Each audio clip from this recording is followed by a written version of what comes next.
So obviously started off as Rome. This is on a continents map. So we've got the Congolese to the south. Now in the north I actually had America, and I recently wiped them out. So what started it all off was they decided to go and drop New Orleans right here next to Aquila and Rome. And I really didn't like where they'd put that, so I went to war with them, took New Orleans. Before they peaced out, I went over here and took out Washington as well. And then I actually had a secondary war later on and took out St. Louis. And that was literally right at the end of the play session, which is why it's still recovering some health there. And few new units that I hadn't tried out before in my Germany game. Obviously I've got a Legion here, which is one of Rome's unique unit, so it's basically an upgraded swordsman. It can build a fort, and just like the builders can build instantly, the legions can build forts instantly. And that's actually a fort there where the builders are standing, and that fort will actually give a defensive bonus to units that are standing within it. I believe that they can only build a fort once, so it's not really overpowered. If they could build forts instantly and just build them continuously, that'd be very, very OP. I've also got a battering ram unit there. I haven't built one of these before. It's not like the old Hunnic battering rams in Civ 5. It's actually a support unit, which is why it's got that sort of diamond-shaped icon. So that actually has to be embedded with another unit to be able to use it. And it's only really worth using if you're attacking with a melee unit and you're attacking somewhere that has walls, because the battering ram will allow a melee unit to do full damage to the fortifications. There's also siege towers as well that allows melee units to ignore the fortifications, but as Washington, USA, sorry, it was Roosevelt now, not Washington, as Roosevelt didn't really have any walls. I didn't really need any of that to get through his defences. I'll probably try and go for a domination victory on this game. I generally play quite passively, but I would like to try and be a little bit more aggressive if possible. And hello there to Russia. So we've got a few cities here. We've got a decent number of things around. We've got a few wonders as well. Managed to get the Colosseum, and we've got the Hanging Gardens, which gives us some extra growth in all of our cities. The Pyramid gave us a free worker. I can never remember what all of these wonders do, to be honest. Let's have a look. The Pyramids give us a free builder, and all builders get one extra improvement. The Hanging Gardens, basically 15% growth in all cities, and the Colosseum.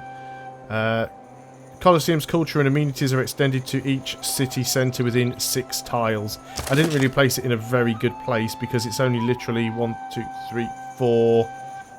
1, 2, 3, 4, 5, 6. It's slightly out of the range of Aquila and New Orleans. I put that in a bad spot, but oh well, never mind. So as this is most likely going to be a domination victory, the next thing I will probably do is go down here and attack Mbaza Congo and Willa.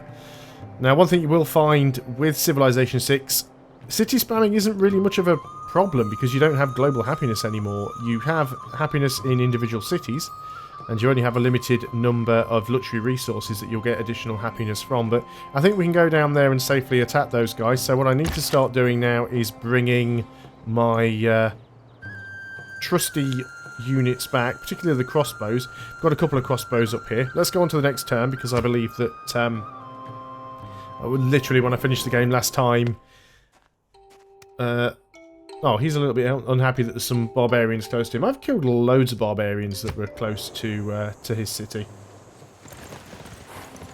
So what I'm going to do now is just start moving all these units down. I'm trying to save up enough gold to get a few more of these archers upgraded to crossbows. The crossbows do so much more damage to the buildings. Now, I'd prefer to try and get any of the ones that have got 2 promotions if I can. So like these guys, these have got 2 promotions. We can afford to upgrade 1. So let's go ahead and do that. We can't upgrade you yet, but we can start to get these other crossbows down. So let's start moving down here. Now you'll find that we've got quite a few roads around. It's one of the unique things as Rome, is that you start with roads everywhere. That's the one we've just upgraded, so we can't move you. You're going to come down here as well, and we will also want that Legion. We'll bring the battering ram as well. We probably won't actually need the battering ram. Does he have walls there? Yeah, he's got walls around Mbanza Congo, but not Mwilla. So we'll carry on looking around with this scout. There is a barbarian camp down here, and oh, it looks like I've just found the borders of another civilization as well. Not too sure what that colour is. I've not familiarised myself with them all so far. It's easy with Rome because the colour hasn't changed since Civilization 5. So I've completed the baths here. The baths are basically a replacement for the aqueduct for Rome. Not too sure. I think it's because it gives them the extra, the entertainment. One amenity, plus one amenity from entertainment and plus 2 housing. So slightly better than the standard one. Now I'm trying to make sure I don't let my culture suffer like I did in my Germany game, but I also want to make sure that my science doesn't suffer either. My science is a little bit far behind. I would like to get some money as well. But I think I might go ahead and try and get a campus down here somewhere. We can probably get one that will give us a little bit of a science bonus. So actually get a science bonus down here because of the jungle tiles next to it. So let's go down there and make that a campus. So if anybody actually has any questions about Civilization 6 and you'd like to ask them, I might not be able to answer all of them, but I will do my best. I've got about coming up to 30 hours in this game now. I'm certainly not an expert at it, but I like to think that I am familiar with at least a fair few of the mechanics now. And I will try and answer questions if anybody has them. You will probably just stay up here for now. One thing I did find out earlier today, and this is something that I vaguely remember that I'd read at some point and then kind of forgot about it, that you can actually kind of rotate the camera. This is the first time you've ever been able to do this in a Civilization game. And obviously it makes sense because all of the buildings and all of the units are actually now fully, you know, 3D modelled and rendered. And you can tell that when you build a wonder because the camera will rotate around them. Unfortunately, you can't play like that though, because the moment you let go of the keys, the camera just snaps back around to the front position. So I'm not too really sure what the purpose of that is, other than maybe just wanting to have a look around the wonders and things that you've built. It certainly isn't really useful for sort of viewing the action from another angle. In terms of city-states, I am the suzerain with 2 of them, Jerusalem and Nan Madol. So we've got a cultural city-state and a religious one. I've already got a pantheon, and we're working towards Zanzibar. Cannot remember what my pantheon is now. My pantheon is 15% production towards building ancient and classical era wonders. Obviously not that much that useful late game, but I do tend to lose my religions quite early on. And I have got 3 wonders out of it, so that's not a bad thing. So let's start moving all these units down. We'll just keep going through next turns now. It's all about positioning. Yeah, glad to see quite a few of the EU4 guys in here. I usually find a lot of the time people that like EU4 really dislike Civ, and people that like Civ really dislike EU4. So it is nice that there was a little bit of crossover. Got some wheat here, so it's definitely worth building some farms on those wheat sources, especially as this is a builder that I got free because it was in St. Louis when I captured it. Or I suppose it's St. Louis, being the American. Hello there, Jared. Welcome to the stream. Now I could just turn quick combat on. The 4 building blocks of the universe are fire, water, gravel, and vinyl. I generally don't play with the quick animations on because it doesn't really bother me all that much. I know when people are watching somebody else play, they generally like the action to be a little bit quicker, but the way I look at it is this is still a relatively new game and people haven't really seen much of what the game has to offer in terms of its animation and everything, so I quite like it as it is. I think I might want... No, I'll leave that Legion there. He's not causing any harm. So let's go and have a look at the tech tree now. So the only other person I know about is Congo. America's now gone, so obviously I'm ahead of them in terms of tech. We are going to need to get sailing at some point because we're on a continents map and we need to find the other people. Getting the Great Lighthouse could be quite nice as well. Not sure if that's gone. Let's go for Celestial Navigation. We might manage it, actually. Be nice if we can get that. I've already got 3 wonders. Now, we do have some housing problems. We are building an encampment, so that we will be able to start sorting that out. One thing that I've started to do in this game, or I should say one thing that I've started not doing, is worrying too much about the actual housing situation, because the city will still grow even if you are at the housing limit. You just grow more slowly. So I'm not going to rush to constantly build new houses every time we have a slight housing deficit. But we've got a production here in St. Louis, so we need to repair that granary. Obviously got damaged when we took the city over. And I think we will go and get another farm there as well. It seems to make the most sense.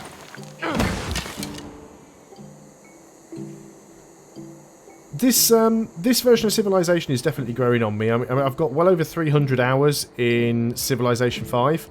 And there are a lot of differences in this. In fact, quite a lot of what this does is similar to Endless Legend in many ways, with the way the cities actually expand. And that is something that I do like. I would like to go and deal with this barbarian camp, but as I'm going to be attacking Mbanza Congo, I'll probably leave it for later. But we will go down here. And it is Norway. Now they're not actually in my Germany game. Or should I say my German Empire game.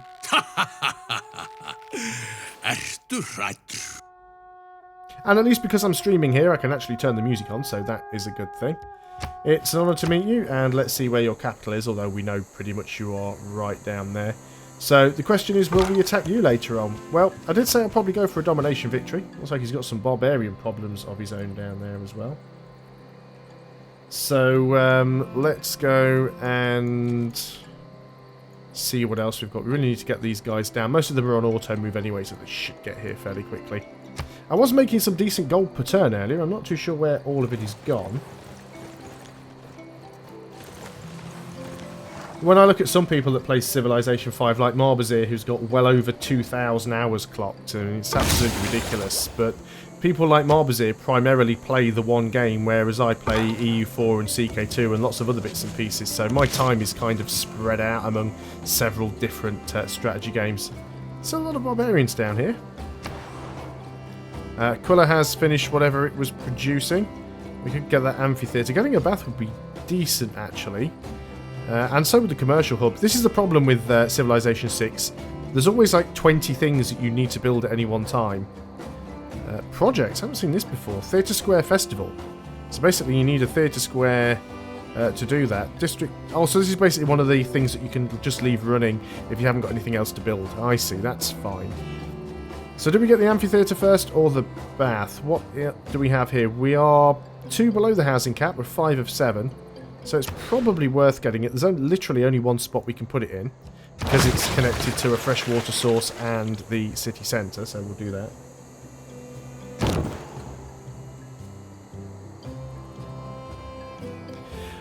It might not look drastically different from Civilization 5 on the surface. I mean, obviously it's very, very similar with the hex-based map, and the way combat works is very much the same. There are a lot of little changes. I wouldn't say there's anything major that's changed, but all of those little changes really do mix up the way you have to play the game. In Civilization 5, especially at high difficulty levels, you really had to play the game in one specific way. If you tried to deviate from that sort of formula, you would lose. You wouldn't be able to complete a game on Deity if you didn't go for tradition to start with and then go for rationalism later on. You pretty much have to make sure that you go down the tech tree in a certain order as well. I don't feel that you have to do that with Civilization 6, and for me that's one of the things that I'm most looking forward to about this game. The fact that I'll actually be able to play the game in a different way. And hopefully every time you play, every time you actually start a new game, because it's so reliant on the terrain and the maps are randomly generated, then hopefully every single time you play it, it will seem very different. So that's what I'm really hoping for here. I haven't got any jobs for that builder to do now. I keep calling them workers. So I'm going to go and put him to sleep. Now I do have another builder down here somewhere. I think it's time for him to go and connect up this this cocoa, this chocolate down here, because that is actually a luxury resource, I think. Yeah, always nice to have more luxury resources. So we're going to keep moving units down to the south. Nos somos Felipe, rey de España y Portugal. Empero, por encima de todo, somos fieles devotos de la única y verdadera religión. Okay, so let's go find out where he is.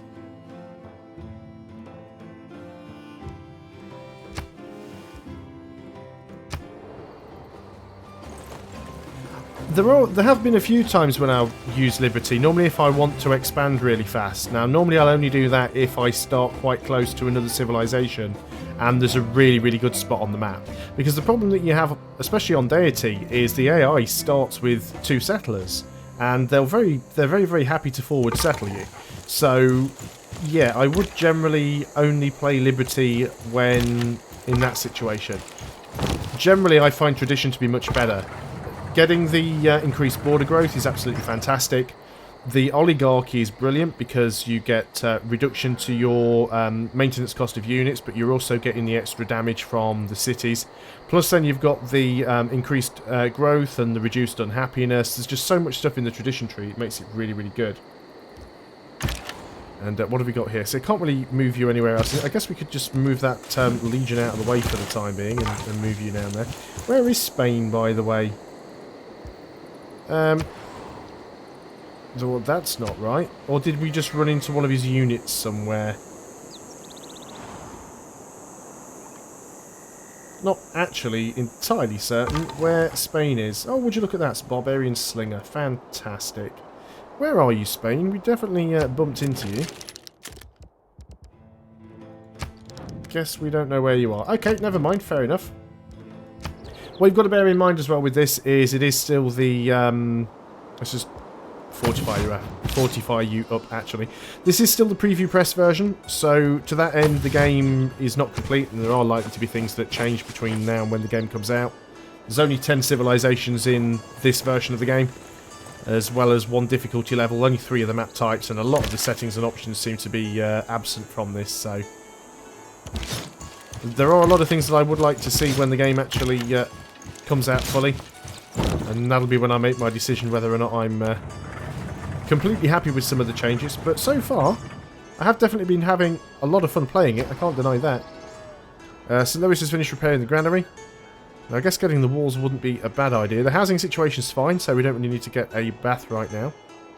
Now, building most of these districts would take an awful long time. Getting some extra production would be really good for us. We do have a couple of wheat sources, although the wheat sources are closer to Washington. So I think we'll go ahead and just get the walls for the time being. I'm not saying that Liberty is not a valid choice, but I mean, there are so many things that Civilization 5 had that you would never consider using in Deity. It's like, if you were playing on Deity, you wouldn't ever really go for things like patronage or piety or anything like that. It just doesn't work out for you. You've pretty much always got to go either tradition or liberty, and then as soon as you can go into you've got to go into rationalism, because in Civilization 5 everything is about population and everything is about Set science. your course by the stars, not by the lights of every passing ship. And of course that's especially true because science and population in Civilization 5 are directly linked. The more population you have, the more science per turn you get. So, you know, you really have to just try and pump out as much population as you can. You don't really have to do that in Civilization 6. It's very different.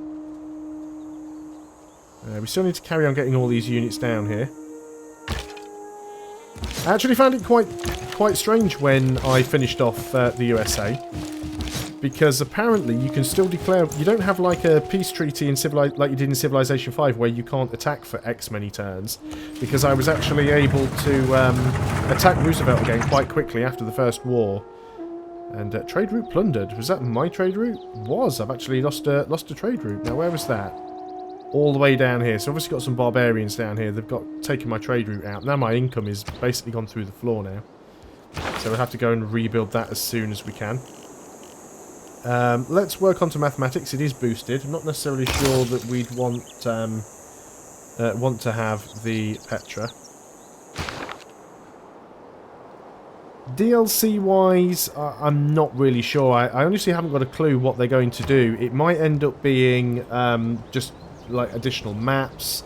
It might be additional civilizations. I think it's a little bit too early to speculate, probably. So we could build the watermill here. Now we do have the option to build the Great Lighthouse, but it actually requires a lighthouse in order to build. We can't get a lighthouse because we don't have a harbour, because we don't have a sea tile, but we could buy one. But I suppose in the meantime we'll go and get the watermill. It will give us some extra food and production. Can't believe I got my trade route plundered. Yeah, they have gotten rid of the sort of the whole World Congress thing. But they have changed the way diplomacy works quite a lot. I mean, in the early game, all you can really do with somebody is sort of declare war, send a delegation. There's not a whole lot of things you can do. But then as time goes on, you actually find more and more diplomatic options open up to you. I think I'm going to send this builder up here and just get the iron. So this is another one of the things that I like. You only really need to have one strategic resource now. In some cases 2, because certain units require 2 strategic resource unless you've got a certain building. So I think, for example, things like the musketman requires 2 niter unless you've got a barracks, and then they only require 1. But you only need to have 2 niter and you can build 100 musketmen. You don't need to have individual strategic resources for each one. Diplomacy is basic at the beginning of the game, but by the time you get to the end game, you've got different casus belli that you can use to declare war. There are so many different things that you can actually do later on. And the AI actually seems more proactive now. The AI will approach the player and try and get various different deals and things going. I think we're going to try and get this barracks up and running first of all, because it will actually give us some more production in a housing slot. So let's start working on that. Washington, I don't even know what it was I completed up here. We could go ahead and get that shrine. How long would it take us to get a trader out? 9 turns. We need one. We'll get Washington to work on that. And again, let's make sure we get the rest of these units moving into position. I want all of my crossbows as far down here as we can get. Still having a few problems with the river and such. And then you can move back into New Orleans and just guard that up for now. I've not been through all of the wonders yet. Some of the wonders are actually... There aren't really many wonders that give you modifiers to yields like they tended to do in Civilization 5. I conclude then this point touching upon the power of kings. So in Civilization 5 you'd often pick up a wonder that would, you know, give you either a flat yield or it would give you a percentage modifier to something else like science or culture. A lot of the wonders that I found in Civilization 6 tend to give you something like they'll give you an extra policy slot, or they might give you an extra trade route, they might give you a free unit or some extra housing or amenities. There are some that are really good, but what you've got to remember in Civilization 6 is that there are so many things that you need to build, especially because the districts take so long to build. And the issue is if you're building a wonder, and it's a lot of hammers, it's a lot of production to put into a wonder, and if you get beaten to it, I don't think you actually get gold for it anymore. It used to be in Civilization 5, if you lost the race to a wonder, the production that you'd put into it would be reimbursed in the form of gold. That doesn't seem to happen in Civilization 6, it's just lost, so that's not particularly useful. Great scientist points per turn. I am a little bit behind in science. I think I'm going to go ahead and put you in there, actually. And we get to choose another civic now. I haven't really looked properly at the civic tree for a while. So what might we want to go for here? Naval tradition or feudalism? Production when building medieval or renaissance units might not be bad, actually. And newly trained builders with 2 extra build-up actions, that could be very useful. Let's go for feudalism. It's only 3 turns, so why not? Again, I've only really played the game with 2 different civilizations, so I can't say for certain, but there are some civs that do seem better in certain situations. So, for example, if you're playing as the Congo, and the Congo are really, really good for a cultural victory, because they have lots of bonuses that give them additional sort of great writers, great artists, great musicians and things like that. But there again, if you're playing as Congo, you've got no chance of getting a religious victory, because they can't found their own religion. Greece gets a lot of culture bonuses too, and then you've got... Rome. I mean, Rome are generally good because they get a free building in all of their cities, which is nice. They get automatic roads built. Their main unit is good. And the other thing to remember as well is that at this point, the game isn't exactly, you know, balanced yet. They haven't finished it, so there's a lot of I've run into a lot of trouble down here. By the time the game actually gets released and all 20 civilizations are in, there might be a lot of numbers and things that have changed.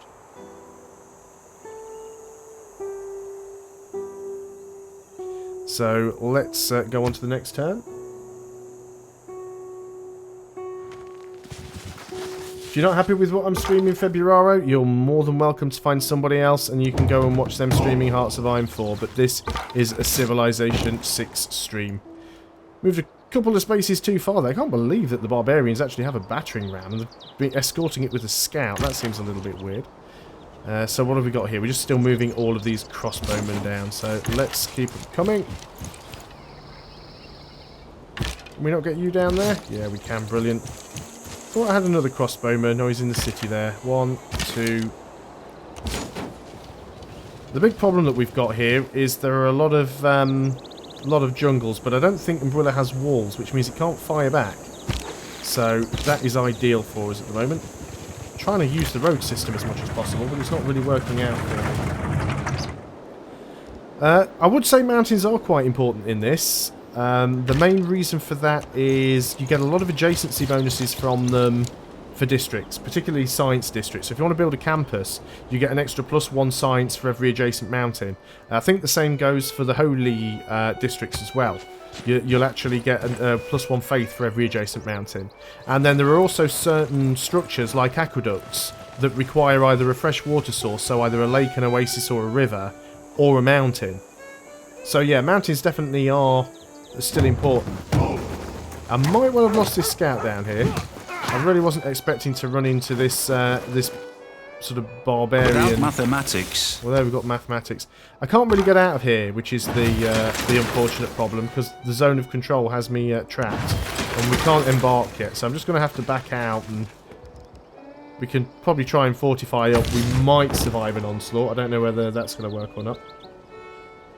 Yeah, I've never seen that before, and I assume they can't capture units, so they must have built it themselves, and they've got a catapult as well. The barbarians in this game are a lot more aggressive than they are in Civilization 5, that's for sure. So we will want to get shipbuilding, because we are going to have to take to the seas and try and find the other civilizations. Because we're still missing half of them. Well, not quite, because we did wipe out America.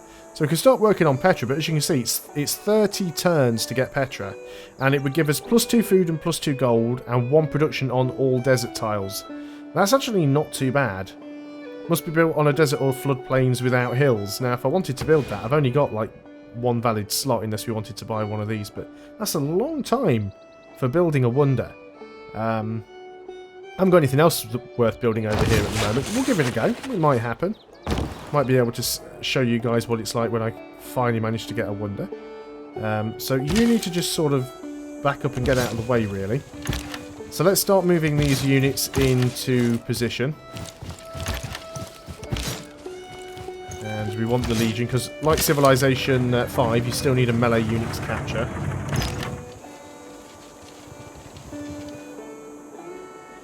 I've never seen the Barbarians take cities. I'm assuming they can, though. So, yeah, that'll be an interesting thing to see happen. Now, Congo might be a little bit upset that I'm getting units quite close to his city. He may well call my bluff on it, but we'll see what happens.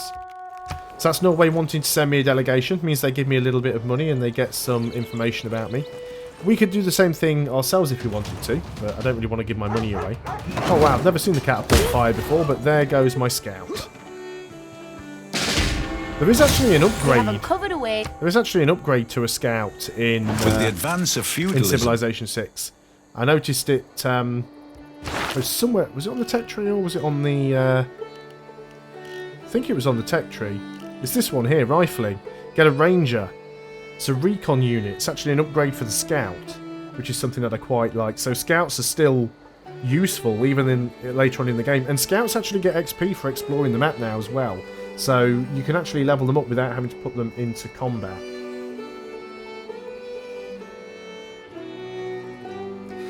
I actually like the fact that the barbarians are more aggressive, because if you've watched any of the Civilization 5 games that I have on my channel, I tend to be quite passive. I don't always like going to war, and I like to win on the passive victories a lot of the time. And the bad thing about that is you never actually manage to get any experience for your units, and half the time I wouldn't even bother building units. But on Civilization 6, you're pretty much forced to start building an army early on, because even if you don't go to war, you've got to defend yourself against the barbarians, and you actually start getting XP for killing those barbarians. And unlike Civilization 5, the XP isn't capped when you get to 30, so you can still get XP, but you'll only get like 1 XP per attack, but you can continue leveling up off barbarians all game if you want. Hello there, Jono. Thanks for joining the stream. Let's go ahead and get a arena in the entertainment complex. I mean, we could go ahead and get the commercial hub. Getting some extra gold would definitely be nice. I would like some extra gold, to be honest. We've got plenty of places we could put that and get some additional gold. So you can see a lot of these districts get bonuses from being adjacent to other tiles. So we can get 3 extra gold if we went and put one there. So let's go ahead and do that. We'll try and build Rome up as a bit of a powerhouse. Let's go and keep moving these units down. You'll also notice one thing that's happening here is that the time of day is changing. You'll notice that the screen is getting a little bit darker, like it's night time. That is a setting you can turn on and off.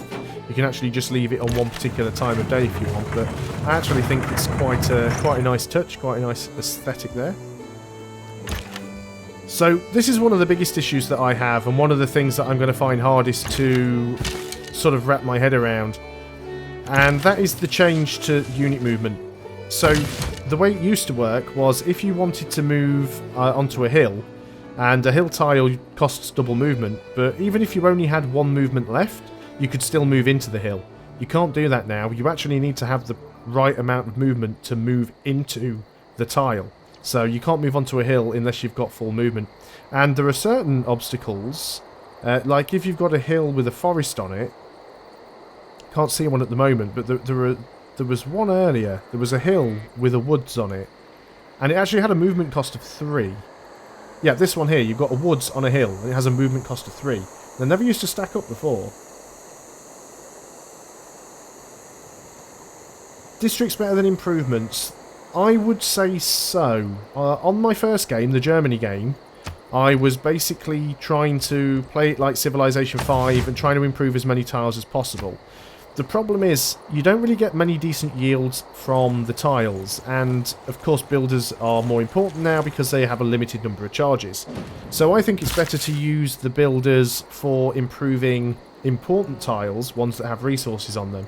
I don't tend to bother too much with farms and bits and pieces like that. Districts are definitely useful because you need them to build the other buildings inside them, but they take a long time to build. And I also like these Eureka bonuses as well. You know, when you complete certain actions, it reduces the time it takes to research certain technologies. That is also a really nice touch. So I'm going to try and move this unit down. I might actually declare war on this turn, because we've got to go and move in there. I certainly think that you should try and specialise cities, and because a lot of districts get bonuses by being adjacent to districts of the same type. The problem you've got is every time you build a district, the cost of districts in every city goes up. So in Civilization 5, you didn't want to spam cities, because if you spam cities, the cost of technology went up, the cost of cultural policies went up, and of course unhappiness went up as well.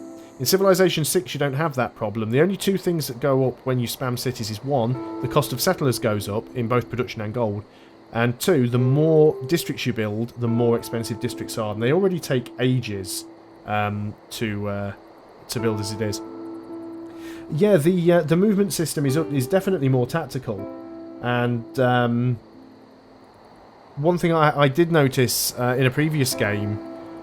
Do I want to move that guy further in? No, I think I'll just leave him there for now. One thing that I did notice on a previous game was I actually had I was chasing a barbarian down, and he moved onto a hill, and I was on the tile next to him with a warrior, and I had 1 movement left. Now, he was almost dead, 1 hit and I would have killed him.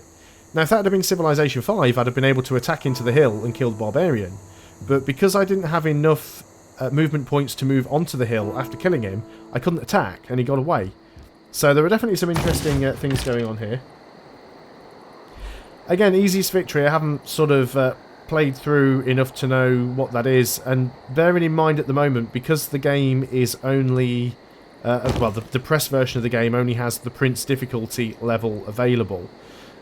Then I would probably have to say that it's domination, because the AI is pretty bad at this point. Again, though, they're probably not going to mess around with the AI too much until they have done all the balance changes. There's no point teaching the AI how to play the game and then going and changing all the numbers. It's just not practical. I think we're going to go ahead and declare this war so we can start moving in. Does he have walls there yet? He does.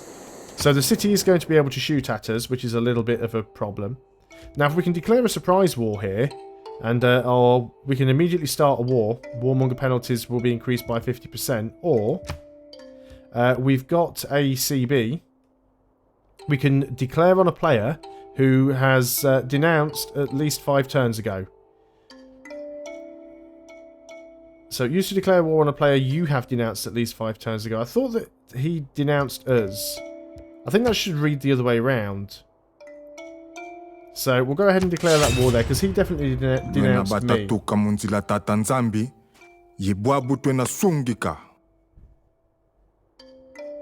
Now, religious could be a good way to get a victory, unless you're playing as the Congolese, who can't start their own religion. So it's really not an option for them. So unfortunately we can't shoot this tile because of all these flipping jungles everywhere, so we're going to have to start moving in. Now he does have a fair few units around, but I've got a fair few as well. It's just going to be a little bit difficult to get into position here. So let's just go on to the next turn. Probably at war with a lot of city-states as well.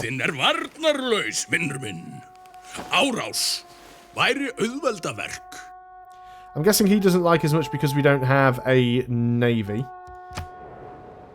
We'll just wait until the 5 declarations of war.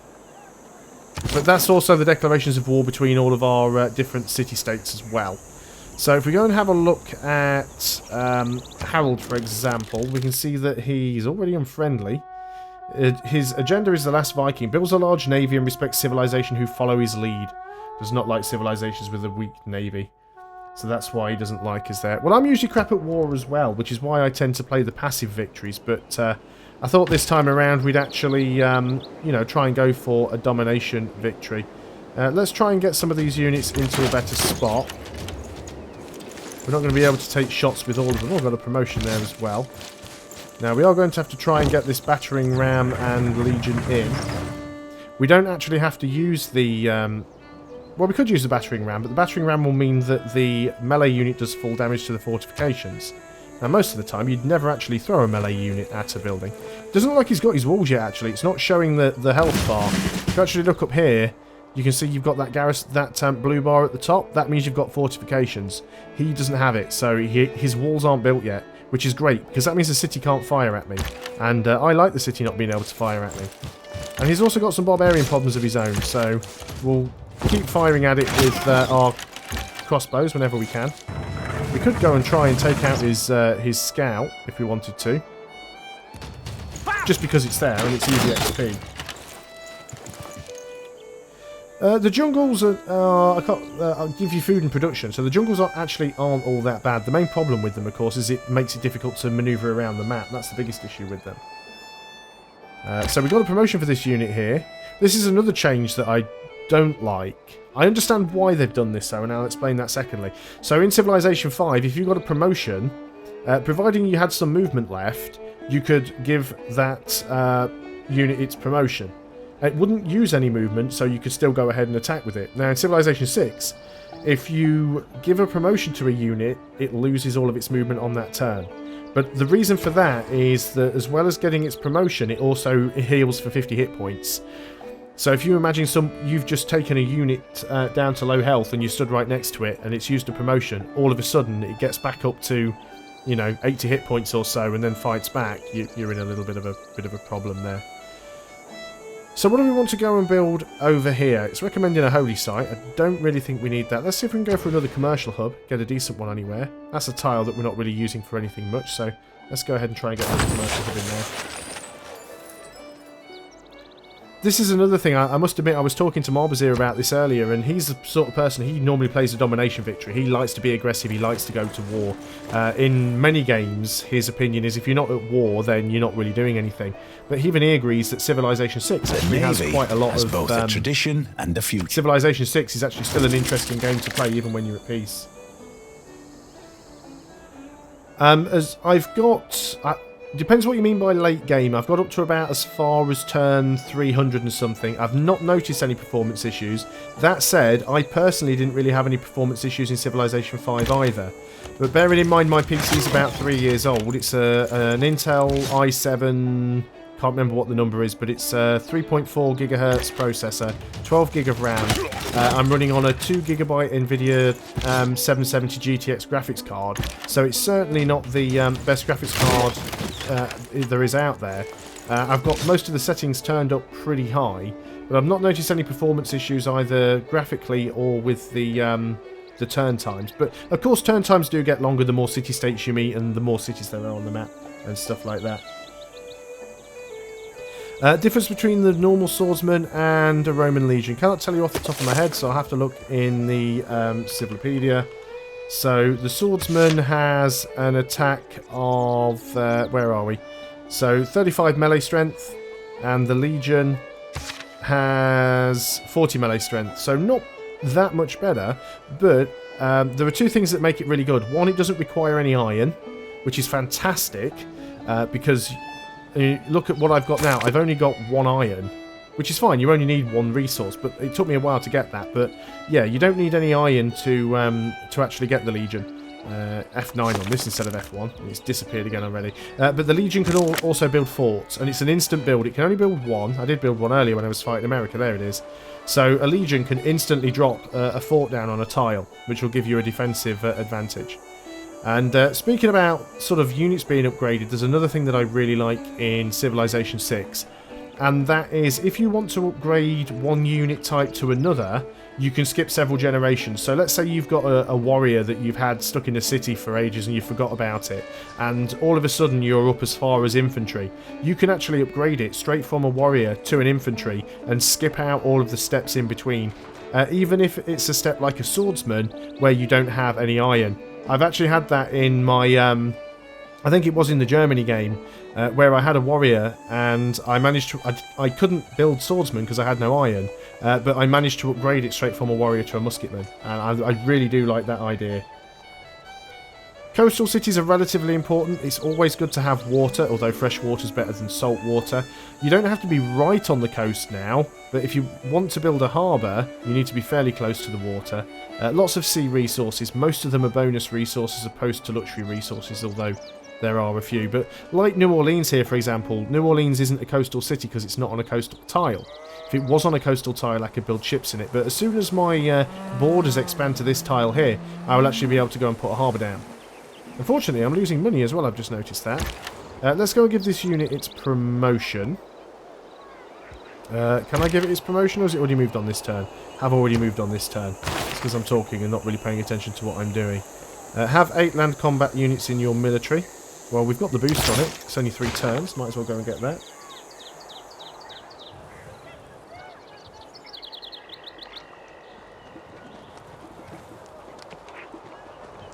Yes, the game has spies in it as well. You'll probably see some of those at some point on my German campaign. I actually quite like the way that spies work.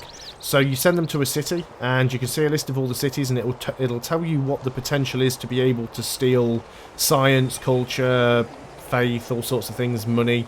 And if you... even in some cases you can steal great works and things like that. It'll tell you what your percentage chance is and how many turns it'll take. It's actually a really clever system. I do really like that. What do we want to build up here then? So they've got a holy site. Let's go ahead and build the shrine. They'd already built the holy site in Washington when I took it, and I think there are still some religions available. That's the wrong button. There's only one religion available. We might not be able to get it. I've been a little bit slow. I have really sort of ignored that one. Let's go and keep sending money to Zanzibar. It would be really nice if we could get some additional money from them. So that should help. So we are the suzerain now. So we now get cinnamon and cloves, luxury resources that can only be gained from those guys. And we also get 4 gold in every commercial hub district as well. So we definitely want to start building more commercial hubs. Units needing orders. I guess we could attack with you. You probably would take the city, actually, so let's give that a go.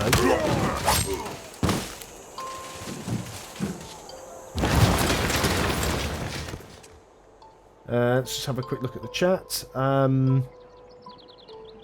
AI civs fairer in trade deals? I think they actually are. One thing that I do like in Civilization 6 is that the trade deals don't always seem to be the same.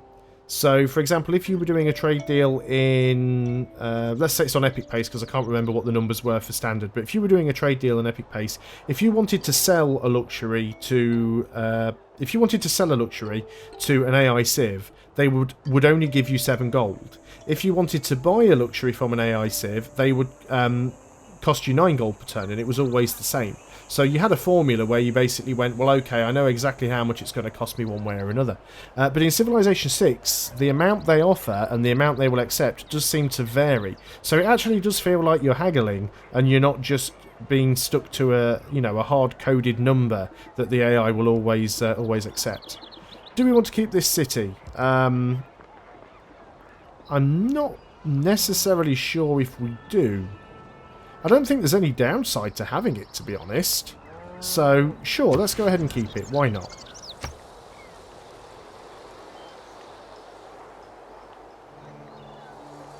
Yeah, there is...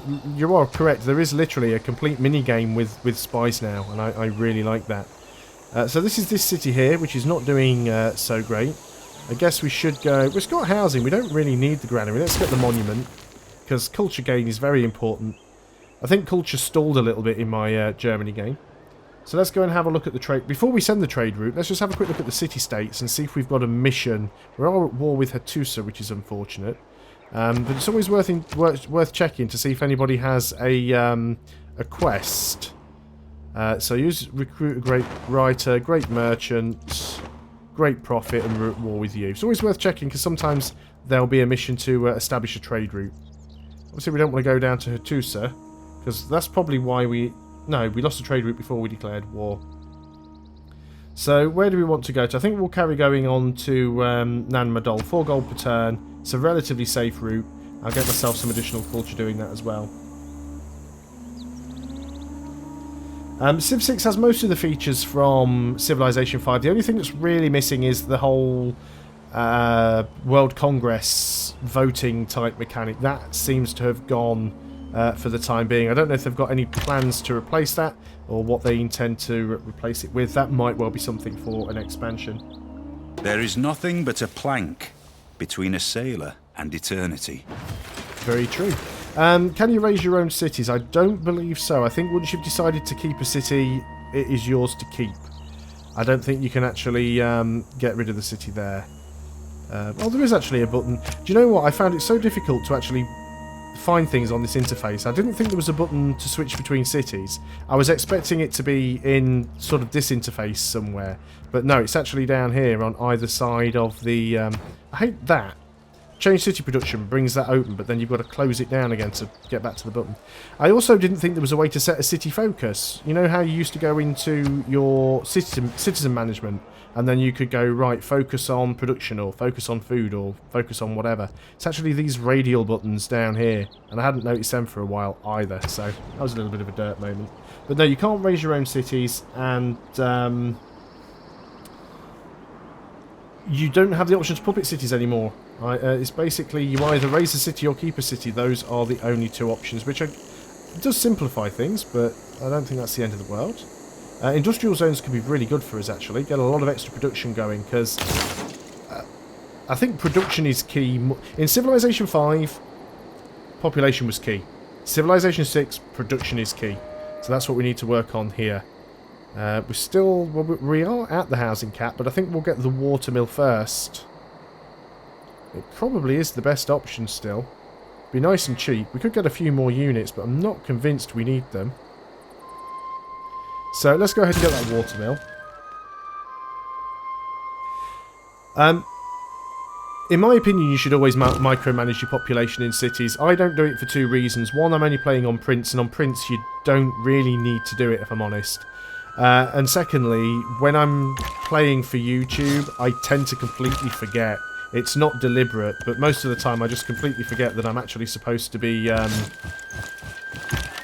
micromanage it. So now we've got some hills here that are going to cause us some problems. This battering ram and this legion are almost fully healed. We'll give them one turn to heal up. We are making positive money again now. But yeah, I mean, micromanaging tiles is always going to be better for you. You'll always get more out of it for micromanaging than you will for letting the AI deal with it for you. No, there is no puppet. The moment you actually get a city, it becomes yours. It does get this sort of occupied thing here, and it won't actually produce anything for a while. But it will be yours straight away. So if you just bear with me for a second.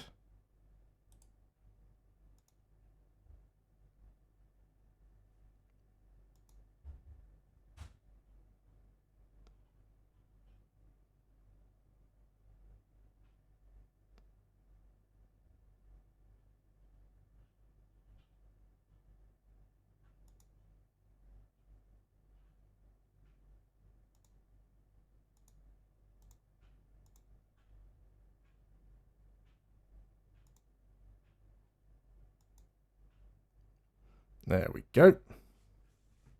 Sorry about that. Getting rid of the guy begging for subscribers. That is not what my channel is for. I had to earn all my subscribers on my own. It's very, very rude to come into somebody else's channel and start asking people to sub to you. So, let me just catch up with the chat for a second. City-states still worth buying out? Yes, they actually are. City-states are now really strong. They're really good. So, there are 4 types of city-states now. You've got, and luckily, no, 5, and we found all 5. So there's economic, well, there should be named here. So we've got trade, cultural, industrial, religious, and scientific. I think there's militaristic as well. So 6 types. We haven't found a militaristic one yet. So you get a bonus from each, from the number of envoys you send to them. So, for example, if we look at a economic one, a trade one, for 1 envoy we get 4 gold in the capital. For 3 envoys we get 4 gold in every commercial hub district. And for 6 envoys we get an additional 4 gold in every commercial hub district. Most of them are going to be similar to that. So, for example, the religious one, 2 faith in the capital, 2 faith in every holy district, additional 2 faith in every holy district. Those are going to be the same across every single trade city-state. So all the trade city-states, this will be the same. All of the cultural city-states, all of this will be the same. But the bonus you get for being the suzerain, and to become the suzerain, you have to have at least 3 envoys and 1 more envoy than any other civilization. And then you get a unique thing. So, for example, if we look at this one here, 3 envoys and more than any other civilization, your districts on or next to coast tiles provide +2 culture. And only this particular city-state will offer that bonus. If we go to a different cultural city-state, they'll offer a different bonus. So you can get some really unique stuff from doing this. One of the city-states, I think it's Lisbon. If you become their suzerain, then your trade routes are immune to being pillaged while at sea. So there are some really nice things that you can get from them as well. Not to mention, when you become their suzerain, they'll follow you into war just like they would in Civilization 5. But you can directly improve their resources with a builder unit, so you don't have to just sort of pay for them to upgrade a tile like you did in Civ 5. But more importantly, they give you all of their resources, but you can pay gold to temporarily take control of the city-state's military. So if I'm looking up here, we've got Nan Madol. They've got, looks like, 2 warriors and a slinger. I can go and, if I was the suzerain, but I'm not, I could levy the military. It cost me 115 gold, and I could take control of all of their units for 30 turns. So yeah, city-states I think are a lot stronger and a lot more important in Civilization 5 than they ever in 6 than they ever were in 5. So we've got some housing problems again. That's in Washington. Yeah, we'll sort that out later. Did we ever give this unit its promotion? No, we can do that now. So we're not really using it to garrison. We're using it to attack, so we'll put it in there. Those upgrades aren't mutually exclusive, by the way. You can take both sides of the tree. Now, I've got to be careful here because I need to sort of get into position where we can see what's going on. They're actually being raided by barbarians, which is going to make things a little bit easier for me. I'd like to go and steal that builder if we can, so I might try and rush in there with an archer from the back. Although that archer might not live very long.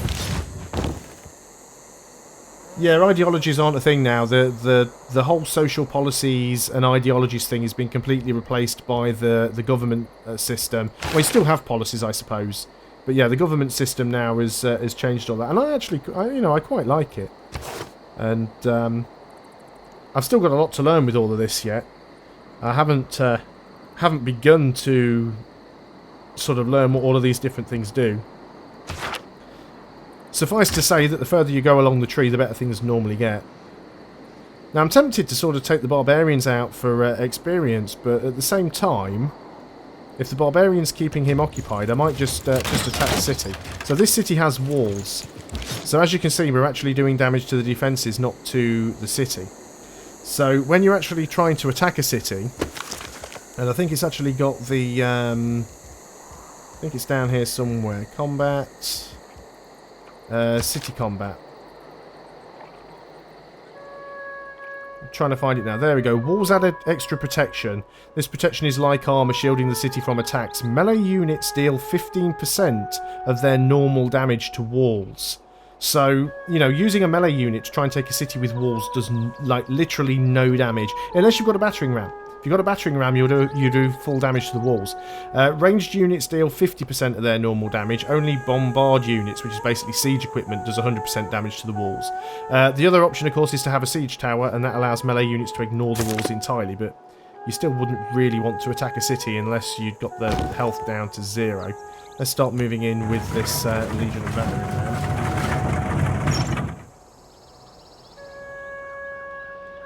Yeah, 2 technology trees. So basically, you've got the science tree, as you had the original tech trees you had before, which is based on your science output. But then you've also got the civics tree, and this one is based on your culture output.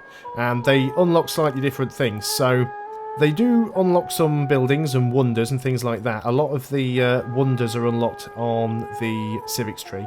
But the civics tree also unlocks these policies, which are a little bit like the social policies in Civ 5. It also unlocks different government types, which changes the number of different policies you can have going at any one time. And it also unlocks a lot of these diplomatic things, like being able to declare holy wars and declare reconquest wars and protectorate wars. Declare a colonial war. So there's a few more things further down as well. So defensive pacts. So a lot of the diplomatic actions are unlocked through the civics tree as well. So even though the tech tree looks probably a little bit smaller than the one in Civ 5, and to be honest, it is a tiny bit smaller than the one in Civ 5. But I think if you actually add the civics tree and the tech tree together, it's actually quite a bit bigger.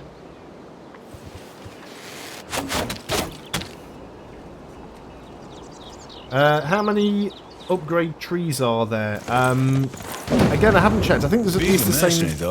I think there's at least the same amount that there were in Civilization 5. So you've got your sort of warriors up through your melee units. You've got your slingers, which is really good now because you start with you can actually build slingers right from the start of the game. So it's not like Civ 5 where you had to research archery. So you've got slingers that go up into bowmen, crossbowmen, machine guns and things like that. You've got your sort of horsemen into knights, you know, cavalry knights, and up through that route into tanks and such. I did point out earlier that even scouts have their own upgrade path now. You've got support units, which is something that you never had in Civilization 5. So you've got things like battering rams and siege towers and medics and things like that. So that's quite good. I can't even remember the first Civ I played. I literally only got given this game about 26 hours before the NDA, before the embargo lifted. And I wanted to... in an ideal situation, I'd have got it when a lot of the other streamers did, and I'd have got it about a week in advance and had a chance to play it. As it happens, I fired it up, made sure it was all working, played for about 2 hours, and I can't even remember which civilization it was that I played. And then I thought, right, I need to start recording because I've got to get videos done and ready. So I've obviously played as German Empire, I've played as Rome, and I can't remember who I played as first, but so far I'm enjoying this game more than the German one. But that's probably because I know a little bit more what I'm doing now, and that's actually making it a bit easier for me to try and find my way through. I guess we could go straight into exploration, get Merchant Republic. Merchant Republic's quite nice. We would need to get rid of medieval fairs done anyway. We'll go and work on that one. I think it's a lot easier to build wide in Civilization 6 than it is in Civilization 5, though if you want to build tall, Congo is probably one of the best civilizations to do it, because they can actually build... you can get a district that gives you more housing, which is a neighbourhood, but it comes quite late in the game, and the Congo get it like really, really early on. They've got their own unique version of it, so if you want to build tall, Congo's the way to go. Everyone else, I'd say, pretty much better off going wide. So, well, we don't have any competition for these guys, so I think we're just going to go and start... well, we could actually try and get 6 here and get even more money from Zanzibar. Or we could try and get some additional production. I think we'll go for the additional production. Just sending a single envoy there will actually give us +2 production in the capital while building wonders, buildings and districts. So that's got to be worth it for one envoy. Yeah, I do apologise for sort of skipping through the quotes and stuff. I did, of course, leave the quotes running on my YouTube series because I figured that people would want to hear them. I think there's a barbarian camp over here somewhere. I figured people would want to hear them because they wouldn't have heard them before. But yeah, I mean, they're absolutely brilliantly done by none other than Sean Bean, of course. And some of them are quite modern quotes as well. I've seen at least one quote from Terry Pratchett. I've seen a quote from Adam Savage of Mythbusters. There's even a Monty Python quote when you get the tech that gives you sewers, which I can't remember what that is now. It's along here somewhere. Sanitation. When you get sanitation, you actually get the Monty Python quote from Life of Brian about what have the Romans ever done for us. So that is something that I think is really, really good attention to detail.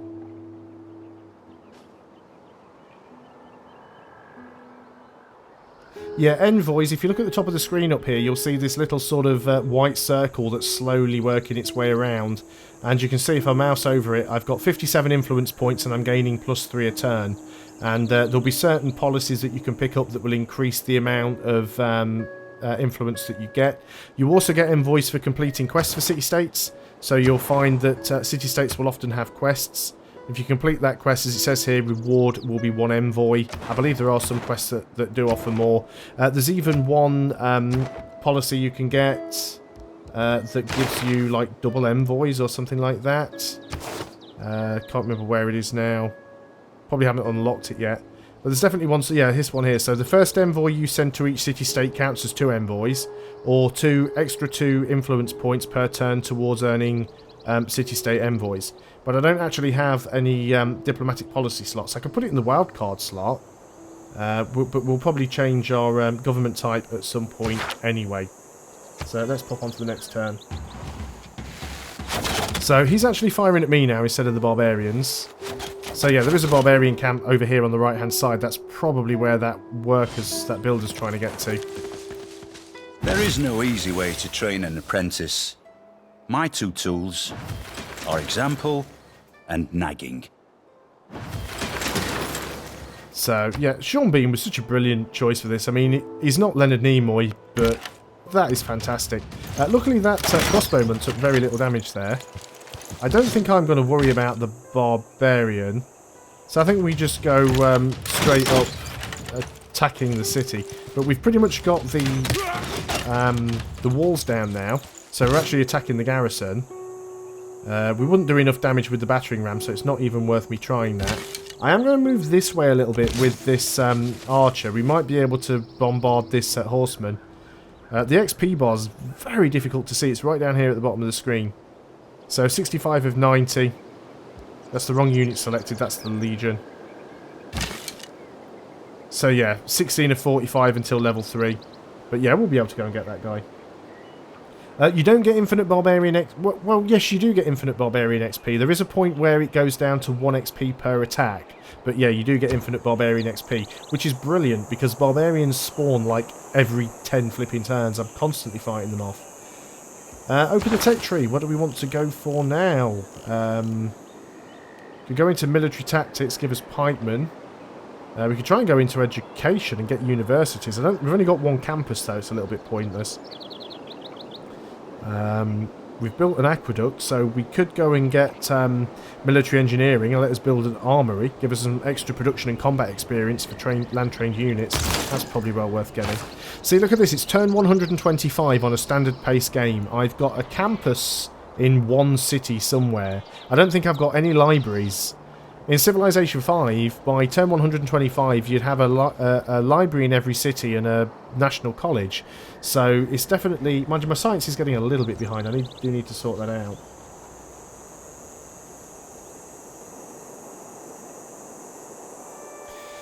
I assume when you mean use up a resource, you mean the option that builders have to instantly consume a resource.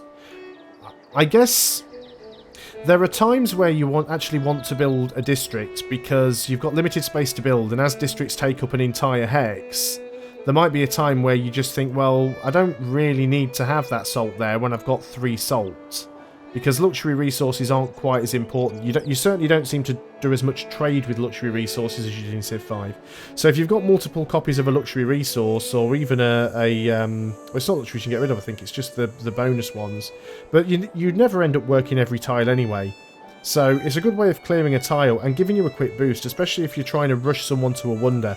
If you're trying to rush someone to a wonder and you can harvest some stone and get like 120 hammers straight away, I mean, that's a really, really big boost. So there will be times. It's probably not something I'll use often, but it's definitely something we could do. So we've got a campus here now. Let's go ahead and get a library. Start getting our science game sorted. Yep, there is a turn timer victory, which is by default 500 turns on standard pace. I'm assuming the game paces will be the same as they were in Civilization 5. So you'll have the quick pace, which will be 333 turns. You'll have the epic pace, which will be what was it? Is it 750 for the epic and 1500 for the marathon, or something like that? Frigate Russian apparently is still OP. There is one thing in the tech tree that's very weird, and that is it cartography? No, not cartography. There's one thing that you can completely miss out. It's like it's completely optional, and maybe I'm missing it now. Yeah, Celestial Navigation. Celestial Navigation doesn't have anything after it. So Celestial Navigation gives you harbours, which you need to build certain ships, and it gives you the Great Lighthouse and the Lighthouse. But you don't have to ever take that tech, because there's nothing else that's reliant on it. So I think the tech tree needs a little bit of tweaking. But yeah, Frigate Russian apparently is still the way to go. So I've heard. I've not tried it myself. You're just going to fortify up, because it'd be suicide to attack this city with you right now. So here we go. The AI's actually approached me. He wants to offer me a luxury resource. He wants to offer me 147 flat gold, which is fantastic because we don't have a declaration of friendship. So this is another one of the things that I like. You don't actually have to have a declaration of friendship to be able to get flat gold anymore. And he's also offering me 15 gold per turn. Now, I do have spare salt and I have spare cocoa. I can see this very clearly from this screen. That seems like a really good deal to me, I think. I think you can skip archers as well, actually. I've got to wait for this flipping animation to finish now. So yeah, he's still using his units to attack the barbarians, which is fantastic, really. We're going to have to deal with that horseman, though, before we can go after that builder. So yeah, let's have a quick look there. So it's back near the beginning. So yeah, you can skip out archery completely. There's archers there. And instead of going for archery, you can just literally go down into... Where's crossbows? Into machinery. So you can learn how to make a crossbow without ever having learned how to make a bow. So yeah, there are definitely a few little tweaks and things that I think it needs doing.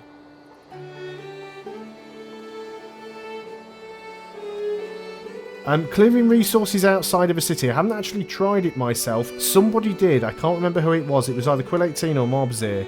I think it was Quill. And I'm not sure whether you can do it. You certainly can't do it in somebody else's borders. I wouldn't have thought so. Yeah, there's still only a 3-tile radius that citizens can work. I mean, your borders grow a lot more slowly in this than they do in Civilization 5. But as you can see, from the city...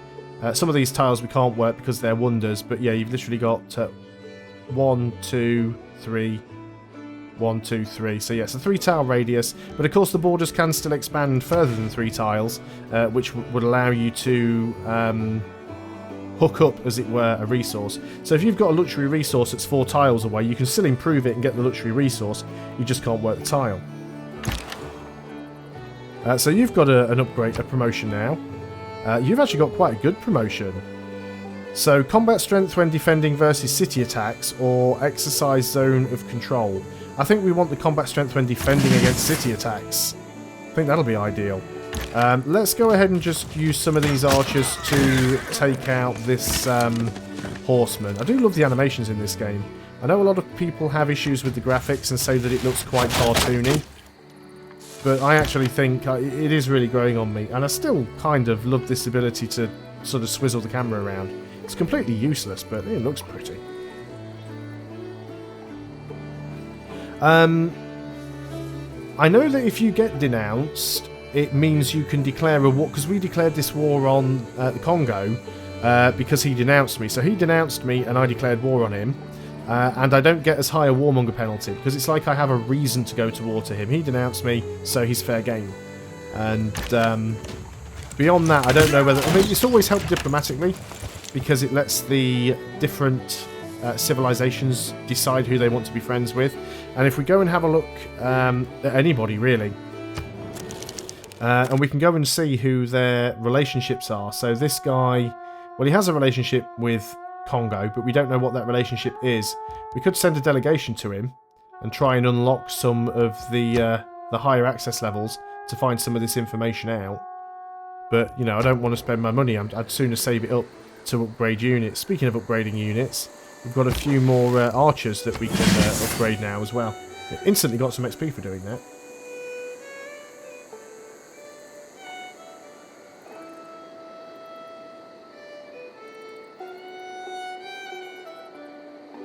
The thing is, though, I don't know if you can actually give somebody their city back. I suppose you can in the peace deal. There is something strange I have noticed, actually, in peace deals. We're not going to make peace here, but if we go and... oh, it actually doesn't give me the Sue for Peace option here. But I've noticed in the Sue for Peace option, there's an option to cede cities. I noticed this when I was taking out the USA. But it was trying to cede cities that were his cities that I already had. So I'm not entirely sure how that was working, but I guess we'll find out possibly at the end of this war. St. Louis is really struggling now. It's at 9 out of 10 of the housing cap, so we all need to get that fixed at some point. So some of these cities aren't fantastic, but I just didn't want to get rid of them because I figured it was better to keep them around.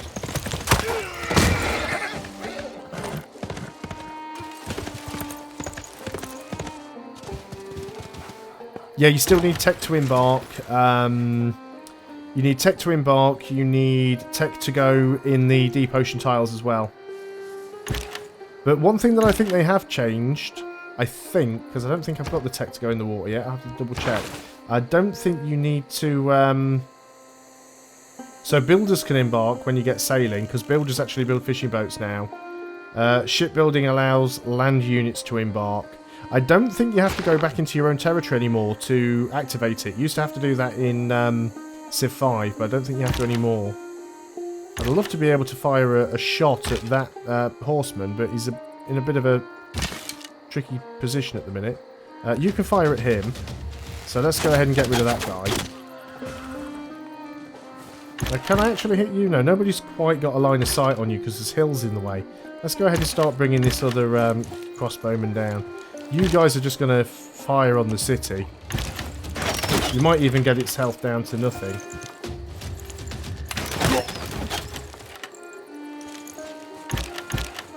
Or do we want to take this scout out? Because we can take a barbarian scout out in a single shot. It's always worth doing. The Manza Congo have got a settler in there. I'm surprised he hasn't rushed that out to try and... I'm surprised he hasn't rushed that settler out to try and get another city on the go. I think what I'm going to do here, I think I'm going to get the ancient walls because they're nice and quick. And then I think we might build a harbour, as we've actually got a sea tile. Does seem to be a way around there, possibly. There's definitely a way through here. Yeah, we'll build a harbour there, as we've actually got a decent coastal city. So let's keep our eye on things down here, see how they're going to go on. Text do not go up with more cities, not as far as we can tell anyway. But again, bear in mind we are only playing the sort of press pre-release version, so that may change by the time the game comes out. But certainly at the moment, they haven't been going up.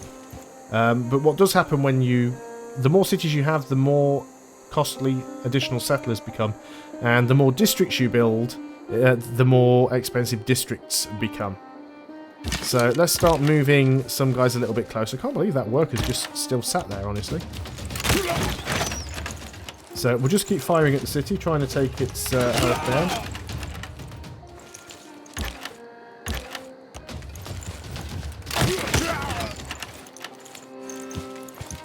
And is that low enough for us to actually take with the Legion? Looks like it is. So apparently there are also some siege mechanics where you can pillage and do certain things to districts. That's not something that I've messed around with yet.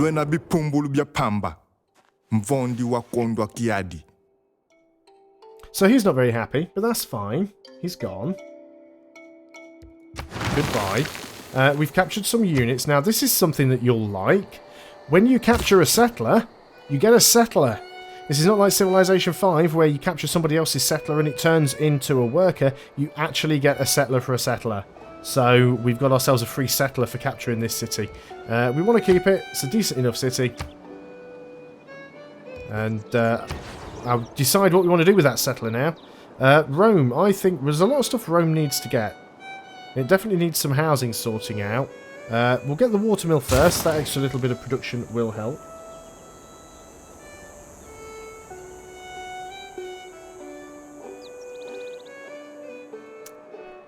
Do I find it annoying not being able to plot my own roads? The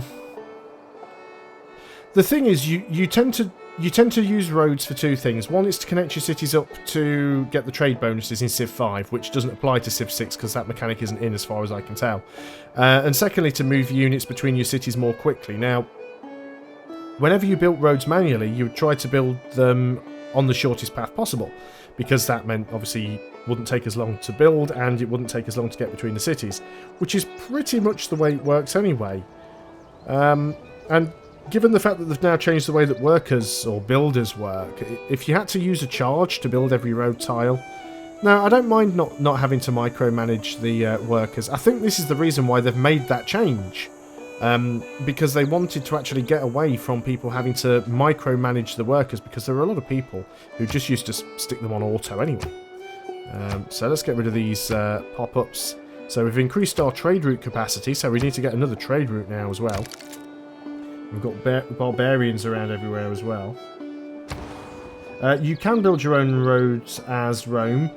You can actually build your own road... Well, first of all, with Rome, if they build two cities, they automatically get roads between them. So you're not building your own roads, but those roads just get built automatically. However, if you unlock the military engineer is a support unit, and he can build roads. So everyone has the ability to get the military engineer. But I haven't tried it yet. Let's repair the granary. It's only going to be 2 turns.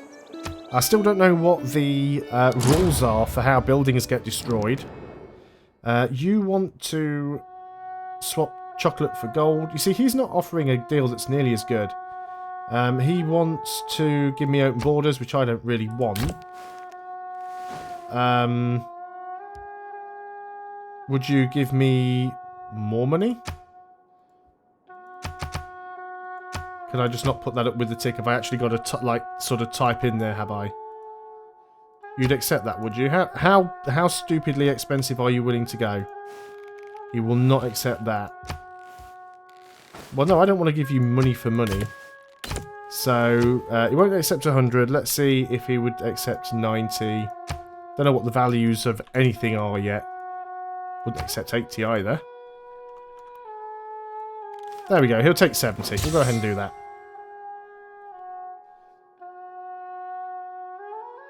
The Legion cannot build roads. That was in Civilization 5. What the Legion can do is the Legion can build forts, but you can only build one because it's an instant build now.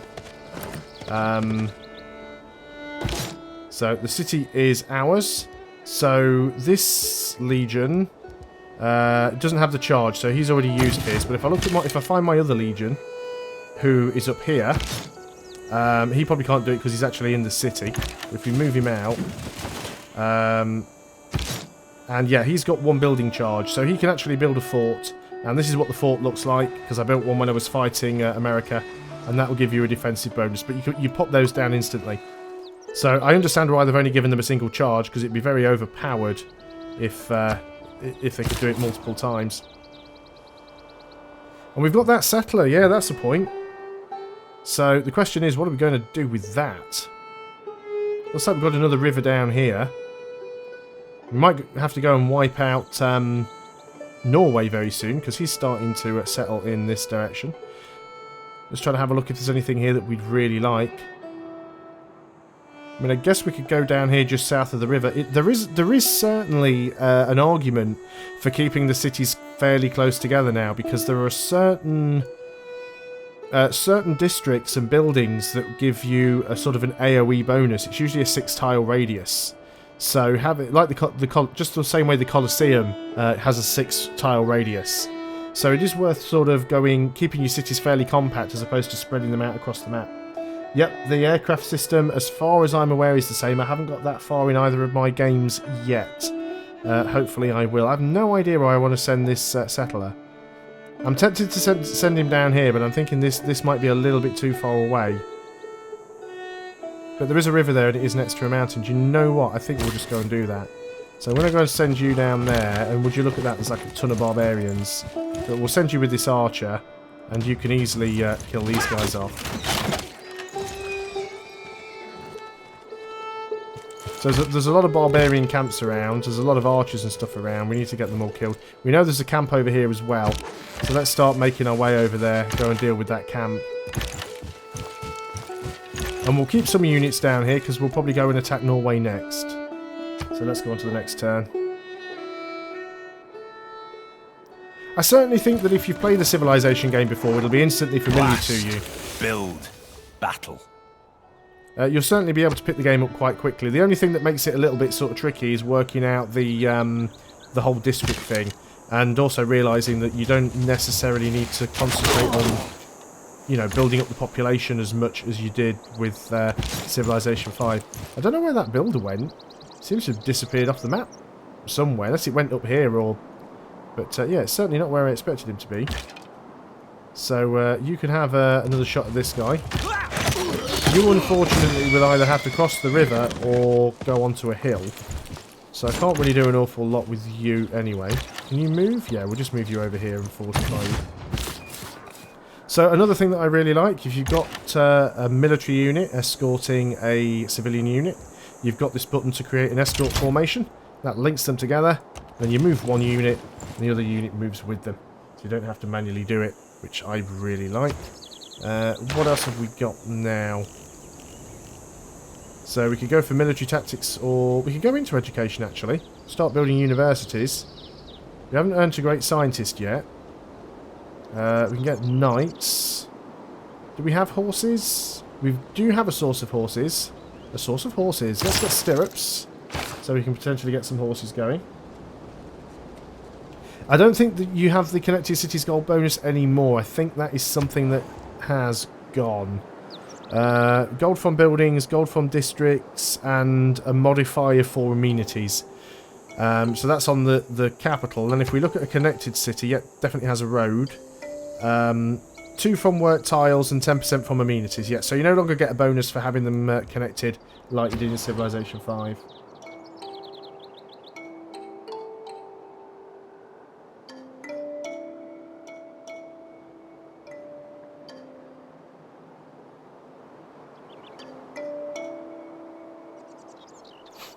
Yeah, I'm playing a little bit faster. I think it's mostly because I know what I'm doing a little bit better now, so the whole thing is speeding up. Looks like there's some repairs that need going on. Repairs on districts are automatic. They take a long time. Repairs on buildings you have to do manually.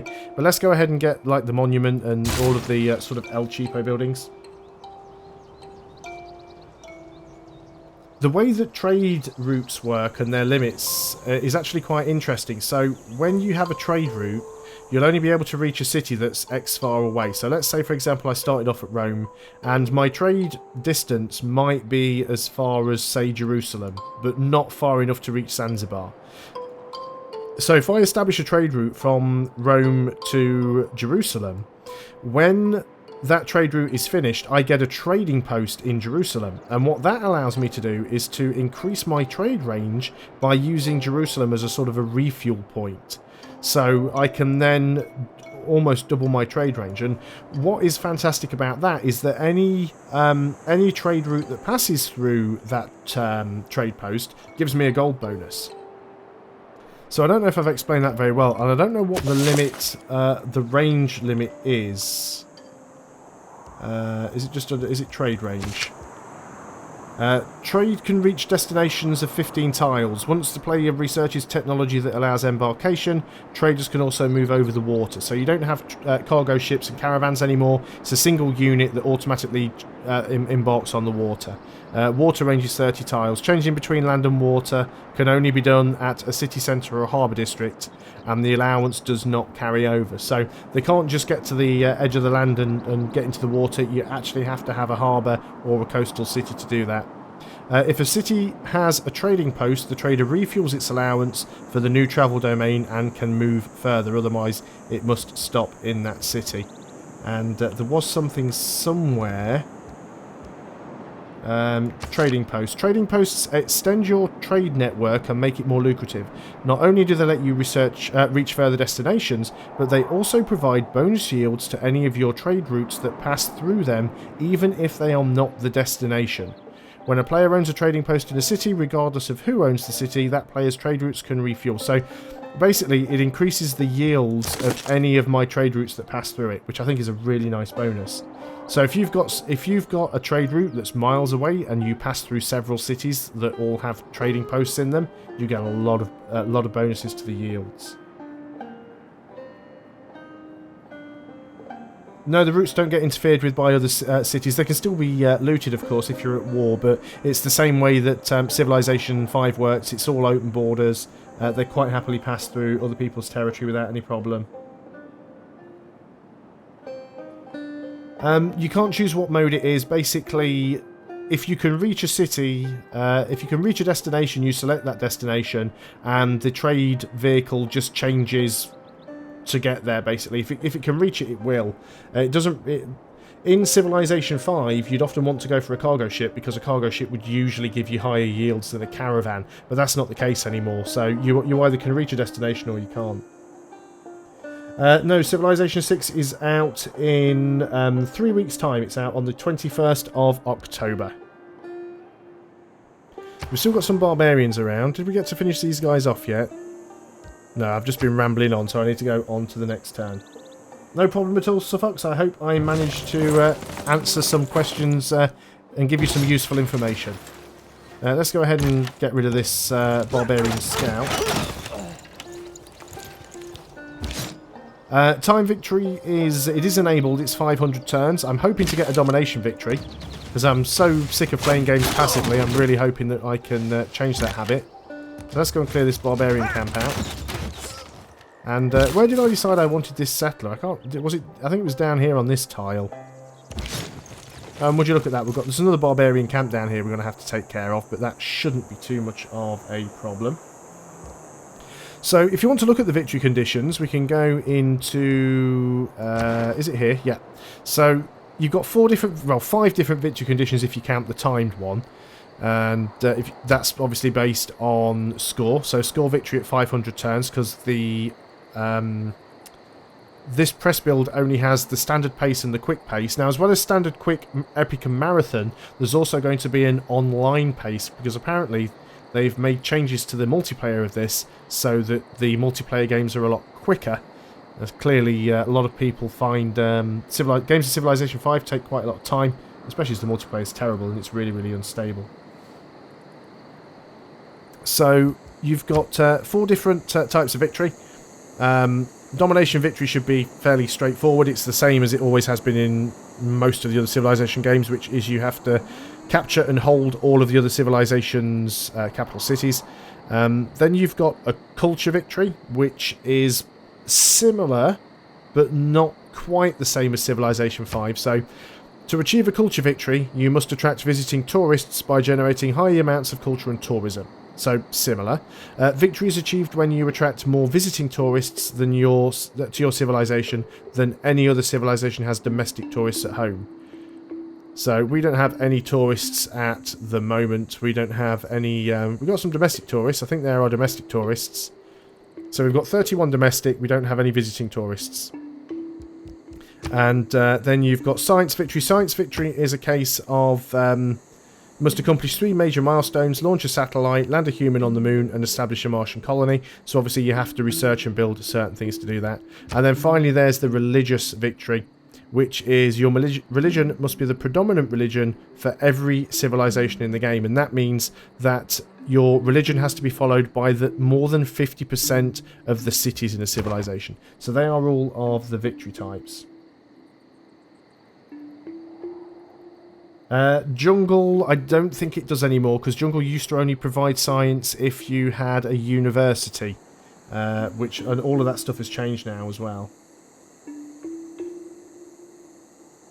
So, what production do we have? Rome has finished something or another. I really should get the city walls here. What are our amenities like? Positive amenities. Housing's pretty terrible. Can we build anything that would give us some housing straight off? Not really, so let's go and get the walls. Then we'll build a bath after that. That'll give us some housing. So not being close to the housing cap actually slows down our production a little. Not a huge amount. Well, not our production, it slows down our growth a little, not a huge amount. St. Louis has finished something else. I don't think it was Ancient Walls. This shows the wrong item. It doesn't show things in the right order. Now, our production here is really bad for some reason. There's a huge number of food tiles here. Let's focus on production here. We'll get a little bit more out of it, but it's still really bad. And then let's go and get an industrial zone. Now, industrial zone allow you to build factories. And factories actually have a sort of a AoE zone. So trying to build it closer to my other cities is not a bad idea. Yes, the Roman city of Mbanza, Congo. I've wiped out the USA as well.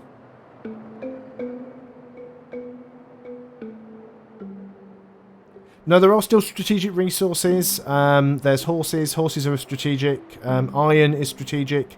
There's one called nitra as well, which is used for like sort of gunpowder units. Coal is still in there.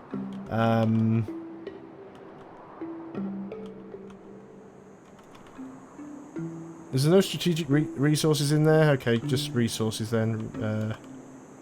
Resources. Do we have a list of them? No, that's not useful at all. But yeah, there are strategic resources still in the game. I don't know what all of them are. I haven't got that far yet. How do nukes work? Honestly, cannot answer that one for you. I have not got anywhere near close enough to being able to use nukes in any of my games. So anything that I said would just be a complete and utter guess.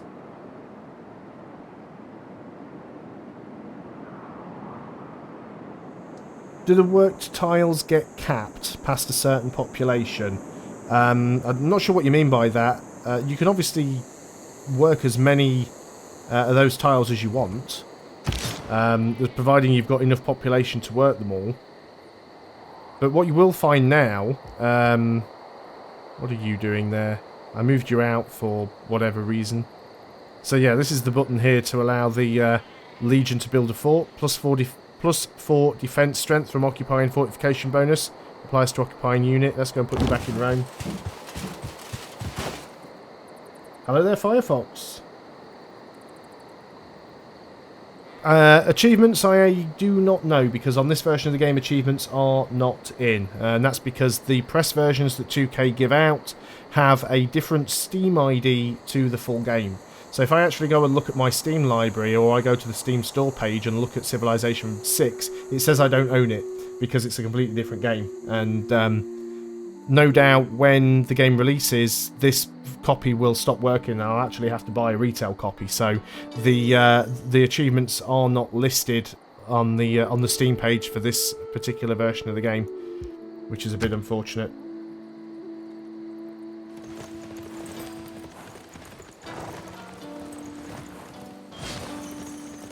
This is the press version, and it does have some limitations. So it's got all the victory conditions in there. A few of the options seem to be... blisters is not gold. A few of the options seem to be disabled, but basically there's only 10 civilizations in this version of the game, as opposed to the full release, which will have 20. So there is Rome, the USA, German Empire.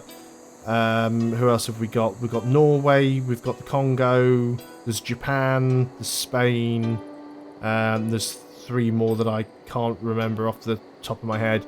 Yeah, the full game will have 20. Also, there's only 3 map types in this version, which is Pangaea, Islands, and Continents, which is what I'm playing on. There's only Prince difficulty, and there's only 2 game speeds, which is Quick and Standard. So it is like a sort of an unfinished, not quite full copy of the game, but all of the mechanics should be the same.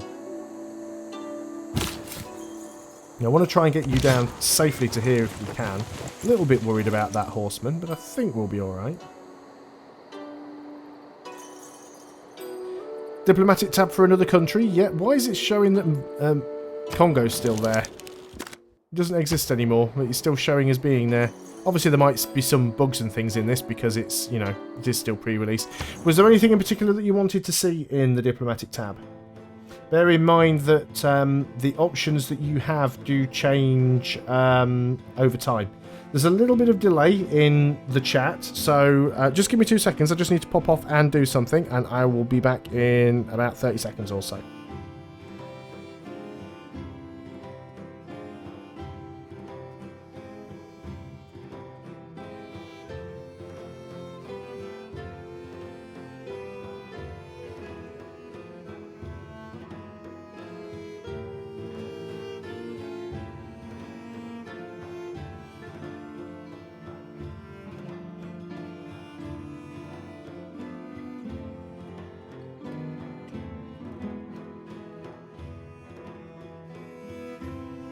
Okay, I have returned. Hopefully I've managed to turn my microphone back on and I've unmuted myself and you guys can hear me.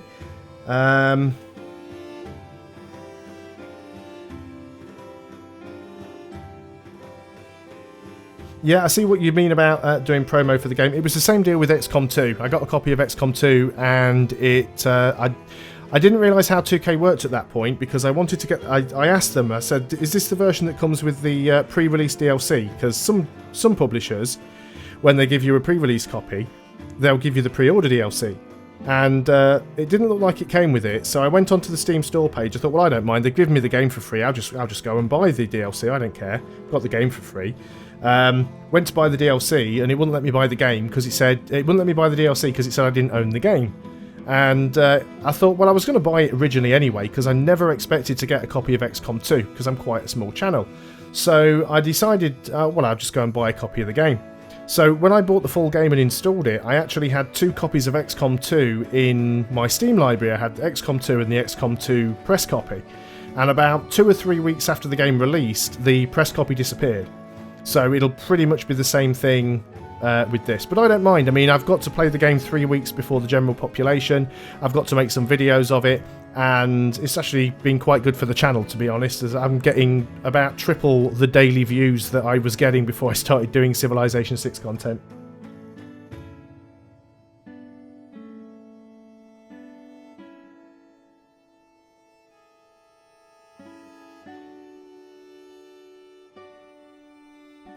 Great People's changed quite a lot, and I'll go into that in a moment, because that is a really, really interesting system.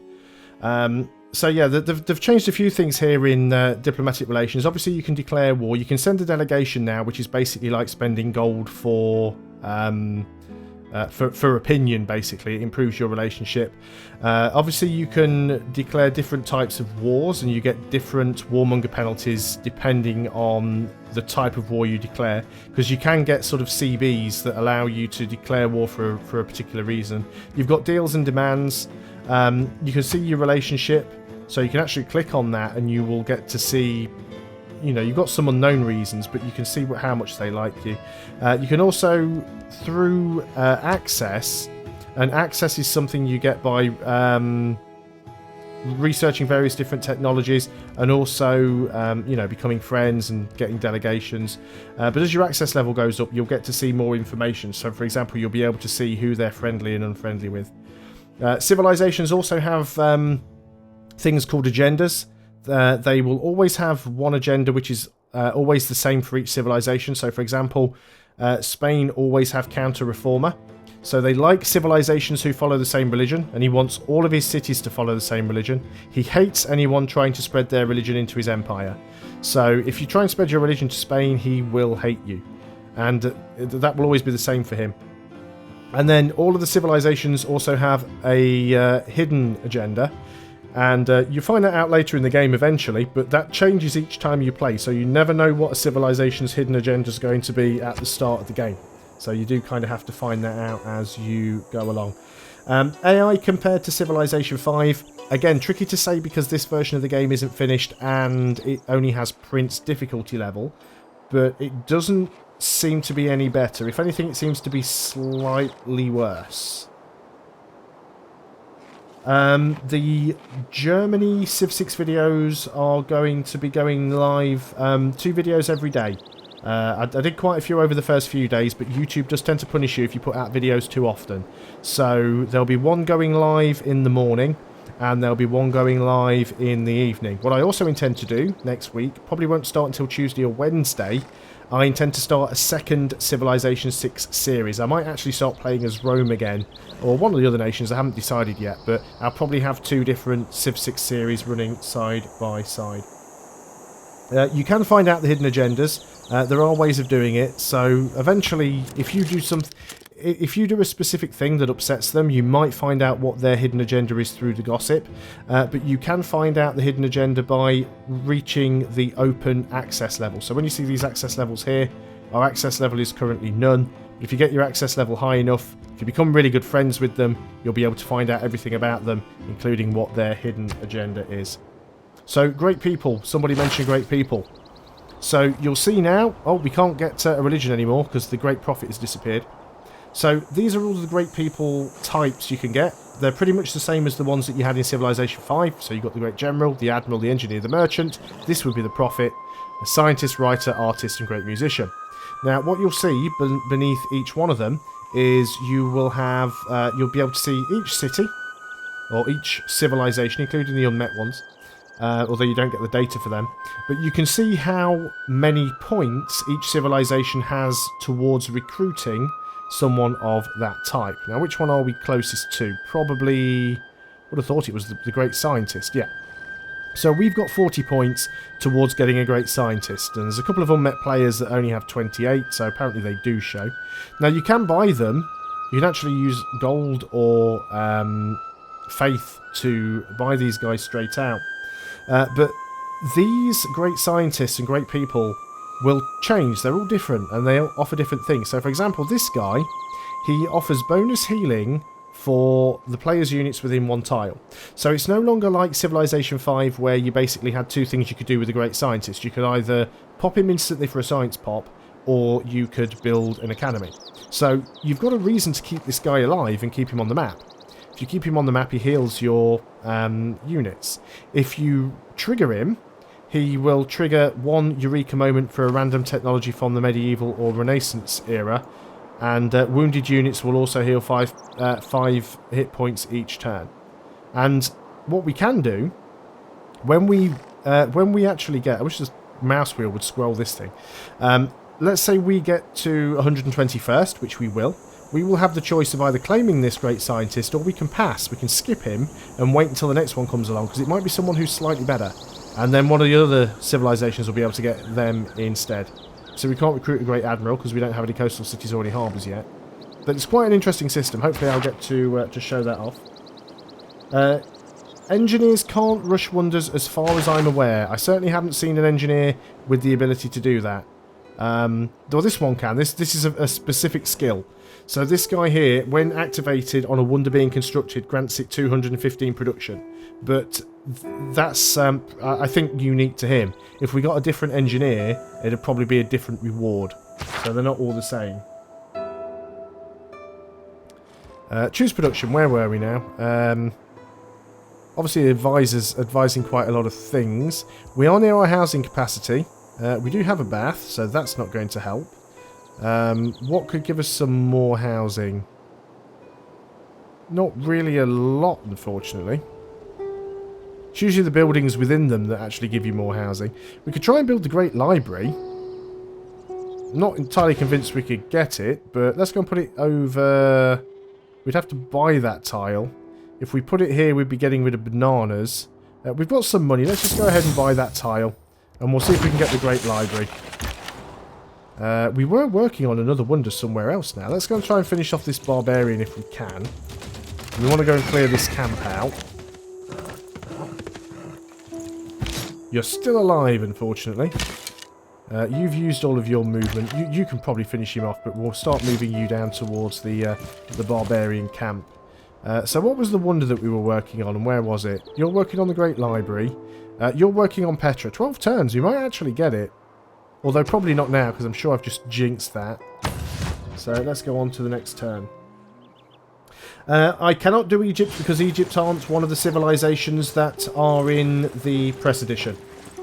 Egypt isn't in there, China isn't in there, which is why you won't find any videos of anybody playing as Egypt. I'm trying to remember everybody that's in. Because there's 10, and I got to 7 inventions earlier. have been so simple as this. So let's have a look. So there's Rome, there's the USA, there's Norway, there's Spain, there's Congo, there's Japan, there's Scythia, or whatever the nation's called. I've never heard of them, so I don't know who they are. There's Greece, and there's England, and then there's the German Empire. Those are the only 10 nations that are in the press release.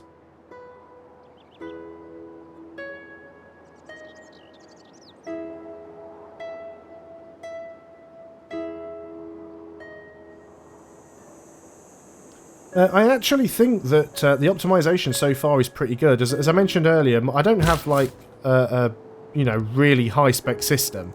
My system's a couple of years old, and I've not had any problem running this game at all, really. I've got the graphical options turned up. I think pretty much everything's on full. Although there do seem to be a few bits and pieces missing from the options. I'll actually show you guys the option screen at the moment so you can actually see what there is. But bear in mind, I'm also streaming at the same time, and I'm still not really having any performance impact. So that's really good for us. Let's get education just so we can get universities going. So let me just quickly go into the options. I'm going to do a quick save here as well, because I'm having a good time with this game. So if we go into the options, so as you can see, we can turn on quick combat and quick movement. Now, one good thing about... I'm going to turn these on.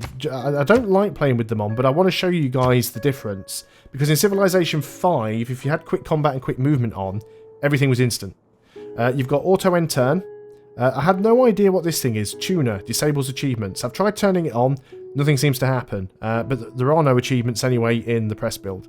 And then you've got the auto saves. Animated time of day you can turn on and off, which is just basically... it's just basically the lighting on the map. So at midday, the map's nice and bright with the light source sort of directly above the map. As the time of day changes between sunrise and sunset, the light moves around and casts long shadows and things like that.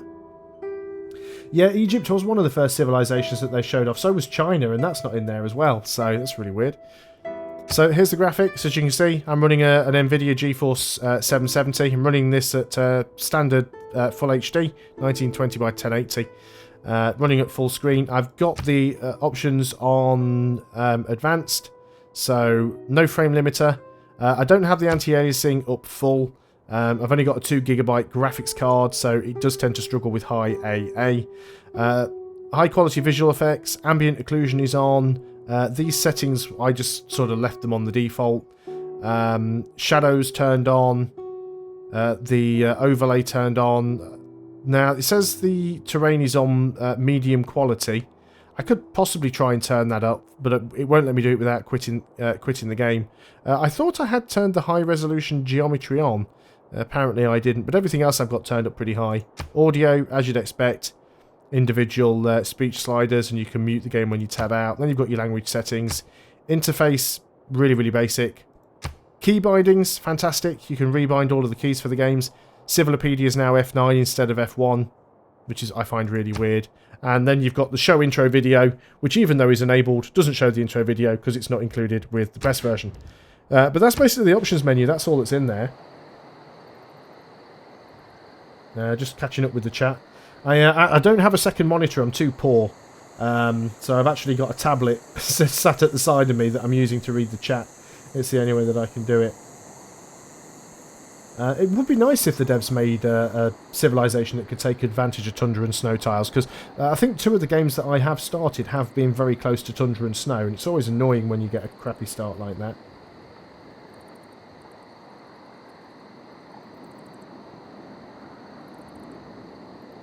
I mean, I think the game looks quite nice. I know a lot of people have complained that the game looks cartoony, and, you know, I have to be honest, compared to Civilization 5 it does, because Civilization 5 has a very sort of what I would call a realistic look.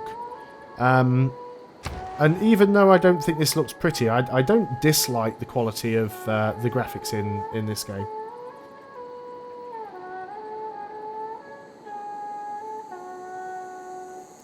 I'm not sure if Russia's being added. I think I heard a rumour. I think they've actually been released.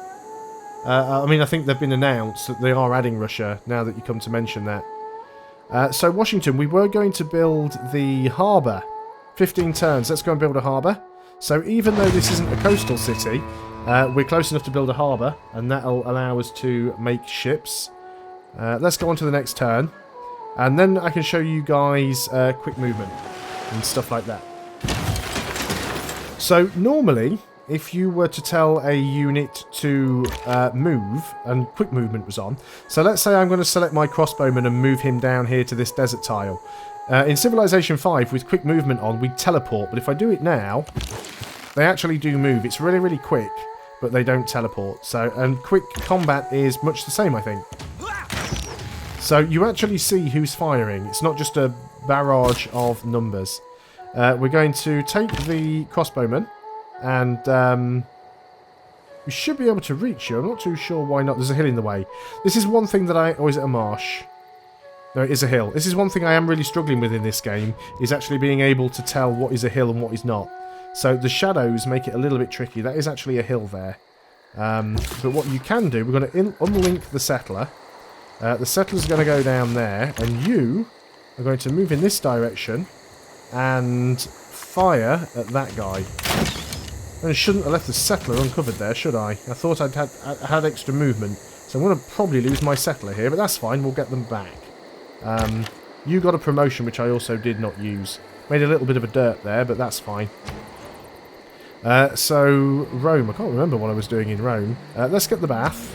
So, if we want to build the bath, it has to go between the city centre and a freshwater source or a mountain. So we'll go and use the mountain because I don't want to remove any of the existing features. I'm also going to just go back into the options, and I'm just going to go and turn the quick combat. I don't like having the quick combat on. I like these new animations. And there's not really an awful lot else that you guys can... We can send you exploring, I suppose, just to see what we can find.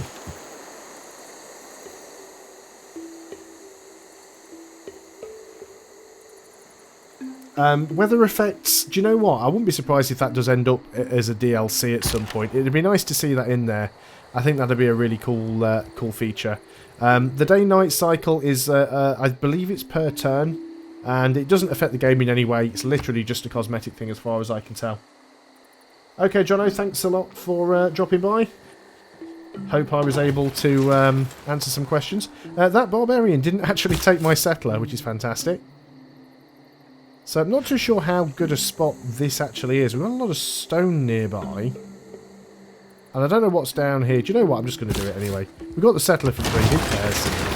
And let's... where did that horseman go? But let's just go in here and start clearing these camps out. We should probably give you your promotion now. So what do we want to do? Zone of control? Not bothered about that. Let's give you the emplacement. I think they're all going to be better. I don't think I found any natural wonders on this playthrough. I found a few in my Germany game. I'm not sure now. I had half a feeling that I found one somewhere, but it wasn't anywhere close enough for me to work. But they're really difficult to spot now on the map. And this is another thing that they need to change. It's missing from the options. You used to be able to change how long the delay was between the pop-ups, the tooltip. So if I put the mouse there and let go, it takes a couple of seconds for that to pop up. You used to be able to put that on instantly. But no, I don't think I found any natural wonders yet. I need to get a scout out and go to another island. That's what I need to do. But let's keep looking around. Oh, there's some copper. Copper's now a bonus resource as opposed to being a luxury. Found some more iron.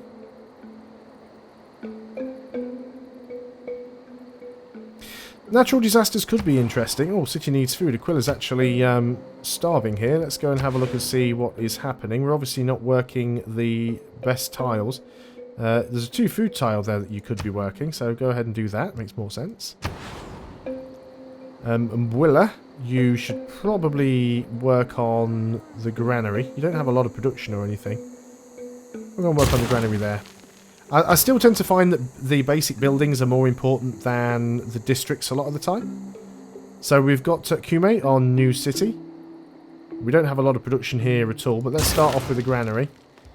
We will focus you onto production, but then we'll manually set you onto... Well, all the tiles are the same, so it doesn't really make a lot of difference there. We'll do a little bit of exploration with you.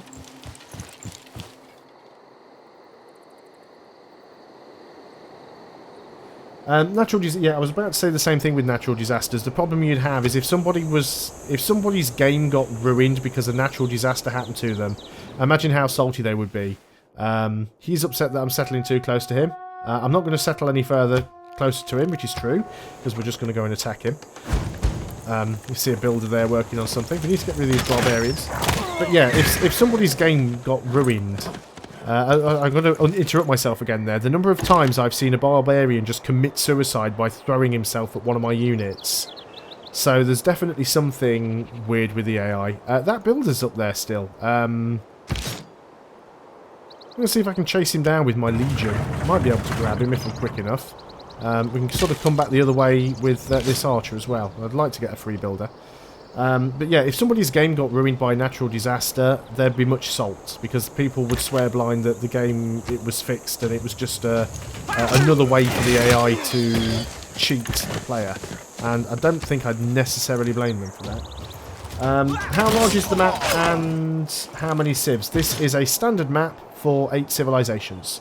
Again, the press version of the game only has tiny and standard, I think, whereas the full game will have the usual dual, tiny, small, standard, large, huge, and whatever. Let's go and have a look on the other side. Got some more cattle. It's not a great spot, really. I could have probably used that settler in a much better spot, but oh well. Yeah, I could have settled up there, but I was hoping that I'd find myself some extra resources down here. I got greedy, basically. Here we go. This is another classic example of a unit suiciding. The reason I can't move on to it is because the Legion would try and take the battering ram with it. The battering ram sort of counts as a civilian unit, so if I unlink them, then I should be able to get up there. It's only 2 movement. Legion. Yeah, you can move up there. There we go.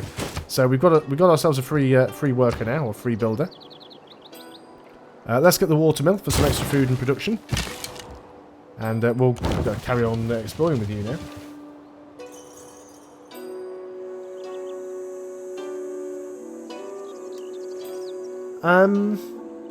Lisbon is a city-state. Do I think that means no Portugal?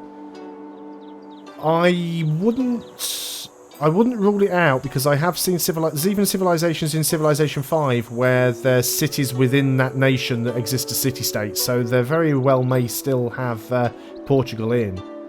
I've got a feeling Lisbon was Lisbon a city-state in Civ 5? I don't think it was, but there were definitely some city-states in Civ 5 that were part of the nations that were in Civ 5.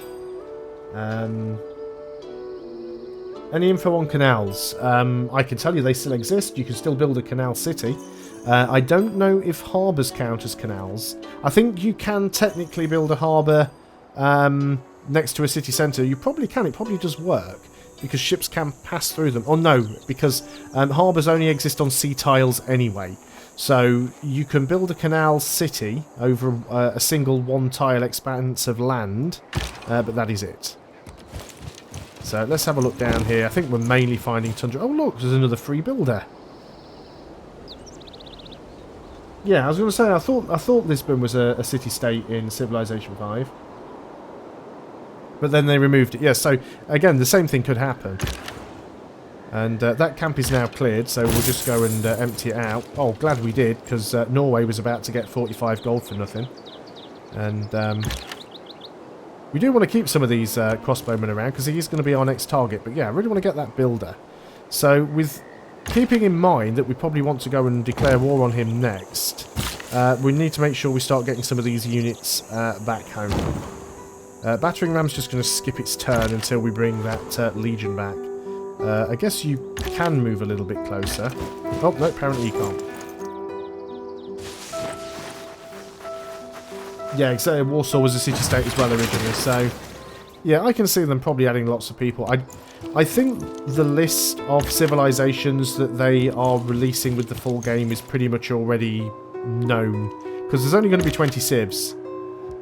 I'm not sure whether or not those 20 civs count Monty, who is the pre-order DLC.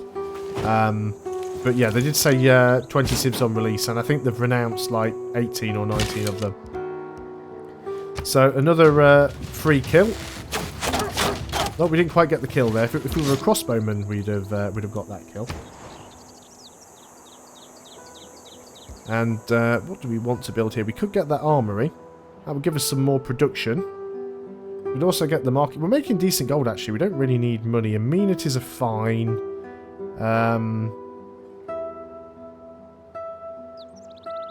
Let's get the armory then, because the armory will give us more production. And production is king. So let's take the Legion. Go and join you back up with the battering ram there.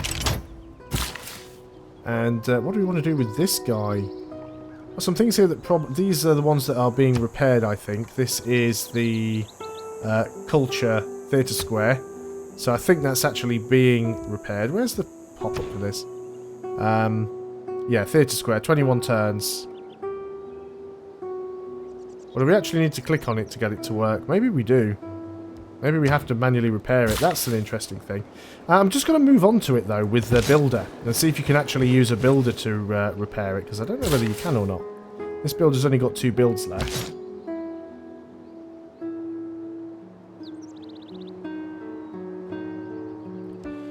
Which Civ do I think is OP? Again, I haven't really played all of them yet. Rome has felt very strong so far. I don't know why. I guess legions are good because you don't actually have to have iron to build legions. Being able to instantly put forts down with them is also fantastic. And the fact that they actually get a free building in every city, which means you don't normally have to build monuments, really speeds up your early game. But yeah, I literally have only played like 2 or 3 of the civs, so I don't know enough now to know which one is OP, if any. Skip the turn there. Not too sure what I'm going to do with you. I might just sort of sit around here and wait for things to happen. We still need to get some ships out because we need to go around and have a look for some of the other civilizations. Because we've only met Spain, and I've got a feeling that's because he ran into me more than anything else. The purpose of education is to replace an empty mind with an open one.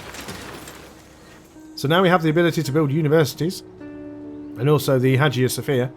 There's not really a lot of point focusing on faith, because I can't get a religion now. The day we stop exploring is the day we commit ourselves to live in a stagnant world, devoid of curiosity, empty of dreams. See, we've actually got a quote here from Neil deGrasse Tyson. So this unlocks Merchant Republic. So what we can do now is we can change our government. Our current government type gives us 2 military policies. One, I can never remember what type that is. It's like commercial and a wild card. We can go for 1 military. This is much better. An additional 2 trade routes. Discount on gold purchases. The 10% bonus on wonder production is nice. Production, 10% plus 1% per every 20 turns on standard speed. But 2 extra trade routes and the gold bonus is really, really nice, because I do tend to buy a lot of stuff with gold. And 2 wild cards is good as well. So I'm going to go for that one. And that also gives us a little bit of a boost. City defense and city range strength. We actually want something that's more attack-wise. Combat victories over units from earlier eras provide gold equal to 50% of the combat strength of the defeated unit. That's not too bad. 50% discount on all unit upgrades is also not bad either. Amenities for cities with a garrisoned unit is also really good. I think we'll try this one, try and get some money. So let's put that in there. 15% faster growth from cities not on the original capital's continent. Now, this is an important thing. I'll talk about continents more when I've got out of this screen, because things have changed a little bit. Yeah, I know I can purchase great people with faith, but it costs so much. It's unless you stacking faith very highly, you're probably unlikely to ever get that. So yeah, what are we looking at? Culture science, right, this is good. With extra trade routes, having culture and science from international trade routes will be brilliant. We're going to struggle with international trade routes because we are pretty much wrecking everybody, but it will be good to have. 2 housing in cities with at least 3 speciality districts. Not that great. Newly trained builders gain 2 build actions. We're not really building many of them. Campus adjacency, 50% production towards settlers, and 2 gold from all trade routes. Let's just go pure money. Money's so good in this game. Plus 1 gold from each of your envoys at city-states. Do you know what? That's not a bad one to have either. And then for our wild cards, we could try and get a Great General. Great General might be really good for us as Rome. And I think we'll keep it at that. This is going to hopefully improve our money. We're making 52 gold a turn now.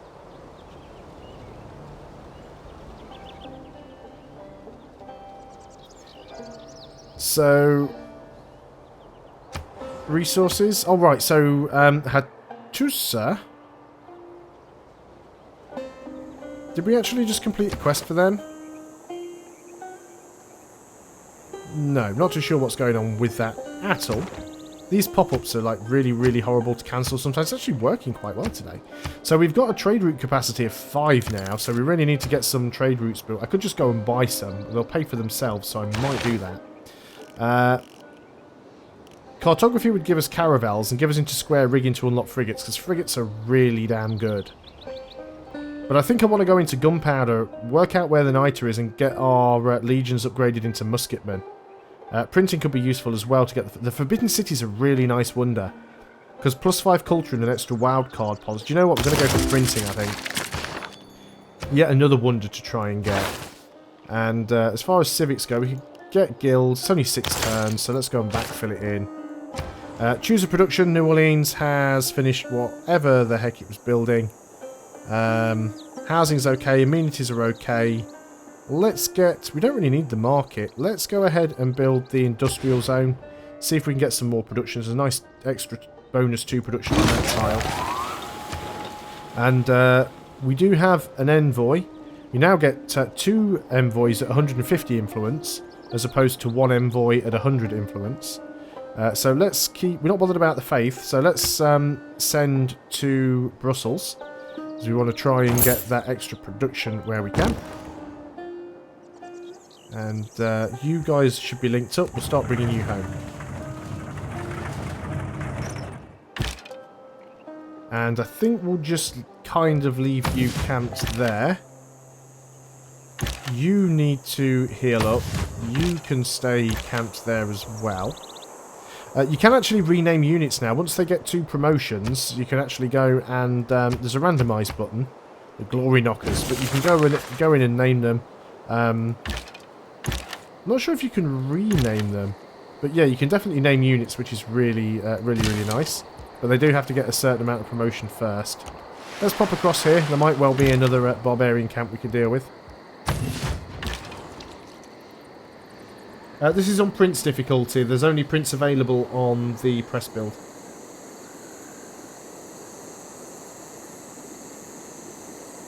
You're asking me if Russia's been revealed. I did... Oh, look, a free settler.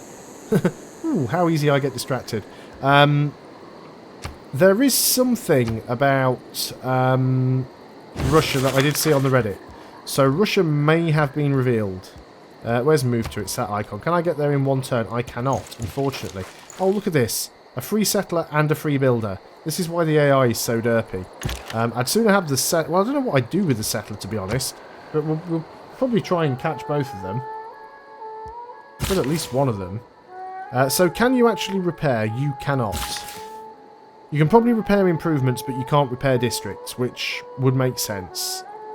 It looks like we've got a lot of cocoa. We don't have the rice yet, which is just a bonus resource anyway. We could send you down here, though, and you could come and get this stone. Give us a bit of extra production down here.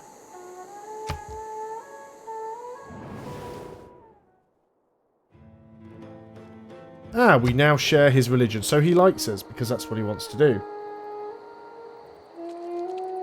Oh, I'll get them eventually. Don't worry. If I have to chase them around the map... Look at that, I've got 2 builders in the settler now.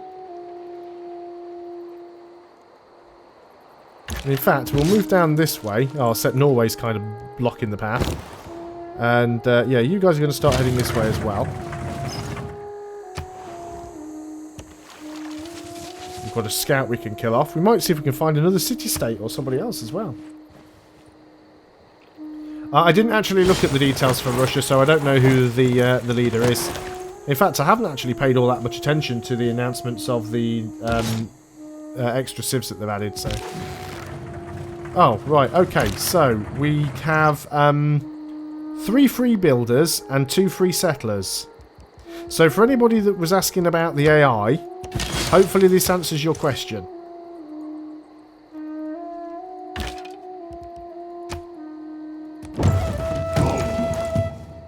Oh, we might have 1, 2, 3, 4, 5 builders right now.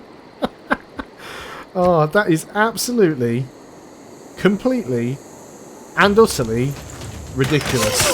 I love it. This certainly proves why you don't... And we've got a goody hut down here as well. This absolutely proves why you don't need to worry too much about getting builders. Because that is a lot of free stuff. Yeah, but at least in Civilization 5, the barbarians used to attempt to take 1 unit at a time back to their camp. I mean, where have all these builders come from? I don't think that the barbarians build builders, so these must have all been like stolen from Norway or something. So let us move. Is that the move button? I've got the builders selected. That's where we're going wrong. Let's go and move and get ourselves another free settler. And we can... did that use all of our movement, really? Oh, well, we might end up losing this builder again, because my plan was to move here. Oh, it's woods. See, I couldn't see the woods, because the settler was standing on it. But yeah, I wanted to move here and then kill that guy. I should have moved on to the build. It doesn't matter. We'll get him. We've got this guy over here as well. So we can do it this way. That's the flipping settler. Ah. There we go, and then we just need to go down here and clear this. So we've literally just got 2 settlers and 5 builders from one barbarian camp.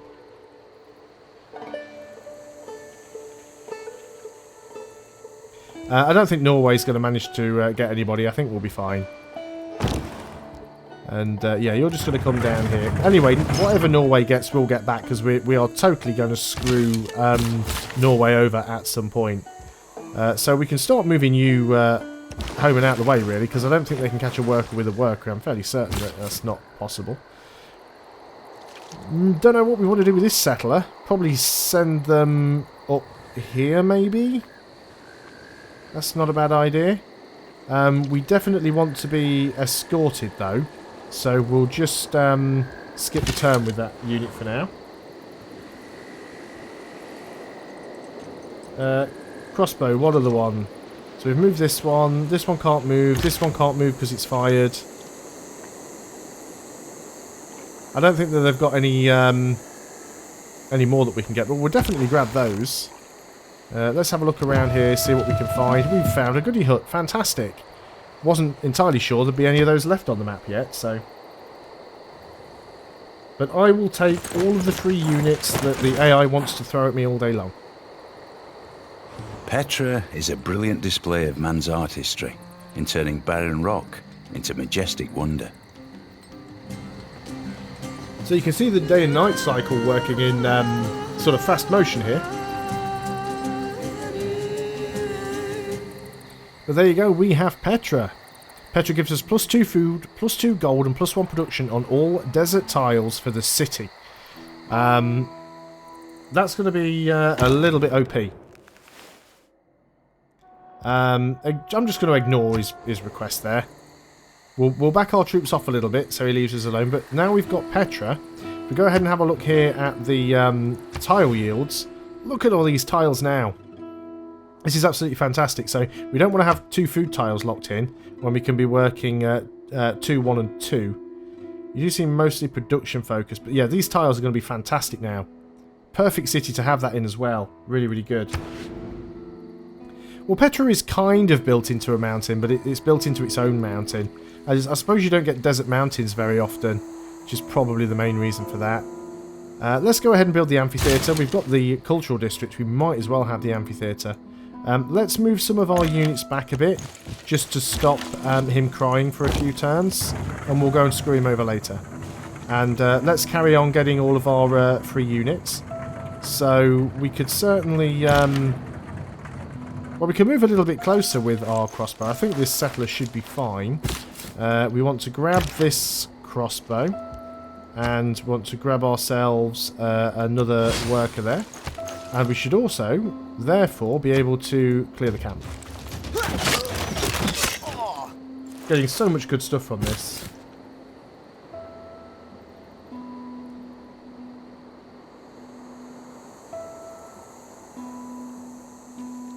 How did I get the game early? Because I do a lot of videos for XCOM and Civilization, and I know PR people at 2K, and I spent the last 2 months asking, pestering, begging, nagging, and being a complete pain in the arse until they eventually gave me a press copy one day before the embargo lifted.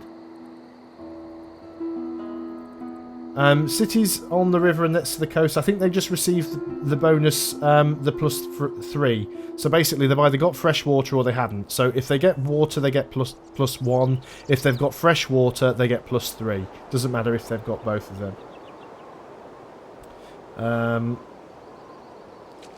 So yeah, free stuff. Let's try and get this settler home. I don't think there's any barbarians in the way now, so we should be okay.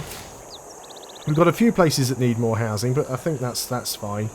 I've actually got so many builders now, I don't even know what I'm going to do with them. Because I just don't... Oh, I've got 2 settlers, haven't I? Wow, so much free stuff. We'll find some spots to put them. We will find some spots. Free will, you're just going to skip a turn. Can't even move them all together. You've got another movement left, but you can't go anywhere because of this new stupid movement system. You are going to stay back there in the hopes that Norway doesn't get upset. Bomb shelters. I don't even know if they exist. See, there's... allows the creation of thermonuclear devices. That's quite late on. There's a lot of good tech down here at the end. There's your nuclear... Build nuclear device is nuclear fission. It might be under the civics tree, though. Let's actually have a look in the Civilopedia, because I actually haven't got a clue. Is there a bomb shelter? Doesn't like there is a bomb shelter. Oops. Is it just called bunker? No, I can't see anything. I did read somewhere... I think it was on Reddit where someone was asking if there was no defense for a nuke, so maybe there isn't.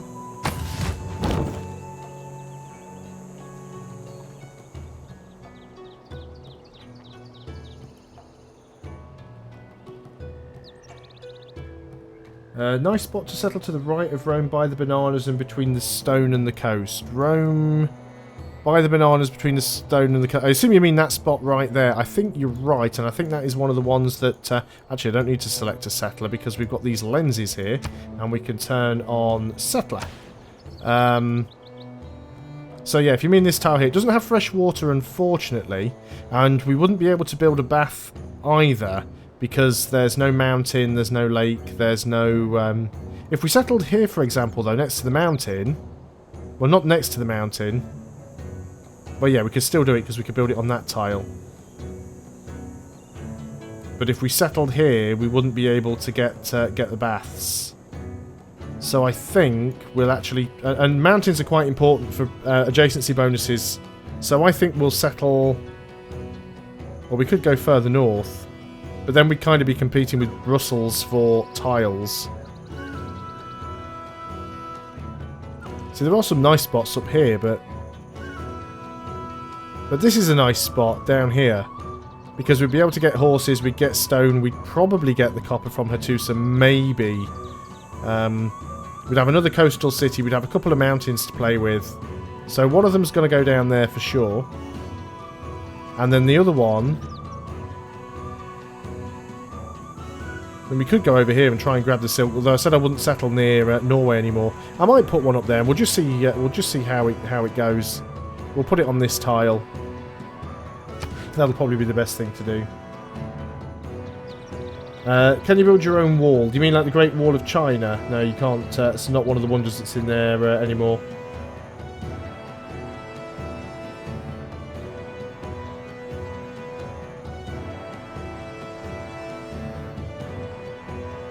Yeah, I know I'd lose the silk, but the population is going to be really hard to grow without having a source of fresh water.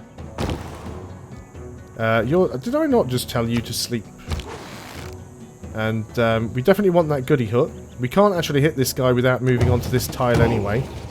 We found the camp, so...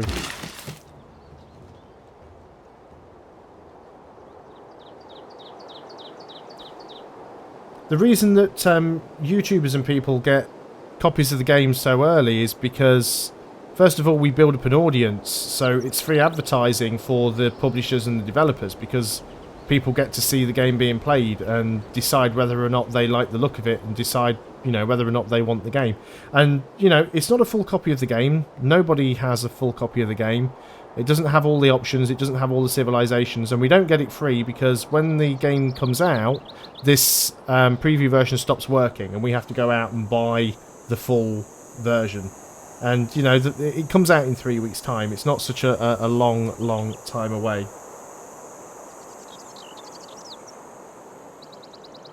The last available wonder. That can depend because some are unlocked by civics. There is a key somewhere. Show key. So wonders are basically the little sort of brown circle with the star points. So these show as wonders, but they're actually devices. Mars hydroponics, Mars habitation, moon landing. So they count as wonders even though they're actually part of one of the Victory conditions. Launch Earth satellite. So probably the Eiffel Tower in the tech tree. So you got the Eiffel Tower in the modern era. And then if we go and have a look at the civics tree... because there are some wonders here. Sydney Opera House in the atomic era, and the Estado do Maracana? Yeah, Estado do Maracana. And they're the last sort of ones in the civics tree.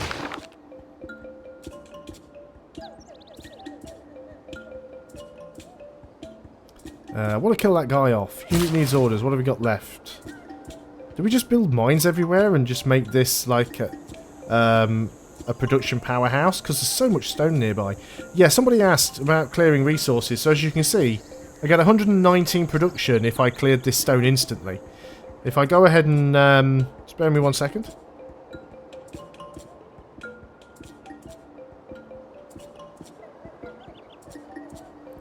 So yeah, we get 119... production if we went and cleared that straight away. And that's actually so much production when you consider that some of these buildings cost... Like, I mean, that would get me a watermill straight away. We're only putting out 3.3 production per turn in this city. So that's like, what, sort of 40 turns worth of production for clearing that. There should be 20 civilizations in the final release. I'm not sure whether or not that includes Monty, who is the sort of pre-order bonus. So let's go ahead and get this builder to upgrade that. We're not going to harvest it, because once you harvest it, it's gone. So I think we're just going to really build up the production here. And we'll just check what tiles we're working. We are working that tile. And we want to keep that one locked in anyway. Let's go on to the next turn, because there's not much else we can do. Well, that's definitely it. Yeah, if you... Oh, is he declaring war? Oh, he's denounced me. That's fine. He's just given me a CB to attack him. Isn't that lovely? Because he's denounced me because my navy is very weak. So we'll just wait a few turns and then we'll be able to attack him. Oh, are they sending me another free worker? So let's move you in there and grab that one. I like how it says another's poor decision becomes your good fortune. Yeah, by another's poor decision you mean the AI. Let's get the goody hut. 20 faith, almost completely useless. I would like to grab this guy, so I think we'll start moving this crossbowman towards him. We will go and attack that guy later on. Yeah, but we'll definitely want to pick that builder up. So we'll go and kill this guy off, because he's now standing in the camp that I might get. But yeah, definitely, if you found a city late in the game, then harvesting will give you a really good boost early on. Choose our production. Wumbella has finished something. Now, you're going to be close to those guys, so do I want to go ahead and build walls here? I think we'll actually get the watermill first for the extra food and production. That can't be a bad thing. Hello there, Rob. Thanks a lot for joining the stream. As for some reason, my stream is just locked up on my tablet, so I'll just refresh that. It's all part and parcel with YouTube gaming. Things never work the way they should do. So let's look at all our fantastic free workers. How many have we got now? 1, 2, 3, 4. I think that was a one as well. 5. No, it wasn't that one, but that's going to be 5. So 5 free workers and 2 free settlers. This is absolutely fantastic. You can't sort of catch up with anybody. So we were working out where we were going to settle these guys. One of them we decided we wanted to get here. And the other one, I'm just going to send them unescorted and hope they get there. This one's going to go somewhere up here. But I'm not exactly sure where yet. As for the workers, just what do we do with them? There's so many of them. You've got the stone. I think we'll just go and get mines everywhere around here. That can't be a bad thing. So you're the crossbowman. Can you actually move? You've got movement left. Let's move you this way. We'll start chasing after this guy. Another worker. Crossbowman does have movement left. We'll just get you to heal up. We'll grab the other worker on the next turn. I've heard all the people talking about being multiple leaders for different civilizations. I've noticed just moved that worker closer towards me again. Why would you do that? You can't go around arresting the Thieves Guild. I mean, we'd be at it all day. There we go. Terry Pratchett quote from Discworld. Not sure I want to change any of the policies at the moment. Happy with what I've got. But yeah, he's just moved that builder back towards me again. I mean, that was a really stupid thing to do because, I mean, I was going to get the builder anyway, one way or another. But just look how many free units we've got now from the AI and free gold everywhere. Yeah, it's definitely better to play wide in this than it is to play tall. But back to different leaders. I've heard people talking about it, even though I've not seen any evidence of it myself. It would certainly make sense, as there seems to be unique abilities for civilizations and unique abilities for leaders. So, yeah, that would make sense. Now, we've got quite a lot of money in the bank, so I think what I'm going to do is going to go and buy some trade routes. So, let's use some of our money to purchase. And we could just buy the buildings, but the traders are 310 gold each. So we can afford to get a couple. Before I do that, I do have a couple more crossbows that I want to upgrade as well. Well, a couple more bows. In fact, I think it's just the one. That one down there needs upgrading as well, but I'm just kind of using him as a scout, so I'll probably wait on that one. So let's just go into Rome and get another trading route, because they'll pay for themselves eventually. Another trade with them. We get to choose a new civic. I think it makes sense whenever possible to go for the ones that give you extra diplomatic stuff. So we'll go for diplomatic service, so we get all of these different CBs available to us.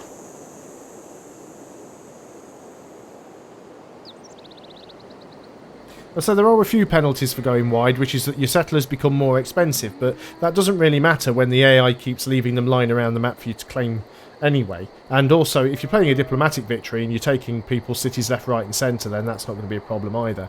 But the more districts you end up building, the more expensive districts become. So let's go ahead and choose our production in Rome. I guess we could get that arena. We're still good on the amenities at the moment.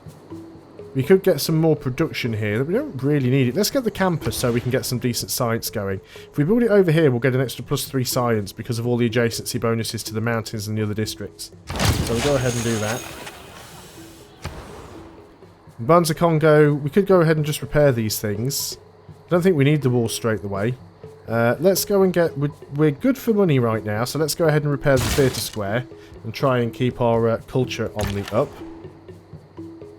And yeah, I think you guys are basically just going to kind of sit around now while we bring all of these units home. Free builders everywhere, so you can go up to that one and you'll make that into a mine. You can't go any further on this turn because of the stupid movement rules. But yeah, let's get all of you back. So we want this crossbowman. Can't really go anywhere useful. Let's just move everybody up. Skip your turn. And now another unit has moved on to that camp. They really don't want me to have it, do they? We won't manage to finish that spearman off. No, the World Congress does not exist anymore, as far as I'm aware. It seems to have now gone. And, like I said, I don't normally stream, but this is just a game that I started playing last night, and I did want to give people an opportunity to ask questions about the game where I could try and answer them. I mean, bear in mind, I don't know everything about the game, not even nearly. But I thought it was better to actually play a game that's a little bit further through, because it's easier to sort of demonstrate stuff on a game that is partially... you know, not right at the beginning, not a brand new game. We do want to go and try and get as many mines here as possible, I think. I want to keep moving this crossbow and get it back around to deal with Norway. He's spitting out a few units now. I'm not sure that I like that.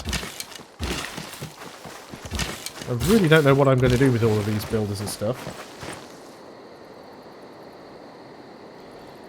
So what else do we have here? That's our crossbowman. So we can actually get you to heal up, actually. You've lost a bit of health. So have you, but we'll get you back eventually. We still need to work on a navy. We are still building that harbour. It's not finished yet. So here are our trade routes now. I'm not too sure how this sorting thing works. I mean, we can sort by Norway. I guess it doesn't sort by order. So if we sort by gold, it'll show us every trade route that offers us gold, but it won't actually show them in the order of highest to lowest. Which is a bit silly. But we want all trade routes, basically. So there's a lot of internal trade routes that we could get for food production and gold. They have changed the direction of trade routes now. So it used to be if you sent a trade route from... internal trade route from City A to City B, it'd be City B that got the benefits because you were sending from A to B. If you now do that, it's City A that gets the benefit. So you're collecting rather than sending. Now, we can't reach Spain at the moment, which is a little bit unfortunate, because if I wipe out Norway, then I won't be able to trade with anybody internationally. Do we even know where Spain is? Because although I've met Spain, I haven't actually found his capital. So, let's see if we can make a deal. And get open borders. We just can't see where his cities is. He's only got a few cities. I'm trying to find where the option is. Let's send him we will not accept. We won't even take some money from us. He doesn't like us that much. That's a little bit of a shame. But we should definitely start trading with other people anyway. We could move our trade routes to another city. That's quite possible. But let's just send them somewhere so we start getting some stuff coming in. Jerusalem's not bad. 6 gold. We get a science and a culture. There's also 2 faith. Brussels would be pretty good as well. So let's send one to Brussels. Still do with another one. Hattusa would be good as well. 7 gold, 3 science. Quite like that one. So let's send one down to Hattusa. It should be safe now. I think we've cleared out all of the barbarians that are in the way. And, oh yeah, we still need to finish this thing off here as well.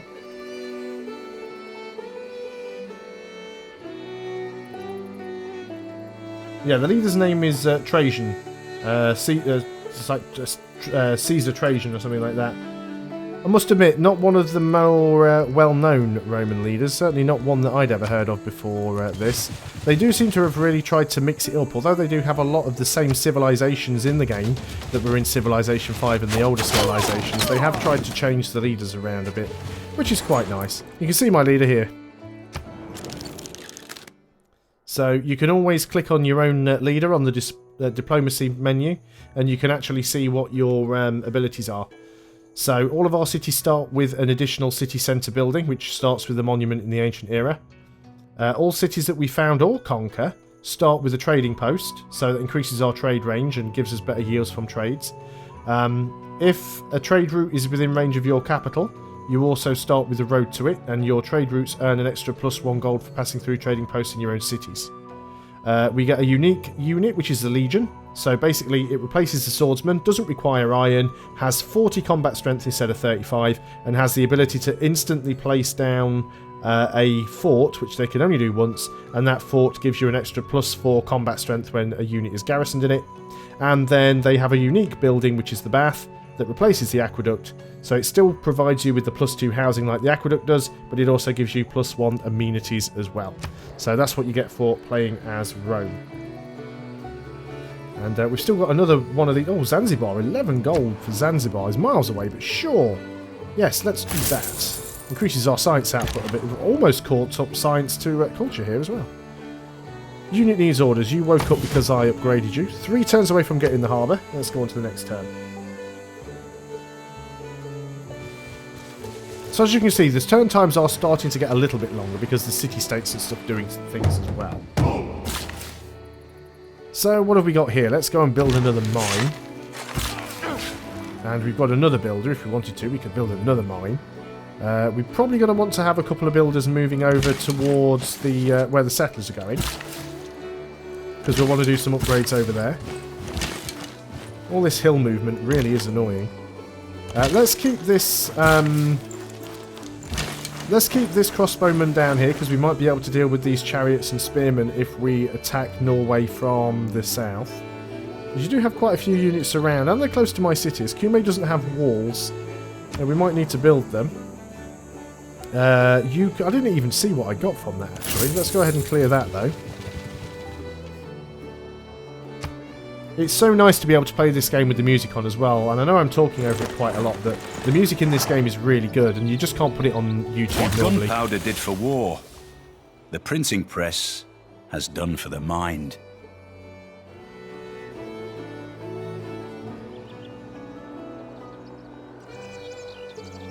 So there we go. We've now unlocked the ability to build the Forbidden City. What is Rome working on, and how long is it going to take it to finish? 5 turns for the campus. We might be able to get that out.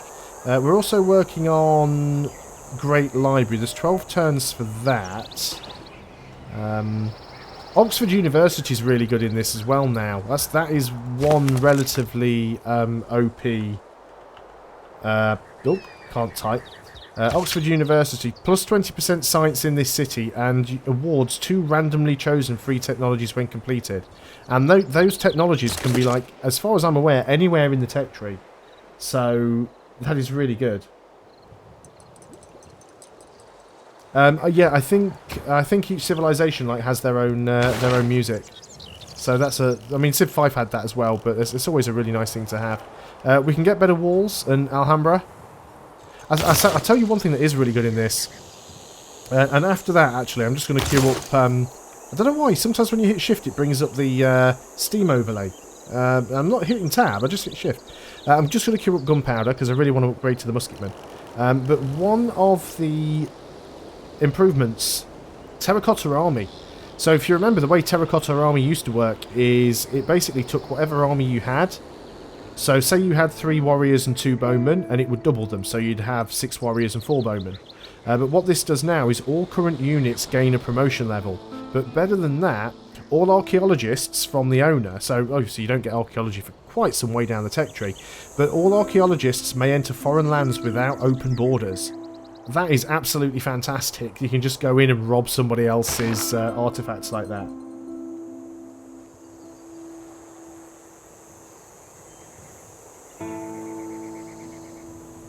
Yeah, I just play to win.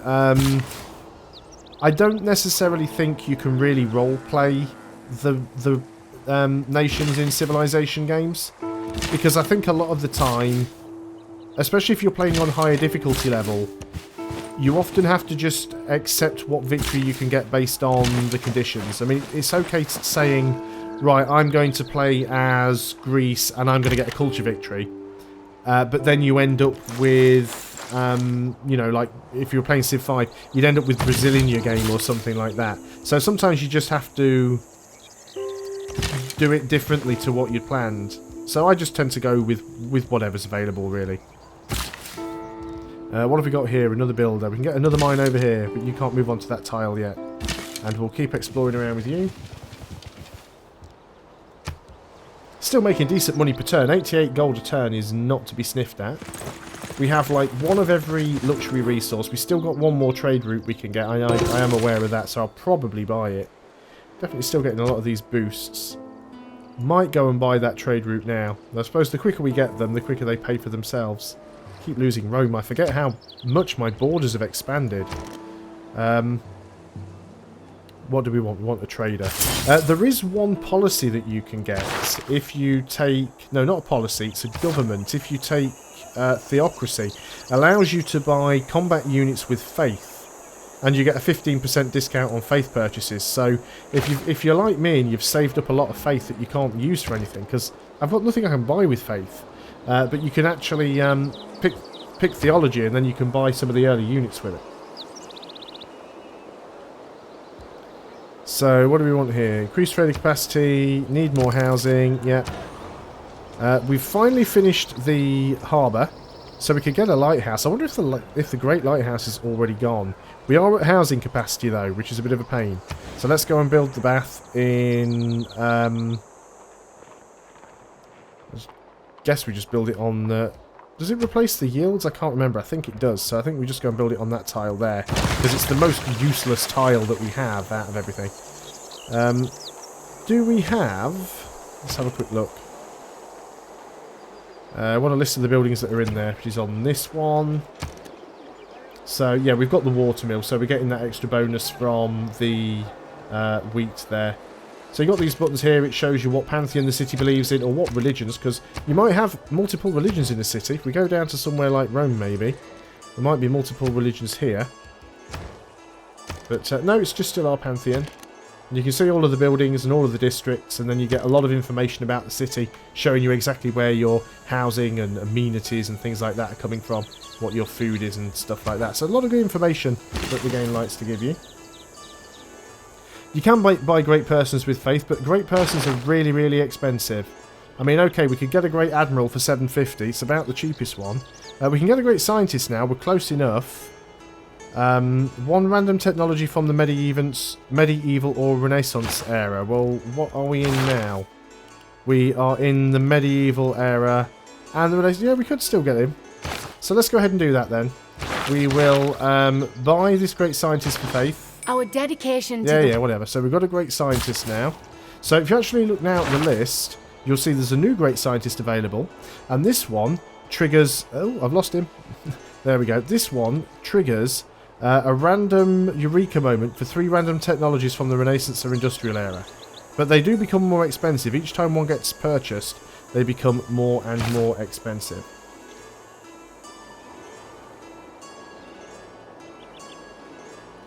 And where are we? We're still moving all these units up. Crossbowmen, I guess you can start moving home, really. I'm already getting fed up of micromanaging these workers, but we're going to have a lot of production in Cume eventually. And I guess we just keep moving all these workers forwards. We'll start sending some up towards the capital. Don't really like your sort of chariot archer that's roaming around sort of behind my borders almost, but I'll tolerate it for the time being. Oh, we found another goodie hut somewhere. Fantastic. Let's hope it gives us something nice. So on the next turn, we can demonstrate the great scientists, if I can find them. There should be a Rome, actually, or around Rome. Or did it just auto-pop?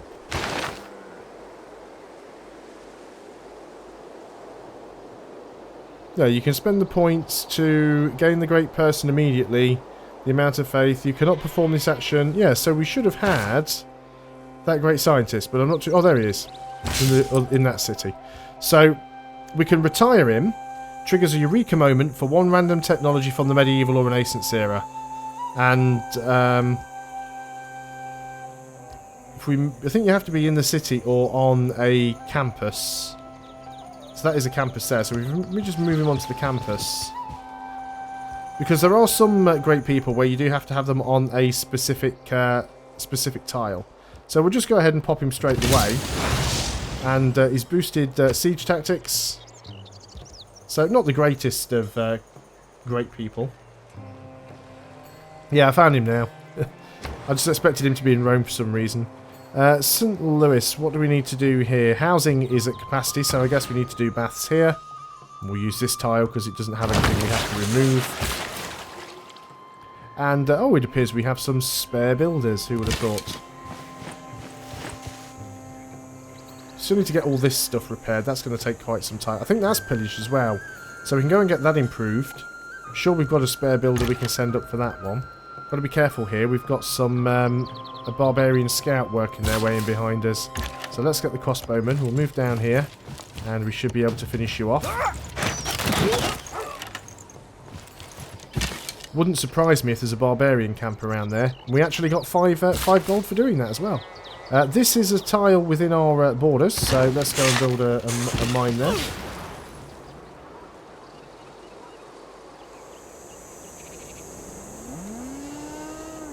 It's going to be a while before I can get a great artist. It's like 3,000 gold or 2,000 faith. So it'll take me quite some time to be able to save up to get one of those. I'll try. If I get one, I'll gladly show you what it does. Let's go and... I guess we just sort of start moving you guys up towards Rome and the new cities now. I've just got so many of these workers. I'm going to keep calling them workers for a while. I know they're builders. I guess we can go and get the lumber mill there as well. And yeah, we definitely want to keep you around for the purposes of dealing with Norway. And we've got that other trade route. Fantastic. We can carry on going to Zanzibar, I suppose. What about... Right, I think most of them are really out of... oh yeah, I can get a great writer. Well spotted. Let's use the faith. So this guy... activate at a district or wonder with an available great work slot and give us 2 great works of writing. That's what this guy does. So we'll go ahead and we'll buy him. We'll use faith. Won't be able to do it on this turn. Have to wait till the next one. It's fairly standard. Granted a recon unit. Oh well, that's good. It's given us a free scout. So we can go overseas now and hopefully try and find where the other civilizations are. I doubt there's any other great persons that we're anywhere near getting. Great Admiral, but fairly useless. What does he do? +5 combat strength and 1 movement to classical and medieval era naval units within 2 tiles, and forms a fleet out of a military naval unit.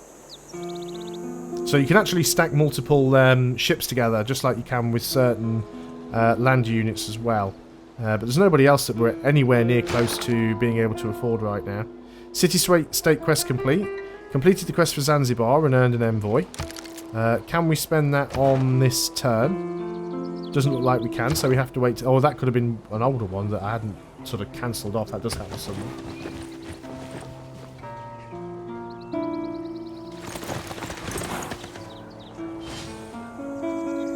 Now I'm going for a domination victory here. I mean, they have changed the victory types up a little bit. It's difficult to tell exactly how well they're going to work because we are playing on a game that only has Prince difficulty.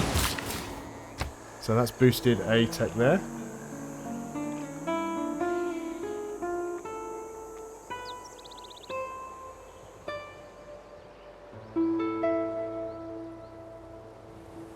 So, where are we going to go next? Probably do want to get walls down here, but the watermill's always worth it because it does give us a little bit of extra food and a little bit of extra production. And would you look at that, we have another builder. Still don't like that heavy chariot being around. Now then, we said there was probably a barbarian camp around here somewhere. We'll keep having a look to see if we can find it.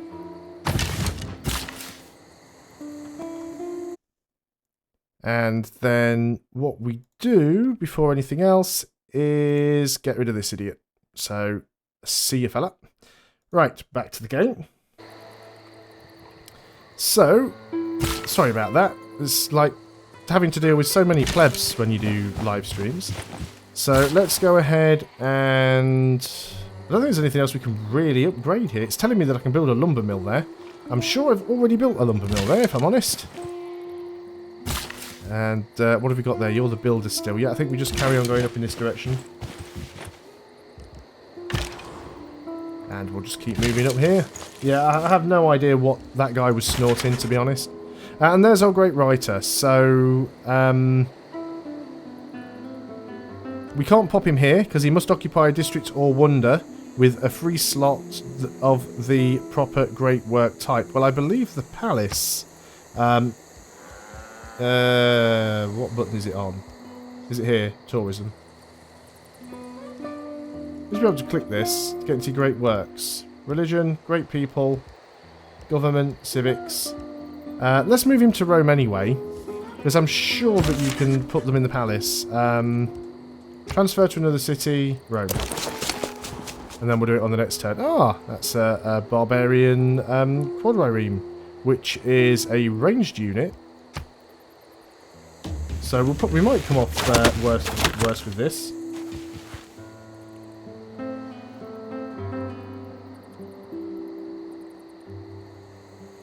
Oh, would you look at that? It looks like we've got another one. Oh, well, that's easy enough to deal with. Getting quite good at this now. It's like almost like it's muscle memory, you know. Oh, would you look at that? We've got a settler. That's where we wanted to settle, so we'll go ahead and found you there. Mediolanum. Yeah, I have no idea where that was. Probably an early granary for the extra food and housing. I mean, we do have fresh water. We don't really need the housing, but I mean, everything else that we build will take quite some time. We could try and build the Forbidden City in 307 turns. But I think rather not. We definitely need some production. Let's go for the granary. What terrible tile are you working? I guess we could... 8 turns until growth or 5 turns. Let's go for the 5 turns until growth. And then we'll get a new citizen all the quicker. Man is a military animal. Glories in gunpowder and loves parades. It is really a shame that this moron has nothing better to do, isn't it?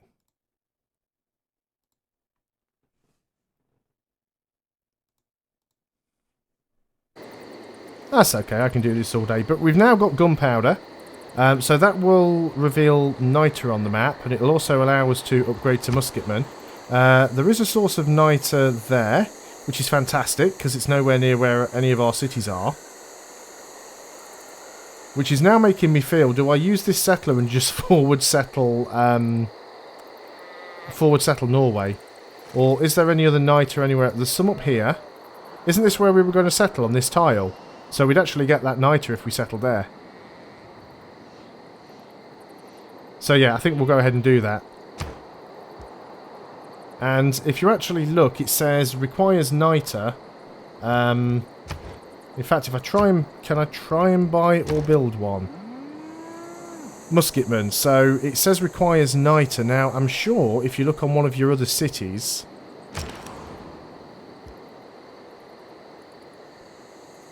Your civilization needs 2 niter to train this type of unit.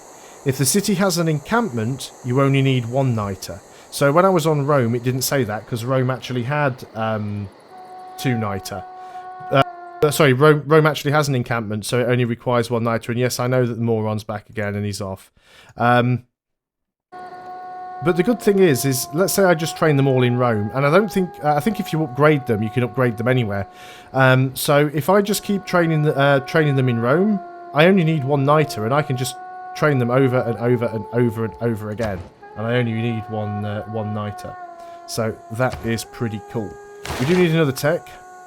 We've kind of, again, military tactics. Pikemen, it's something you can skip. You don't need to do that. 2 turns to get castles, better walls. We don't really need the frigates, not yet. Let's deal with problems on our own territory first. Yeah, there's still southeast and northwest and all that lot, so... Yep, there we go. You should be able to ban IPs. But,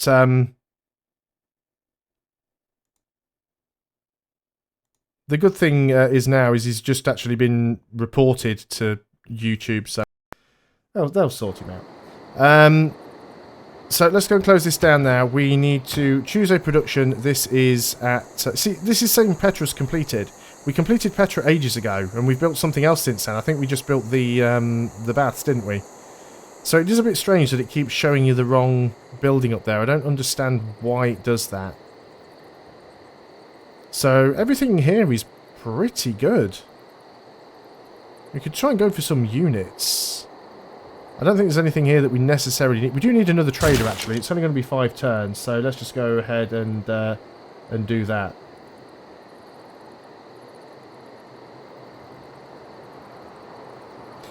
Did I use the Great Writer? I did not yet, no. So I am here, and I can create the Great Works. Let me not then die ingloriously and without a struggle, but let me first do some great thing that shall be told among men hereafter. So that's how they work.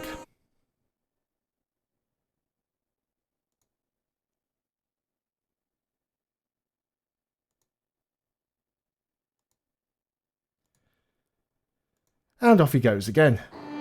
It's really giving my finger a workout dealing with that idiot, I must admit. And we should have another great work as well. I thought we were supposed to get 2.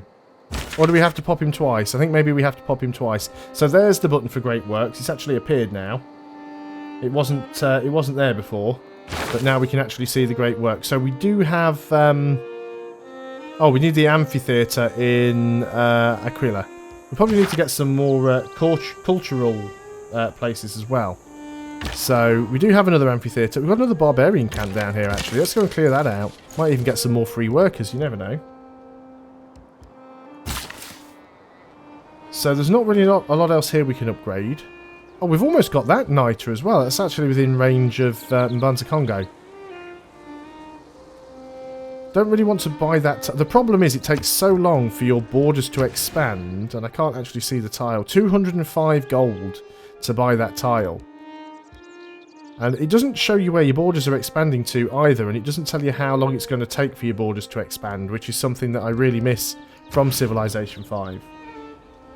Oh, he's back again. Some people really just have nothing better to do, they? Okay, he's gone. I mean, seriously, right? I'm a 9,500 sub YouTuber with 35 people watching. Surely there are other users with bigger chats that he could go and bother. What is the point? So yeah, let's just keep moving all these guys north. I think we've done about as much in this city as we can.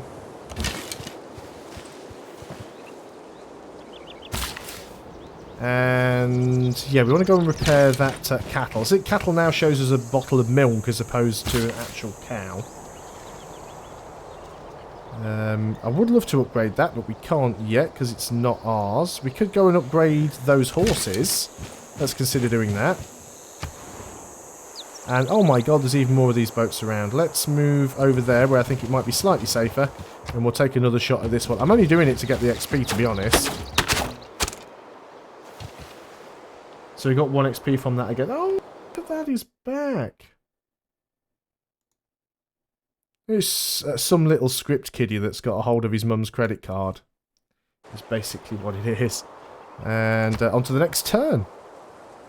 Do I keep losing trade routes? I'm sure I had 5 at some point.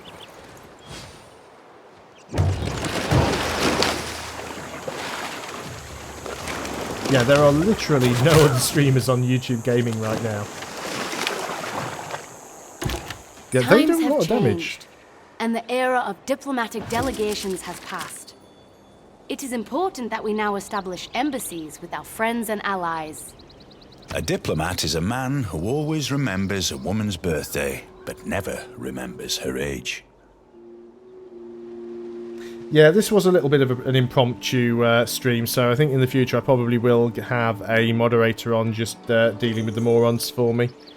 50% production towards spies, and spy operations take 25% less time. So we'll actually be able to start getting spies now. I don't think we need that extra gold from those, so let's go and do that. We will get some spies. Spies are really good. So we'll work on that. We need to clear out this barbarian camp. So let's start shooting at that. I do love how powerful crossbows are against the barbarians. Now this guy, he's getting a little bit shot up.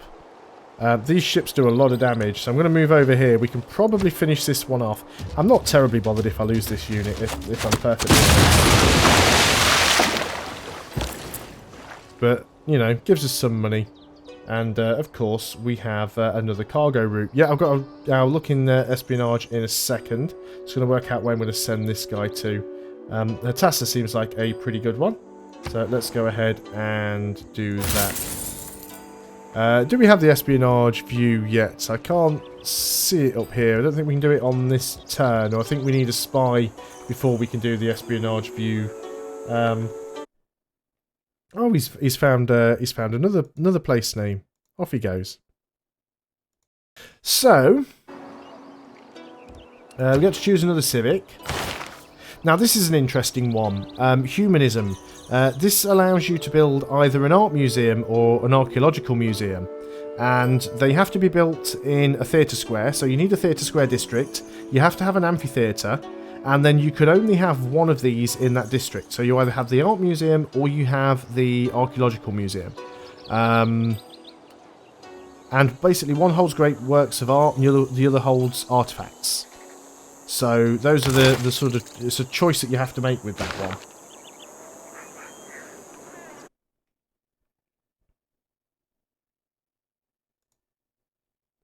And off he goes.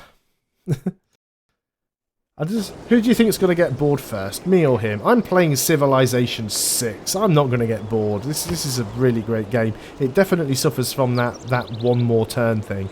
Here we go. We can now build a spy. And this is saying we can build a spy in Rome, but I'd prefer to build the... where we could get chicken pizza. 2 culture in all rainforest tiles for the city, and 1 production to all rainforest tiles in the city. We do have some rainforest. But to be fair, we've got more rainforest. If we could build that down in Mwilla, that'd be fantastic. But I don't think it has the production. So, Forbidden City gives us an extra wild card policy slot and 5 culture. We are going to get that, and I'll gladly replace that tile to get it.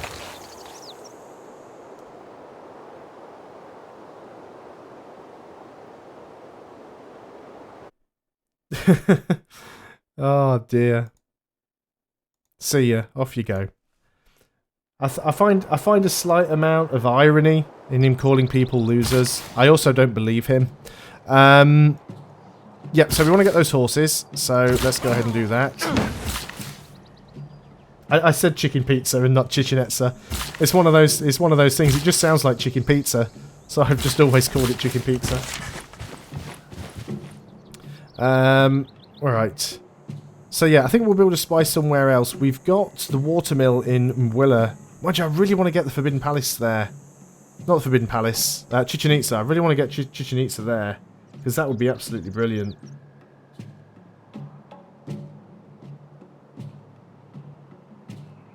I don't know how long I'm going to stream for, actually. It's already, like, midnight. I might be streaming for another hour or so. Like I said, I didn't know whether or not I was going to stream tonight because Marbazir was going to be streaming, and I'm normally a moderator for him. And there's no point me trying to stream Civ 6 if he's playing it. But as he decided he wasn't going to, and as I started this game last night and I was having so much fun, and to be honest, I wanted an excuse to play it some more, I thought, well, I might as well share it with you guys and use it as an opportunity to have a little bit of a Q&A with you. So our amphitheatre is in Aquila, is it not? So let's go and transfer you to Aquila. Then we can use you on the next turn. There will be no VOD for this, unfortunately, because I've played it with the music on. It would either get flagged or all of the sound would get removed. So that is one of the reasons why I wanted to stream it. I wanted you guys to have an opportunity to be able to. I wanted you guys to be able to have an opportunity to hear the music. If you see a castle under fog, you must walk there to meet the extraordinary dreams. So that allows us to get basically better walls, stronger walls, and we can build Alhambra, which gives us an extra military policy slot, plus some extra amenities for entertainment as well. Now, I've got to be careful with this random barbarian that's just walked into my territory. Fortunately, he's moved into range of a crossbow. Now, as you can see, we've got a camp that's spawned down here, so there's a really good way of getting XP. Chicken pizza does exist here, but we'll be able to get that at some point. We can also go and get this marble now for Rome. Do I have a spare builder anywhere? I jest, of course I do. So, you can repair.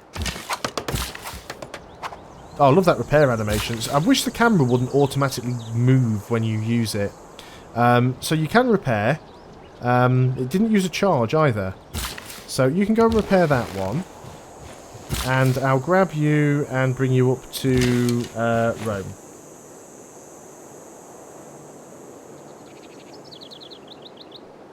I haven't heard all of the music in Civilization 6 yet, and I don't even know if this version of the game includes all of the music, but I do quite like the music in this. It has been quite good. I've really been enjoying it. Venetian Arsenal. This is supposed to be one of the like really overpowered wonders. So you receive a second naval unit each time you train a naval unit. I mean, how good is that? Basically, it's 2-for-1 naval units for the rest of the game, and you get 2 engineer points. I mean, that's just amazing. No World's Fair or anything like that, not as far as I'm aware. When do you get guns? Technically, I already have the ability to get musketmen. I just need to get the niter, need the strategic resource. I've already got musketmen unlocked. Musketman leads into metal casting, which gives us bombard, which is basically a cannon. So it's sort of a early siege weapon. From there we go into ballistics in the industrial era. Gives us field cannons. And then that moves into rifling, which gives us the ranger, which is actually an upgrade for the scout. Basically gives it some melee strength and some better range strength. Only has a range of 1 though, instead of 2. Also gives us the ironclad, the medic unit as well. So it heals adjacent units. And then we start moving into the modern era where we get infantry. So there is no Great War infantry. We get artillery, battleships, observation balloons, support unit. Adds +1 range attack to adjacent bombard strength units. So basically, you use that as a support unit with artillery and or a siege engine, and you get +1 range. Which is really nice because they've gotten rid of the promotion to get +1 range. And then you've got biplanes, you've got submarines, you've got anti-tank crews up there. You've also got tanks, and then you get into the really cool stuff later like anti-air guns, machine guns, fighters, bombers, aircraft carriers and destroyers, attack helicopters. Quite a lot of the stuff is similar to what you'd seen before. Mechanised infantry, nuclear subs, rocket artillery, mobile SAMs, jet fighters, missile cruisers, bazookas basically, modern anti-tank, modern armour, jet bombers, and that's basically it. So a lot of the military units are actually quite similar. They don't have the XCOM squad anymore. No, I'm really disappointed about that. But I think XCOM squad just thematically didn't really work. So look at this. We could go ahead and build we could go ahead and build Chichen Itza. It takes 72 turns. It's hardly worth it. If it takes that long to build, it's hardly worth the building. Unless we could get a great engineer. We would have to destroy a jungle tile to get it. But do you know what? We're going to try it. Because if you can't try this sort of thing, then what's the point in playing? We are definitely going to clear out this barbarian. While I think about it, we're also going to go up to the top here and get ready to clear... Oh, no, that was the trader selected. Already moved on this turn. Fine. Must occupy a district... Which district was it in? Aquila Amphitheatre. This slot can display a great work of the type writing. Okay, maybe it's because this was the turn I moved him on. And you can... I guess we can get a farm here. Get some food going.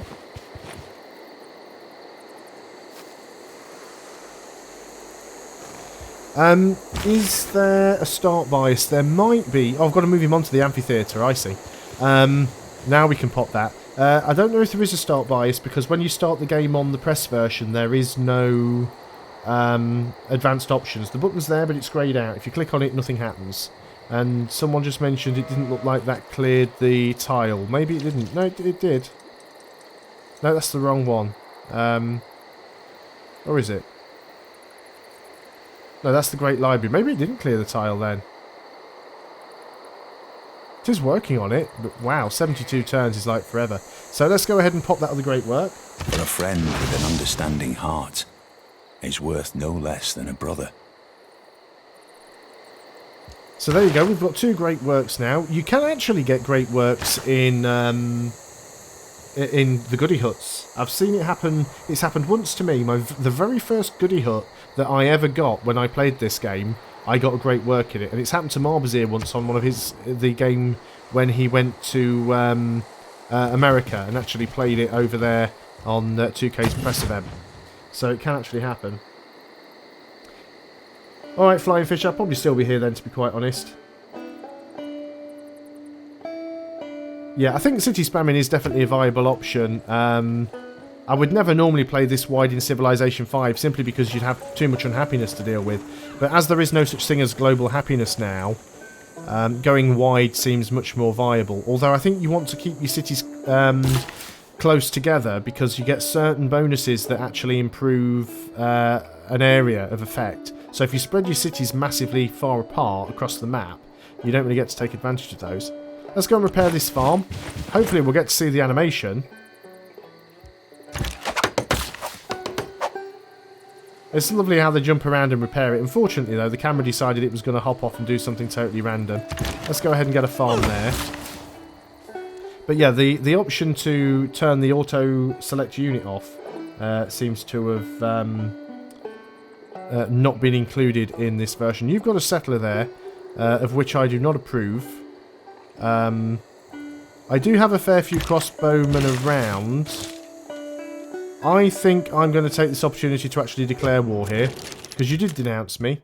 We're not going to declare a surprise war, because that would be egregious. But we can declare a formal war. We don't have the denounce one, but I don't care. Þú ættir þig eldinum eiga stjórna þú hefur kveikt. I'm playing as Rome. Nei, hann þér of mikill. I think it's safe to say that Rome are pretty much known as warmongers, so... I'm just hoping I can sort of try and get rid of this spearman, but I haven't really got anybody close enough by that can deal with that. I didn't realise that I'd sort of moved all of my units this far out. If I move you to here, that will use all your movement. If I move you to here, at least we can fire at that unit. Unfortunately, we're not close enough to actually capture it, but we can certainly start moving towards it anyway.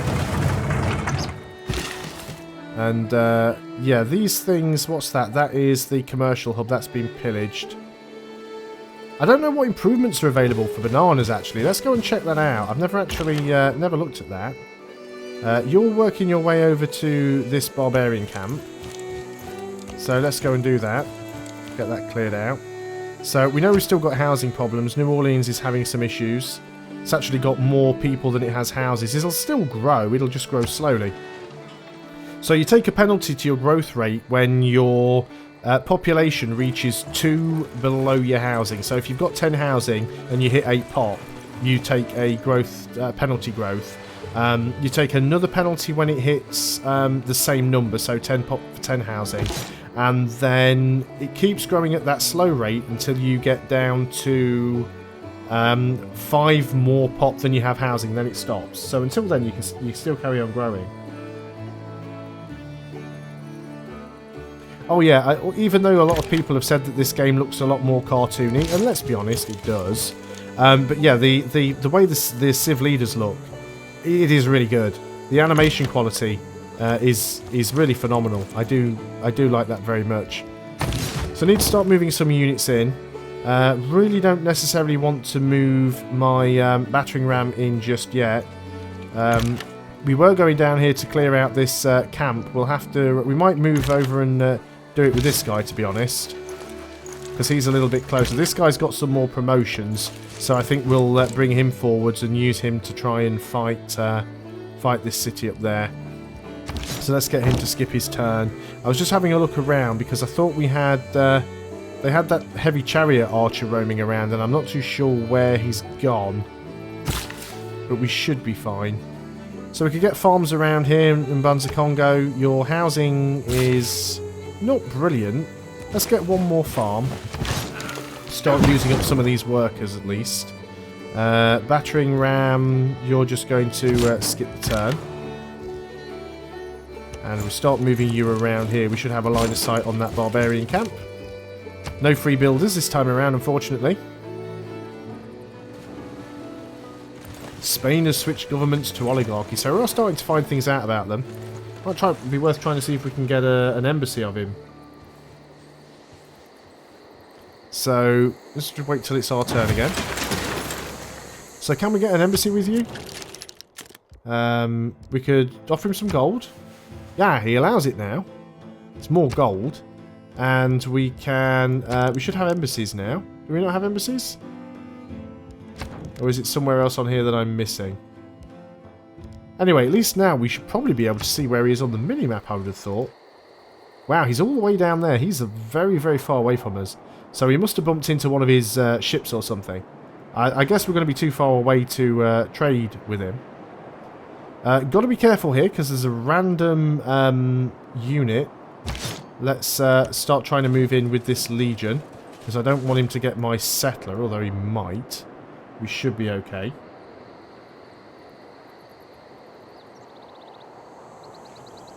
The 2 dots on the map, you mean these things? These are actually just the symbology that's on the map.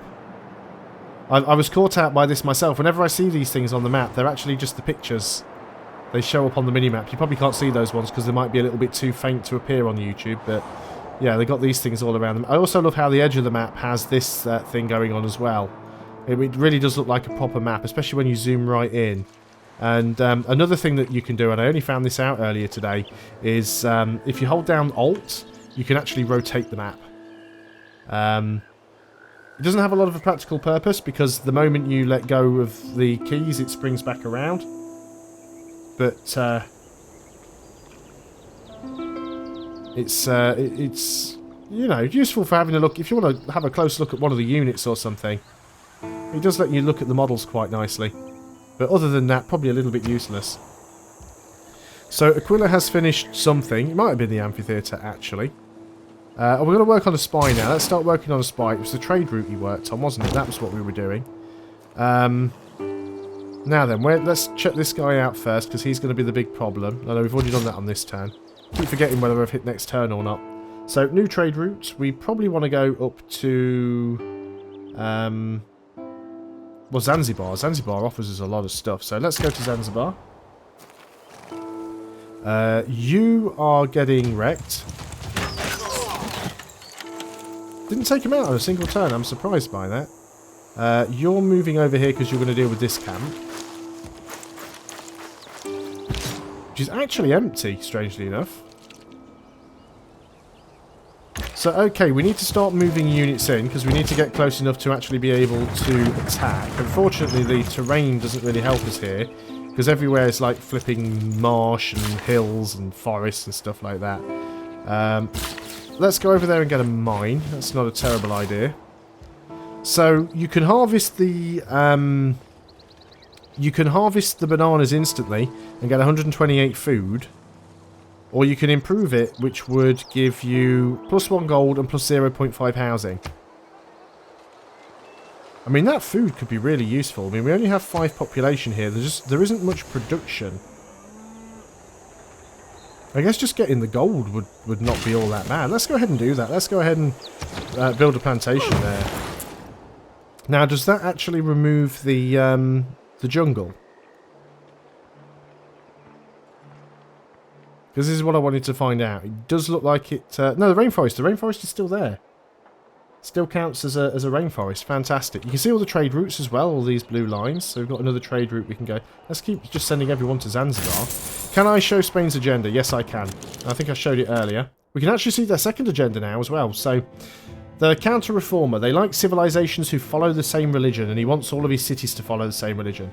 And he hates anyone trying to spread religion into his empire. So that will always be Spain's agenda. But then their hidden agenda is paranoid. Now, you can have the same hidden agenda on more than one civilization during a game. Like civilizations who pose no threat, dislike civilization with strong militaries or ones with nearby cities. Well, he's going to absolutely love me then, isn't he? Because I think I've got a relatively strong military. Let's go on to the next turn.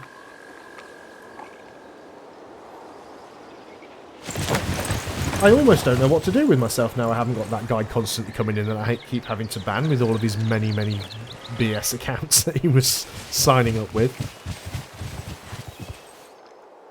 What can be labelled, packaged, mass-produced is neither truth nor art. So this allows us to build the shipyard, which gives us some combat experience for ships. So pretty much works the same way that having something like a barracks or an armory in Civ 5 did, except you have separate ones for naval units and land units now.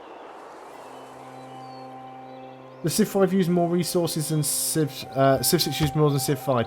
I don't have any sort of resource monitor running, so I can't say, you know, for certain whether or not it does. What I can say is that even though this game isn't finished yet, so I'm assuming it's not optimized, it's running pretty well on my machine. And my machine's not exactly a powerhouse, you know. It's a couple of years old processor. I'm running Windows 10, 12 gig of RAM, and it is an i7 processor, but I am only using a NVIDIA 770 GTX, a 2 gigabyte one. So it's running absolutely fine with the graphics on relatively high settings. Not quite max settings, but relatively high. And, you know, if I sort of zoom in, zoom out, scroll the map, a little bit of lag as if I zoom right out, but at the same time, you've also got to remember that I'm streaming, so that uses some power as well. A little bit worried about this settler. Even more worried about this settler now, because there's a barbarian camp up there. So we need to... Do you know what? We're just going to buy a unit. We'll get ourselves a... still can't get the musketman yet, unfortunately. But you can never have too many crossbowmen. 600 gold is really expensive, but you can never have too many crossbowmen. Let's go and look at the tech now. Here's a nice little thing as well. This thing at the bottom of the screen actually allows you to see where people's tech is. So you can see that we are up here in the Renaissance era. We can see that Spain is in the medieval era, and Congo, America and Norway, well, we've wiped out Congo and America, but they never got out of the classical era. Neither's Norway, apparently. So he should be hopefully relatively easy to beat. Banks and the Great Zimbabwe, or we could go into cartography. I think we're going to go into cartography at this point, actually. We could go for siege tactics and be able to build forts and the Renaissance walls, but we're pretty much going to have this island to ourselves very soon. As it happens, we've managed to find Norway's heavy chariot, and we could destroy that completely before getting rid of the barbarian camp.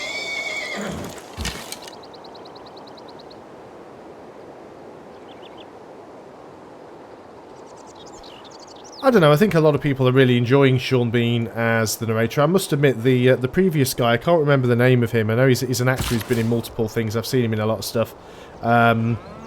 he does have a really great voice, but I don't know, having Ned Stark narrate your game's not too bad, surely.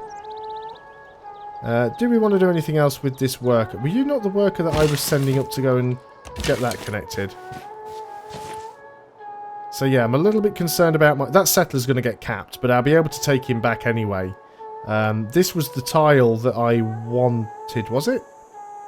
Was it this one? Yeah, I think it was that tile. So that settler's going to get capped, but we'll get him back, so I'm not too worried about that.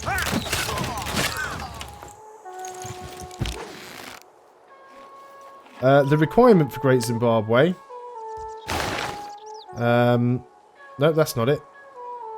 Requires, must be built adjacent to a cattle, and must be adjacent to a commercial hub, and the commercial hub must have a market. So you have to have a really specific placement for that. You need a tile adjacent to a commercial hub and adjacent to cattle. So you get an extra trade route, and trade routes to the city get +2 gold for every bonus resource in the city's territory. Wow, that's quite a lot. But look at the build cost, 920 production. And like I said, I think in Civilization 6, if you lose a Wonder Race, you don't get anything back. Yeah, William Morgan Shepherd, that's the guy. He's in the Transformers movies. He plays Sam Witwicky's like great-great-great-grandfather, the guy that's supposed to have found Megatron frozen in the ice.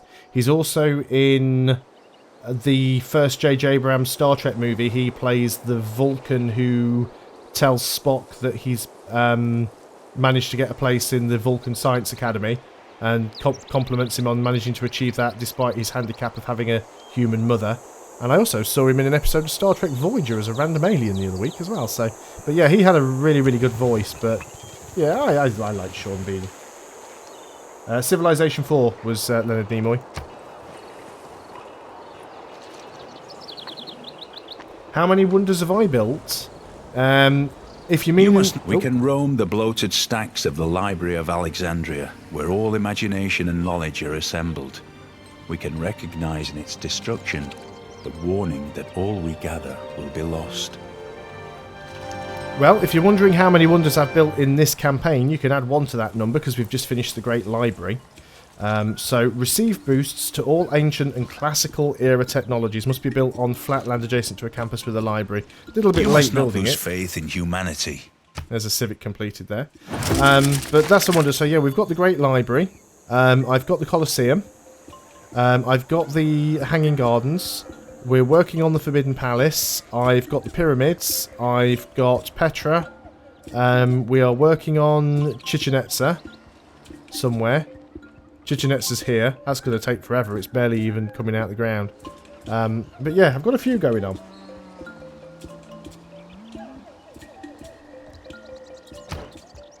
We need to get a new civic. We could get mercantilism, which would give us privateers. That wouldn't be too bad.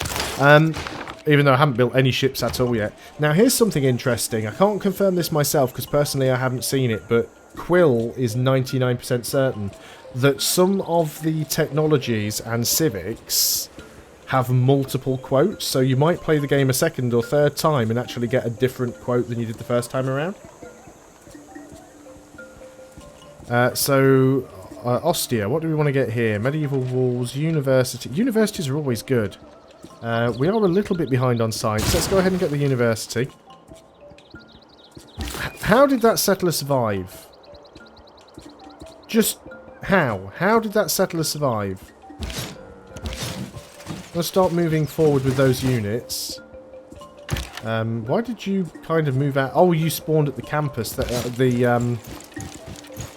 What's this called? The encampment.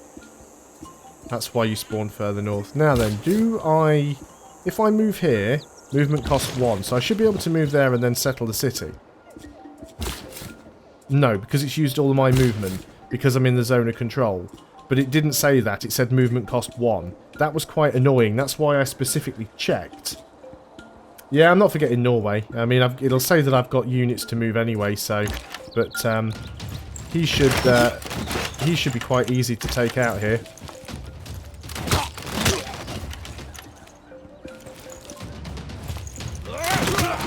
He actually... What, if you're talking about when Quill said that, if that's what you're talking about, he was on Mobs' stream earlier in the week, talking in the chat. So we can go ahead and take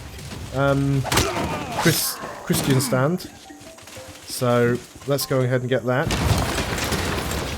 And we get a free settler as well, because there was a settler in the building. And we instantly get a road, because we're Rome. Keep the city. Why not? Why would we want to get rid of it? And then we're going to have a nice coastal city from him now. This one does have walls, of course, so it is going to be a little harder to take. New Orleans is having problems with its housing and its amenities. We could get a bath here. It's only going to be 9 turns, so that's probably worth getting. That'll solve both of those problems. Kume... What do we want to get here in Kume? Now we've got some decent production. There's no wonders that we can get. Some amenities are good. Our income's solid. I guess we get another campus. It'll take quite a while to build. See, we could get one here for a 2 science bonus. That would mean replacing the mine, though. Let's go ahead and get that one there. Actually, let's buy this tile and we'll build it there for a +2 bonus. It's adjacent to 2 mountains. You're going to take a long time to build anything. You probably should get the monument built, because we love culture. And, yeah, you were going to build a mine. You were going to go ahead and clear that barbarian camp, so 45 more gold. I'm not necessarily sure that the AI is final. As I was saying earlier, in terms of programming something, there's very little point in programming the AI until you've actually done all of the balance, because the AI needs to be able to understand the value of building certain buildings and taking certain actions. And if you haven't actually got the all of the numbers locked down, then programming the AI is probably, you know, it's sort of one of the later things you would do. I would expect, anyway. I wouldn't have thought that they'd finalise the AI and optimise it until they'd put a lot of the other features in. So we've got spare horses, we've got spare salt, we've got spare cocoa, so I could probably trade some of that with Spain right now. So I will go and see if Spain's willing to trade. He doesn't like me at all, but we'll have a look. So if we want to make a deal with you... so... He's not giving me the citrus anymore, but I've got spare cocoa and I've got spare salt. Would you be willing to... well, what would you give me for that, first of all? You cannot accept the deal. But if I did that, you would actually accept. Interesting. Okay, well, we can just do a straight swap there. We'll get some extra amenities, so that'll help. Out of there, Flying Fish. You haven't really missed much, to be honest. We did manage to take... that first city from Norway.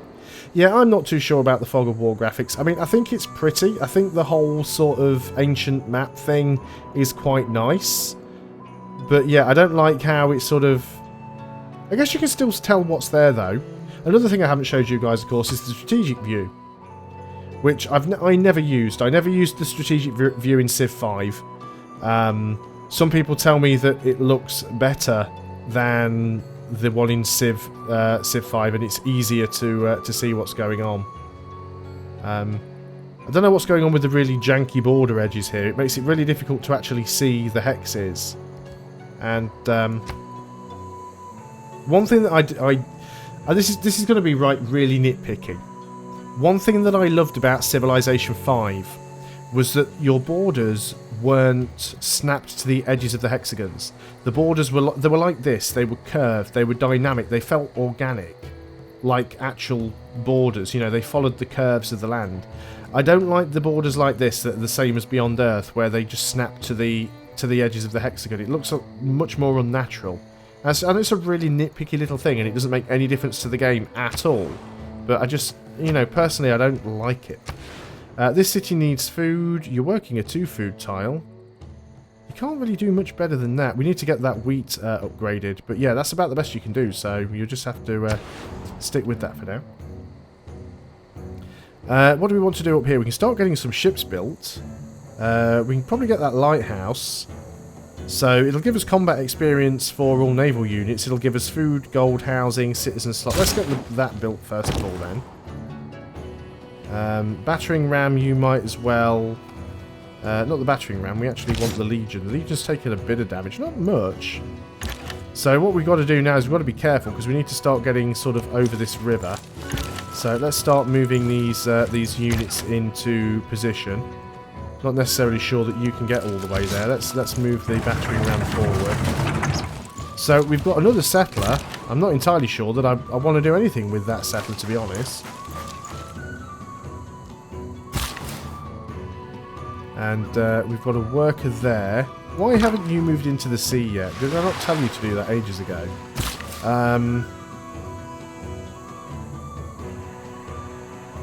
Let's get you over here so we can get that wheat connected up.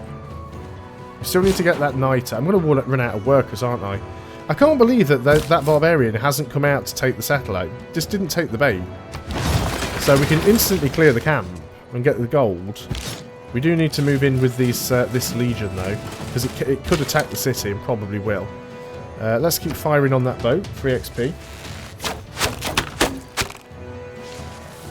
How much gold would I get for disbanding the settler? That is a good question. I don't think it tells you unless you do it. But we don't need another settler, I suppose, so let's have a look. So we've got 542 gold. 742 gold, wow. 200 gold for a settler. Wow. Can't grumble at that, can you? Choose a production. So, again... Right, we don't have an awful lot of... we want to get baths as soon as possible. But I think we want to get the granary for the +2 housing. That's a good early one to get. Now, what tile are you actually working? You're working the barbarian camp. That's fine. So you guys can move in a little bit closer. You can't do anything at the moment, so you'll just fortify up. You can't do anything either, so we'll skip your turn. The city will probably take a shot at the Legion with the battering ram, but I think that's fine. I think I've actually had more than that from a scout before. I'm sure when I was playing this earlier on and I disbanded a scout, or on my Germany game I disbanded a scout at some point, and I got like 90 gold or something like that. So I don't know whether it's based on the experience they have or the promotions, because I think it had 1 promotion. So maybe it's based on that. So how much damage are you actually going to do to this unit? You're repairing stuff there with your worker, which I might steal just because I can. Or I might wait. And the problem is I'd have to move off the battering ram, which isn't necessarily a good idea. Although I could move the battering ram out of the way, I suppose. But let's start moving in with these units, because we need to get into a position. We've got to cross the river, though, which is the problem here. But, yeah, we really want to be off this tile, don't we? So let's unlink them. We'll move the battering ram up there. There is a barbarian unit, but let's move the Legion over there. Now we've got another worker. And then we can move this crossbow in over here. We should be able to take this out now. We've got a promotion for the Legion as well. Somebody asked if you can rename cities. Oh, there's the unit list. Oh, we've got loads of builders. You should be able to rename cities, but I don't think you can do it in this version of the game, as in the press version. I certainly haven't seen anything you can click on to change the city's name. But I would be very surprised if you can't change the city. Just moved on the settler with the battering ram while on the city. What?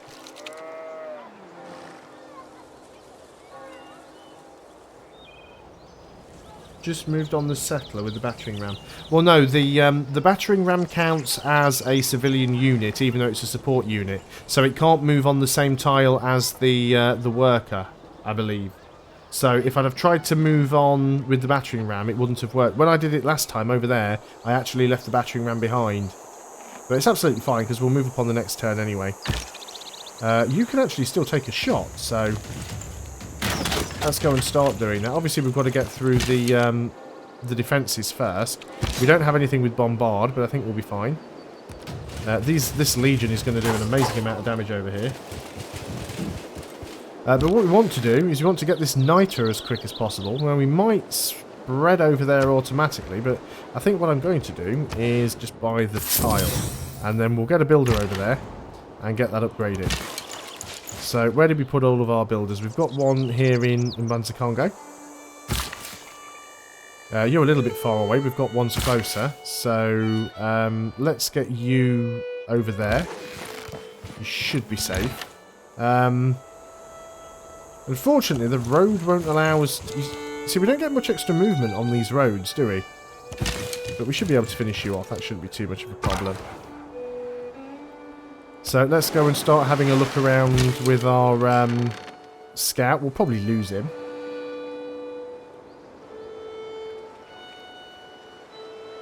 My favourite change in Civilization 6? That's a good question. No, I know what my favourite change is. My favourite change is that you can upgrade a unit from... you can upgrade a unit from one to another and skip all the ones in between. So if you look at an upgrade tree, for example, you start off with warriors, and then warriors get upgraded into, I think it's swordsman first. So obviously I get legions, but you go warriors into swordsman, and then from swordsman you go into musketmen, and then from musketmen you go into infantry.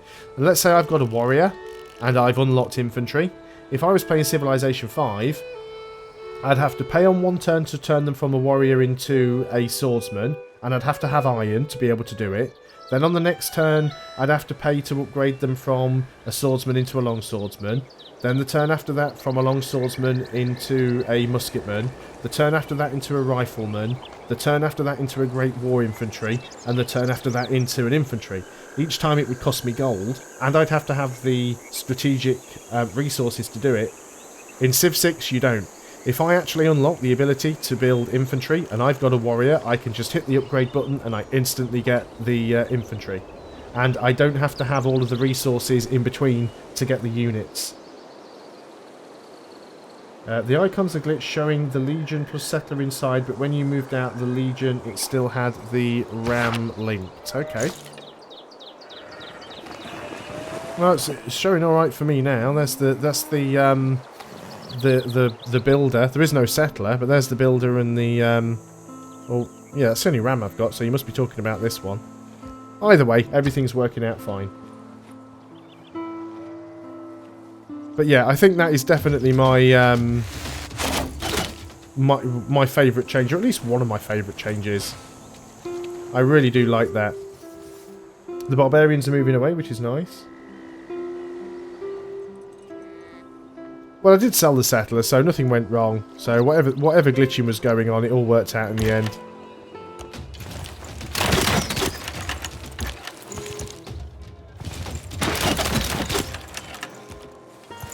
So what we can do now is we'll start to move this builder. We can move him through the bow, and then we can move the ram, and then reattach that. In fact, the Legion gets a promotion. Combat strength when defending against range attacks. That's... well, we've already got that one. We've got both two. Can scale cliff walls. If you don't know what cliff walls are, if you look around the edges of the map, you'll see you've got these things here. You cannot embark or disembark on cliff walls. So you can't move from the land tile to a water tile if there's a cliff there. However, if you've got the can scale cliff walls promotion, you can. So that's what that is.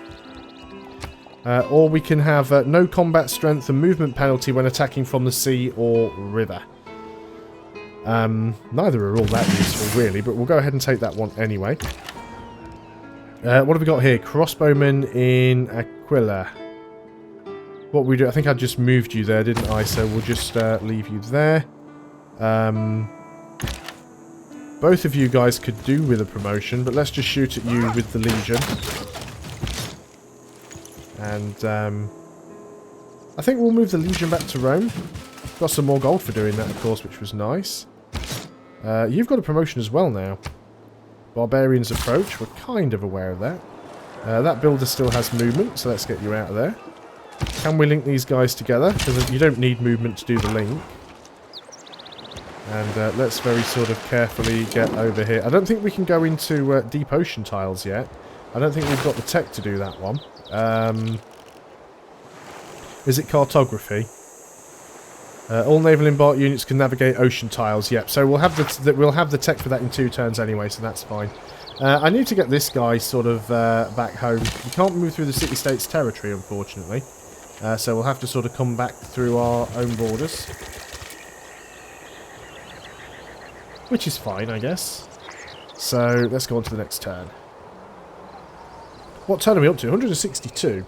Other people said that I was playing faster than normal, but it really doesn't feel like it. Can't remember what turn I was on when I started. I've been streaming since about 9 o'clock, I think. So I've been going for about nearly 4 hours now. Unless I'm wrong, I could be. I'm not 100% sure. I'm sure it was about 9 o'clock when I started. We could pillage this tile, but I don't see a need to. If I just go and have a look at the game, has it got the turn? Turn 106. Might as well save while I'm here. So turn 106, turn 63. So I've only literally done just under 60 turns in like 4 hours. So let's just keep firing at this thing. See, he's actually got some fishing boats down here. This might be a relatively good city.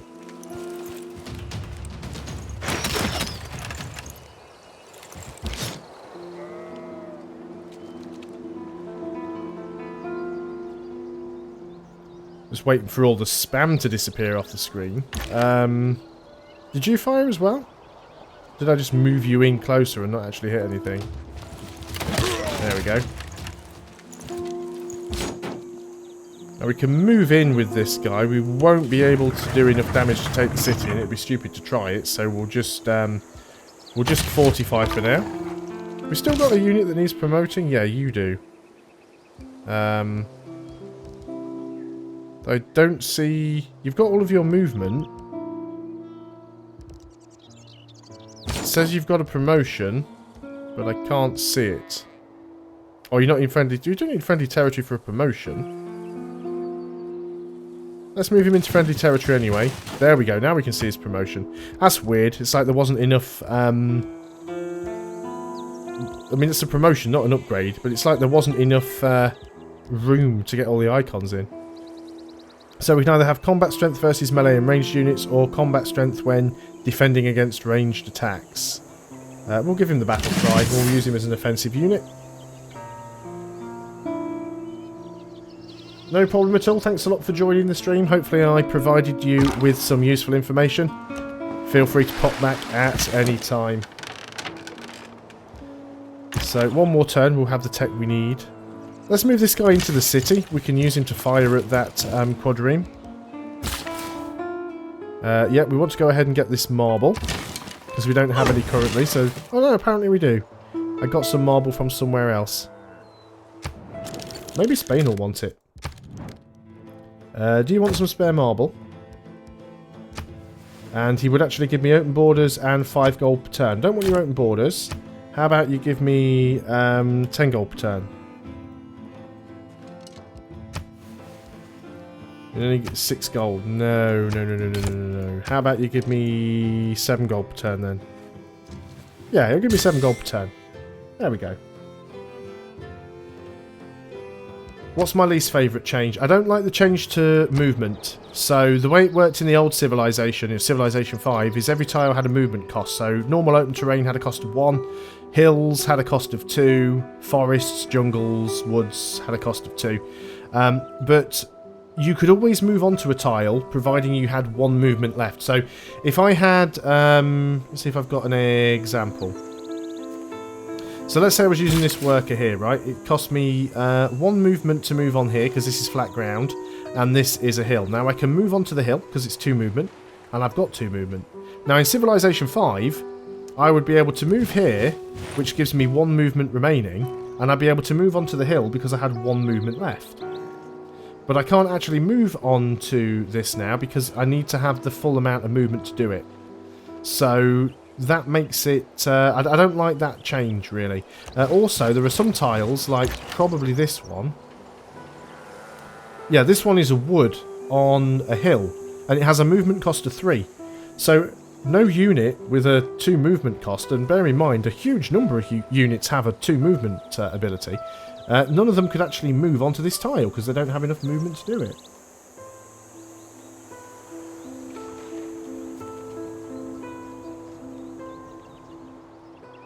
The thing is with Domination is I don't normally play Domination. I've played a lot of Civilization 5, and whenever I play Civ 5 I always go for passive victories. And I don't feel like I do enough combat. And as I'm trying to play this game to sort of learn it, learn what the units do, learn what all of the abilities are, learn the way that the peace deals work, I thought playing a Domination victory was just a way to sort of cover all the bases, really. Not all who wander are lost. They are J.R.R. Tolkien quote. So there's definitely a lot more contemporary quotes in there now. So we could go straight for square rigging and get the frigates. The frigates are really good. Let's see if we can start getting some ships built, because we're going to need to go exploring. We need to finish this off. So let's keep hitting it with everything.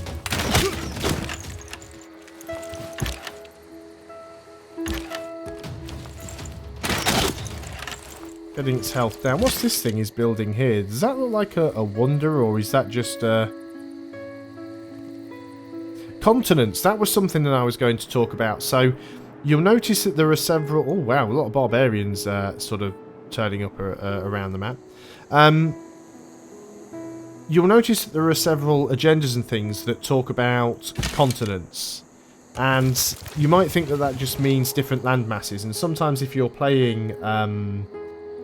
sometimes if you're playing on a continent's map or an island's map, then that's the way it works. But if we go and have a look at the lenses and look at the continent lens, we're probably all on one continent here.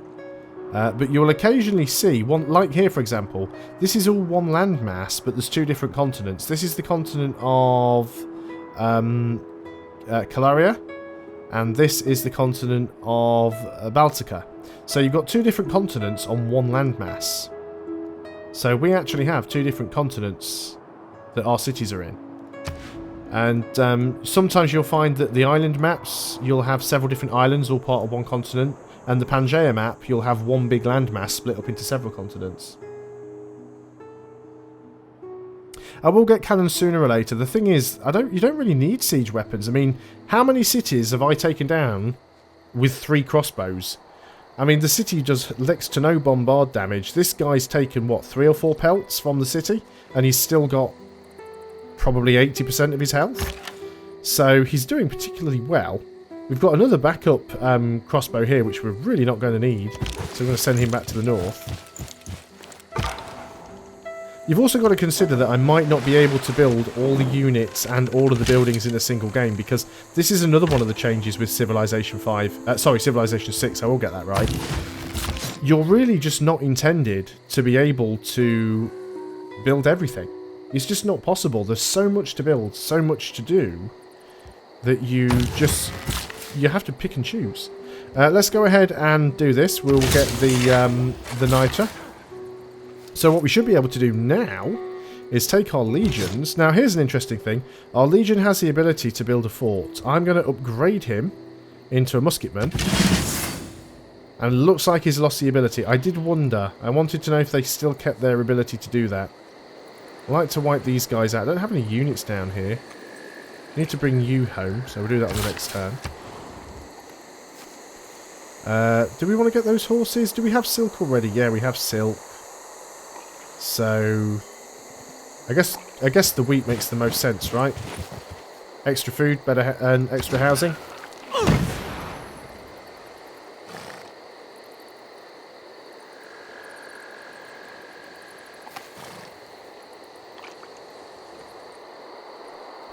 I haven't used the nukes in this game. I haven't got to that point in the game yet. I guess we could go and get this silk. I mean, we've got enough builders knocking around. Got plenty of spares.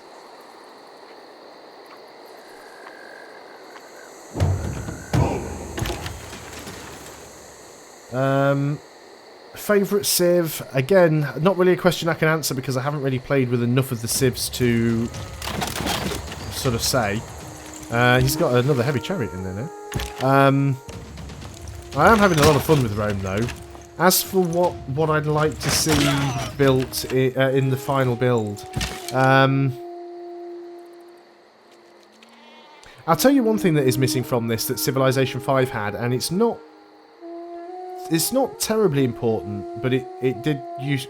It's not as important in Civ 6 because tile yields aren't as important in Civ 6. But you've always had this option in Civilization to turn on this thing, yield icons. So you can see what every tile is worth. Now, some people play with that on. I don't because it looks messy. It looks absolutely terrible, the screen's covered. Some people don't play with anything on. I mean, you turn the grid off and all the icons, everything looks quite pretty. But there used to be an option in Civilization 5 that was display yield icons when you have a civilian unit settled. When you have a civilian unit selected. So if you had a worker selected, or if you had a settler selected, you would see the yield icons. So you could instantly look when you were about to place a city down and go, well, I know where I want to place it because I can see which gives me the best yields. I'd like that option back. I mean, there's probably a lot of this stuff that is already going to be in there, but is either just wasn't time to implement it in the press build, or for some reason it wasn't working or it wasn't finished, and they decided to leave it out. Now I have access to musketmen, can I still build legions? That is a good question. Let's have a look in one of our cities. It does not look like it. No, we've only got musketmen now. We don't have the option to build legions because it is a replacement. It makes them obsolete. I mean, the only advantage the legion has over the musketmen is it doesn't require a strategic resource. I guess if we didn't have the niter, we probably would still be able to build them because I think that's how it used to work in Civ 5. If you were missing a resource, you could still build the unit below. St. Louis has finished the baths. So its production's not great here. I guess we could get a workshop in the industrial zone. That was why we built the industrial zone. What are you going to get here? Your housing's good. Your amenities aren't bad. You could get a harbour as well. You don't really need a bath. You don't need a harbour because you're a coastal city. Our science could do with being better. Let's get you some ancient walls because you're a little bit on. You're on the sort of fringes of my empire, and I'm a little bit worried that you might have some trouble there. You'll notice I've been ignoring requests for additional housing like all through the game because I don't think it's all that important. We'll have the baths in 2 turns there anyway, which will solve the problem in New Orleans. Also, clicking the icon multiple times no longer cycles through. You have to use these little flipping annoying arrow things. And it's a Retum there. What are you working on? You're working on the granary, so that'll solve that problem as well. And you're going to start moving back here. Diplomacy isn't missing. What you've got to remember with Civilization 6 is that diplomacy evolves as the game goes on. So at the start of the game, there aren't really many actions and options that you can do. But as time goes on, as you progress and unlock more things through the civics tree, you do get more options. And I actually find diplomacy to be a little bit better. I don't think the AI approaches the player as often as they did in Civilization 5, though it's quite nice not to have the AI asking me if I'll open borders every 5 minutes. But I certainly find things like the deals that it offers to be more dynamic.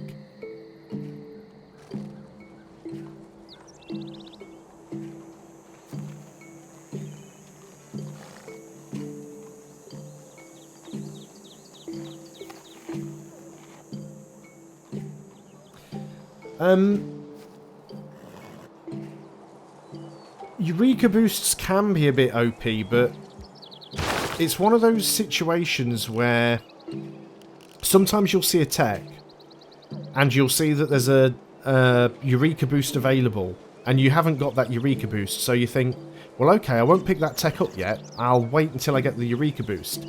And you might very well delay a tech for so long just to get a 50% discount on it that it would have just been quicker to build it in the first place. So there's it's like archery. You can get a boost for archery by killing 2 barbarian Kill 2 barbarians with a slinger. You get the boost for archery. But archery is such an early tech, you literally have to get a slinger out pretty much right at the beginning of the game. If you don't go for an early slinger, the chances are you'll actually have already researched archery before you even get the boost. I think again, it's one of those things that I think adds more variety to the game and means that you can actually do more things and play in different ways and not be stuck to following the same path down the tech tree. I don't necessarily think there's... Obviously, when the game comes out, somebody will go through and find all the optimal orders to build things in and the optimal orders to research things in, but I don't think it's going to be quite as strict as Civilization 5 was, and I'm excited by that. You know, I'm excited by the prospect that this will be a game that will have more replayability, because you won't feel like you're just repeating the same actions over and over again every time. What do I have? Let's go and get the cattle, just so you've got something to do. Have we not moved all the units yet? So we've got that musketman. You can just go off to Rome. Surely that's got to be the last... No, it's not the last unit. Oh, we've got you still. So we need to go and try and find another landmass. We almost have. Might be just an island, though.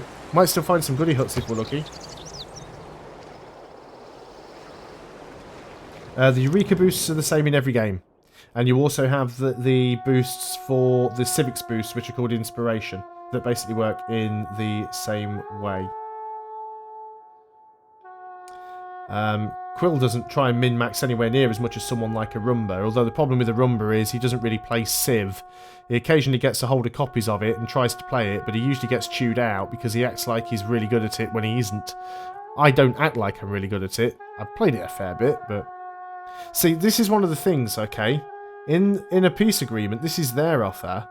Now, I can get him to cede the city that I already have. So, does that mean he gives it to me? Because surely, I've already got the city. I don't understand why that option is there. Oh yeah, because he wants to cede it. He's going to give it to me. So, if I removed that option, would he get the city back?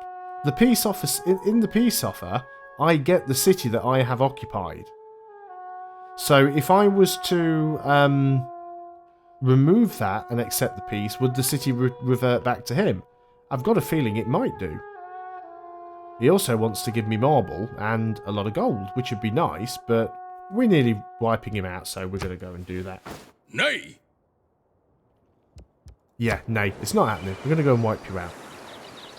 So that's an interesting market economy, however, the individual has some possibility of escaping from the power of the state. Do I want to change any of my policies? Probably not right now. Although we need another one here because that last one was outdated. Plus 4 gold and 1 faith in all trade routes. We've got a fair number of trade routes. We're not really using faith, but... we might be able to... Are we close to getting another great person at any time soon? Not too far away from getting a great general, to be honest. But yeah, that's about it for that.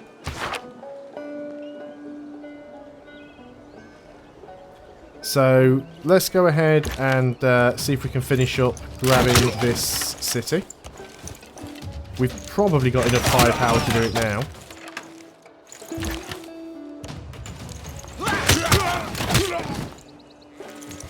Yeah, the city's got like no health at all, so we can go ahead and take that.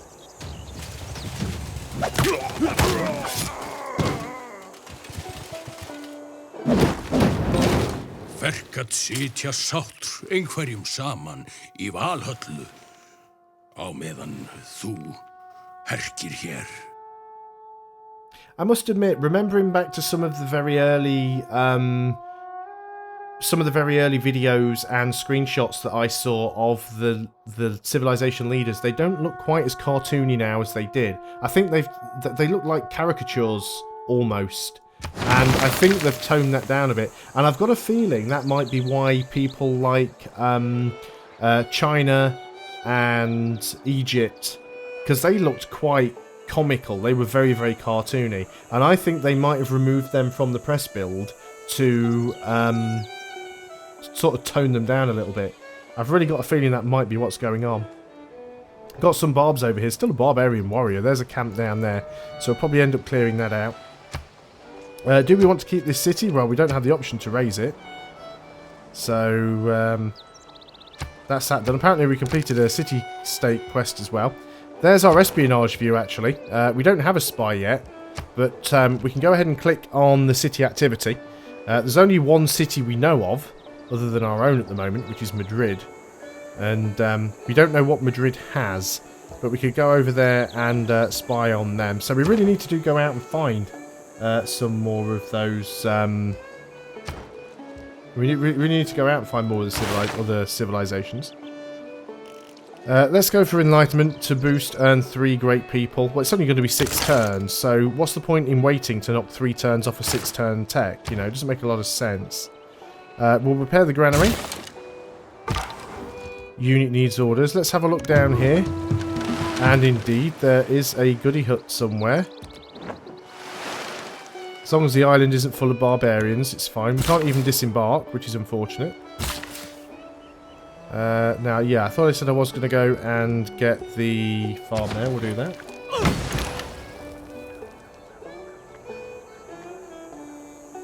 But yeah, we've got over 1,000 gold in the bank now, which is pretty good.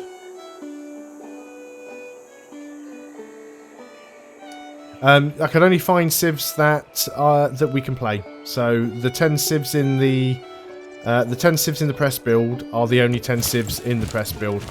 I know what you're saying because I asked the same question myself. Do the AI play as other civs? And the question is no, they don't. There is another nice change to Civilization 6 that I do quite like. At the start of the game, you have open borders with everybody. So you won't have this problem anymore. Well, it swings and roundabouts actually, because it was quite a tactical thing in Civ 5.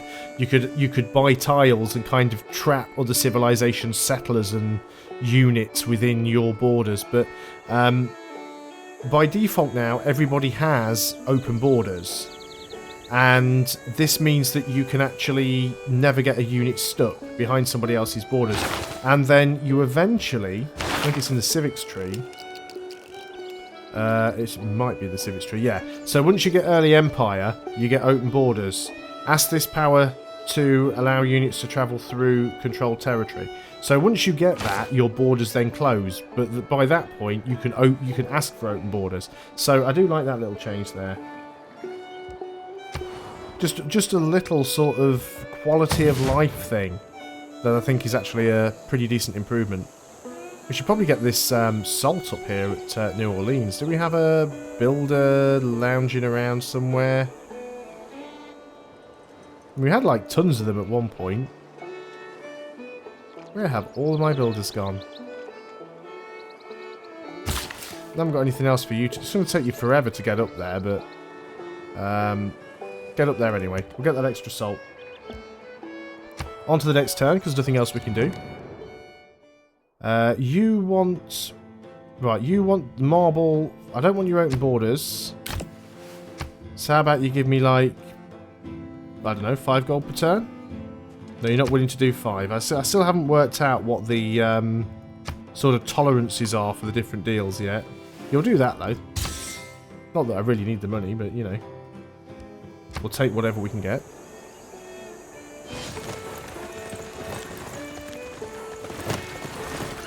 I should probably be wrapping this stream up in about 20 minutes time, so I'll be finishing about 1:30 in the morning my time. We're going for quite some time, so if you guys do have any more questions, then, you know, sort of feel free to ask them, and I'll try and answer them to the best of my ability. Whose unit is that getting shot at? I think that's Brussels. I'm not too worried about that.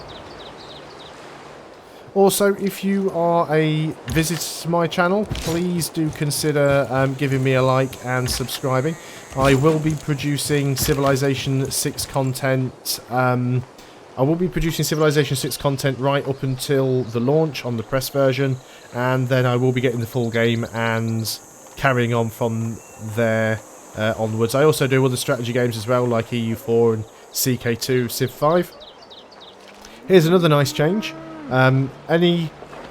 You can cross over rivers within your borders without using all of your movement, so you don't actually need a road and a bridge to do that now, which is a nice little change.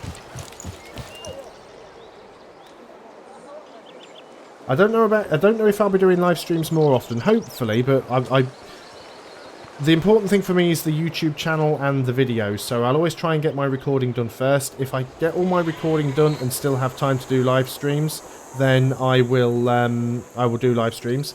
Multiplayers might be a possibility, but I can't do that well, I mean, obviously nobody has Civ 6 at the moment. There's no multiplayer in the press version. But yeah, at some point in the future, I'm sure we could arrange some multiplayer games. Can you end the turn even if you haven't moved a unit like in Civ 5 or you haven't chosen a policy? I think you have to still choose policies and things. You can end a turn without moving a unit. You can save promotions as well. But if you save a promotion on a unit, you won't get any XP until you spend it. Now, people are asking for demographics screen. I'm not sure if there is one. If you go into the score screen, I think, you can show details. Show some stuff. Civics, Empire, Great People, Religion, Technology, Wonders. So not exactly demographics. So yeah, I don't think there's an actual... unless it's like hidden somewhere and I haven't found it. Let's have a quick look in the old Civilopedia. Nope, nothing about demographics. So it doesn't look like there's a demographic screen. I'm sure that will probably be one of the first things to get modded in. Let's be honest about it. New Orleans has finished something. I don't remember what. You can go for a workshop as well. Workshops are good. And, well, I guess you guys are just kind of at that point where you just sit around and do nothing now. We're not going to use you on the barbarians. You can go up to Mbanza Congo. We've still got this scout, well, scouting, I suppose. But we'll sort of converge on it, kill it off if we can. Yeah, I'm always really slow with... oh, what the heck is going on there? Something going on off screen. I'm always really slow with religion, and I think that's because in Civilization 5, when you're playing on high difficulties, like playing on an Emperor or Immortal or Deity, it's really, really hard to get a religion. So I'd often try and get some faith early on just to get a Pantheon and get a bit of an early boost, but then I'd kind of forget about religion and not bother about it. So, yeah, I do fully admit that it's my my own mistake. You do have religious combat in this game now, though. You can actually get like missionaries fighting each other and all sorts of stuff. That will probably be in a different game, though, where I actually managed to get my own religion.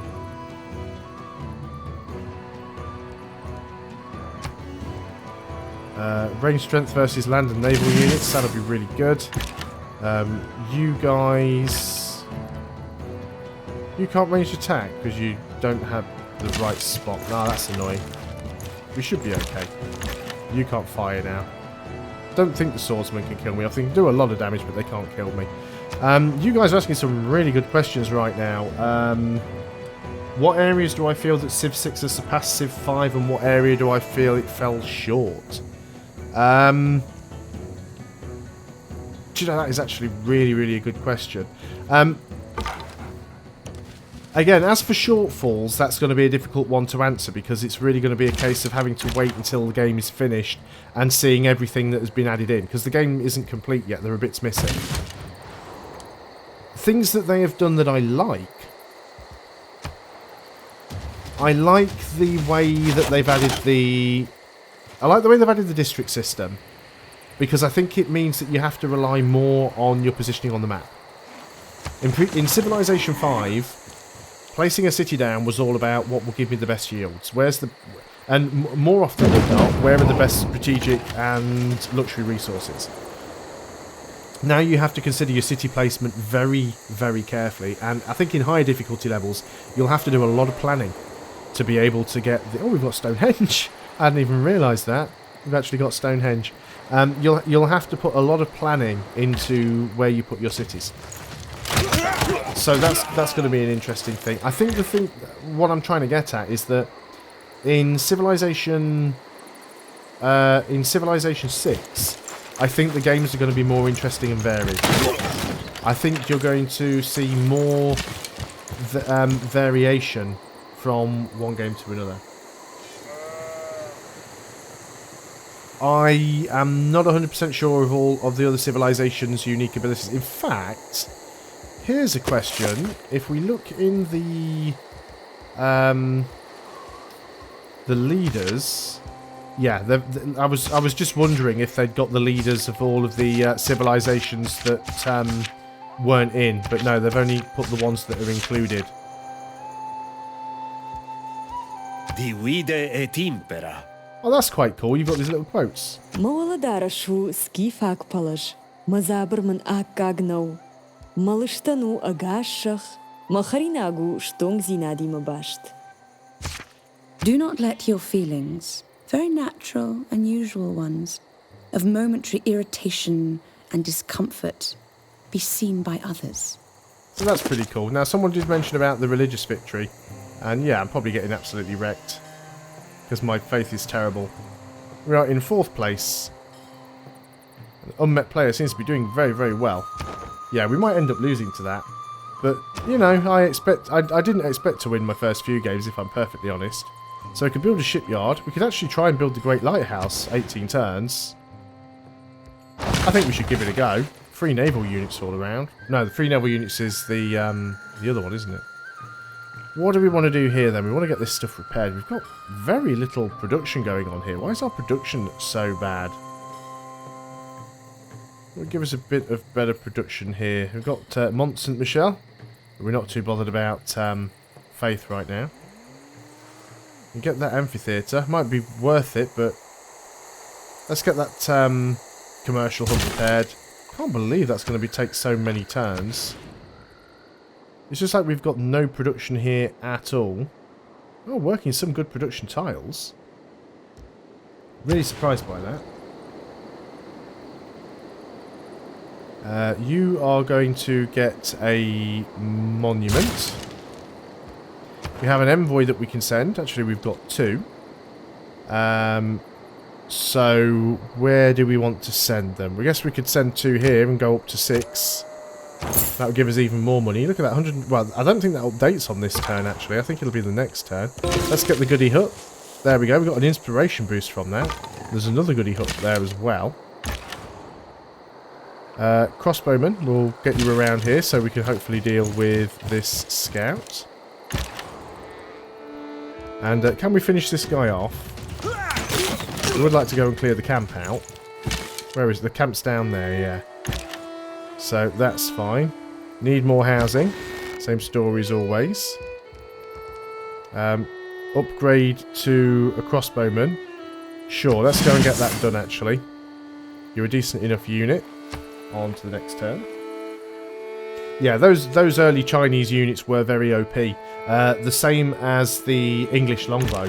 Having a unit early on in the game that had a ranged unit with a range of 3 meant you could just build a few longbows and go and attack a city with it, which was absolutely ridiculous. And also, if you remember, the longbow didn't have a range of 3. The longbow had a range of 2 with a +1 range promotion, which meant if you upgraded that longbow into a crossbow or a Gatling gun, it kept the +1 range promotion. So you could start off with a range 2 Gatling guns. Because I'm one of those people that didn't used to upgrade Gatling guns to... I didn't used to like upgrading crossbows to Gatling guns because I didn't like losing the range. I'm playing on standard. It's a 500 turn game. So if we go and have a look at the score victory, it says 500 turns. If I was playing on quick, it would be 330 or 333. And again, on the preview version, it's only got standard and quick. Are the only 2 ones included.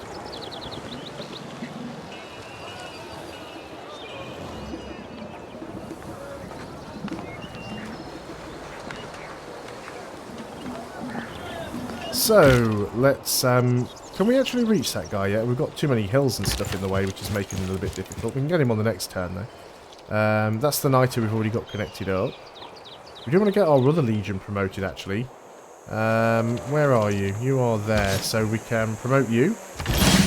He'd already used his charge to build a fort anyway, so it's not like we're losing anything there. I think we'll just stay here for a turn or two, just in case we see that knight coming back.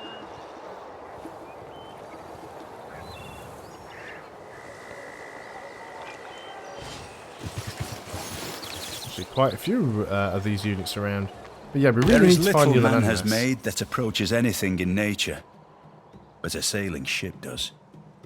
We can now build frigates, which is brilliant. Got to choose another research. Someone keeps wanting me to build cannons, but I mean, there's not really that much point. I mean, there's not a lot of point in building them right now because I haven't got anyone that I can attack with them. It will lead into ballistics and eventually into steel and stuff like that. And we do have to backfill in. I mean, I've completely avoided this, but what's the point? When am I ever going to use a pikeman? So that's a complete waste. I think we should get banking. We might as well. We've got a couple of what do they call them? Commercial hubs. So we might as well get banks. It's only 3 turns. You really do like cannons. I think you have a problem. Admitting you have a problem is the first step, though. So, oh, we actually cleared it out. I wasn't aware we were going to get... That catapult was quite weak. A lot weaker than I thought it was going to be. You can just go and heal up then. And, yeah, you are chasing down this scout. Let's move you out here. We'll try and head him off in the other direction. How are we doing for wonders, by the way? You're building a university, which looks fantastic. This is another thing that I do like, and I know Civilization 5 did do this to a certain degree, but Civ 6 does it as well. You can actually make out all of the individual buildings in the cities and the districts. So that's the monument right there. This is the granary. If we look over here, you can actually see the university being built in the campus. So there's a lot of attention to detail on the map. I do really, really like that. Oh, there we go. We're working on the Forbidden City. 9 turns left and that'll be done. You're working on a workshop. There's still like 1 billion turns left on the chicken pizza. So we might get that eventually.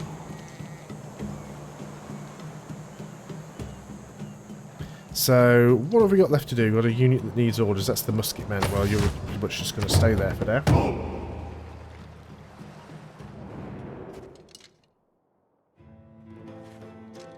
My cities are too close. Your troops are strong. You're making me nervous. So that's because he's got the paranoid hidden agenda, which obviously isn't hidden anymore, but we know the reason why. Obviously, our cities aren't too close, unless he's forward settled me and I haven't seen it.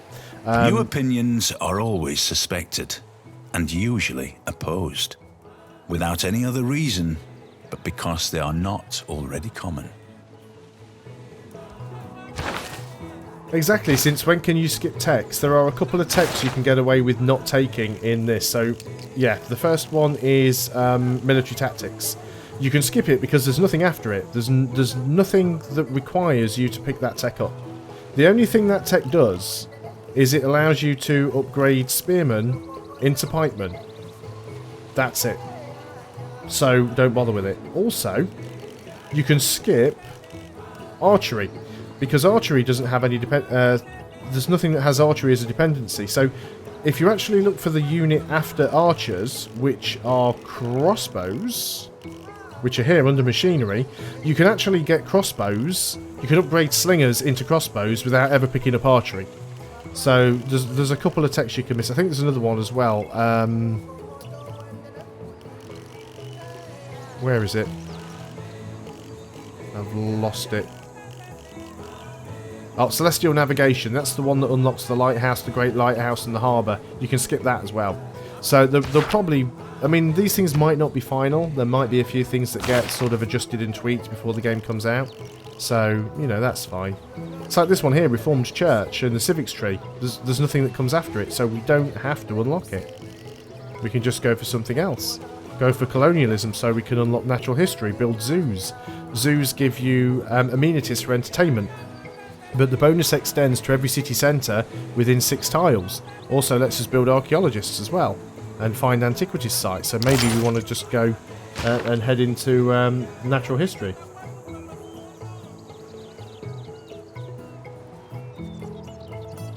Well, pikemen and spearmen were always very good against mounted units. And it's very, very rare that I mean, you do get some barbarian mounted units, but it's been rare in my experience. Are we actually going to be able to get this guy yet? He just... Oh, we can reach him now, finally. Oh no, we couldn't quite get there. Apparently we didn't have a target on you. Oh no, we did. I must have just clicked in the wrong spot. Oh well, finally we've killed you off anyway, so that's fine. Because you're getting on my nerves a little bit. The next upgrade from Crossbowman is a good question. Wait till my turn's finished and I'll tell you.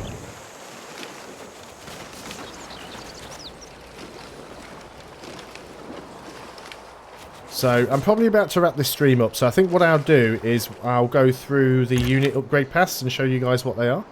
Before we do that, though, I will clear this camp again. Look, they've got a battering ram. The barbarians built a battering ram. Let's kill off the swordsman and worry about the scout later. In fact, we can head the scout off in this direction. Making money from this. Look at this, like 1,700. Good money. You can go back to the city. And we'll just wait until I've done everything I can on this turn. Got another goodie hut there. I didn't even see what that was. There is a barbarian camp over here.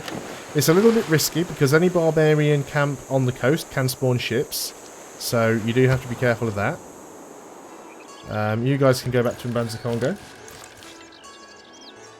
I do like the art style. There's a lot of people that were really upset because they thought it looked quite cartoony. And I must admit, personally, I like the realism that Civilization 5 had. But I don't dislike the look of Civilization 6. I do quite like it. So let's look at the Civilopedia. Let's go and have a look at the units. If I can find them. Buildings, Wonders, Units. There we go. So let's start by looking at the Slinger, which is the first one. So you start with the Slinger. Slinger upgrades in, so basically one range, so it's a short range ranged unit, 2 movement, 5 melee, 15 range strength. That upgrades into the Archer. So that gives you 2 range and a bit more range strength. That upgrades into the Crossbow. So now you have a range of 2, much better strength as well. That upgrades into the Field Cannon.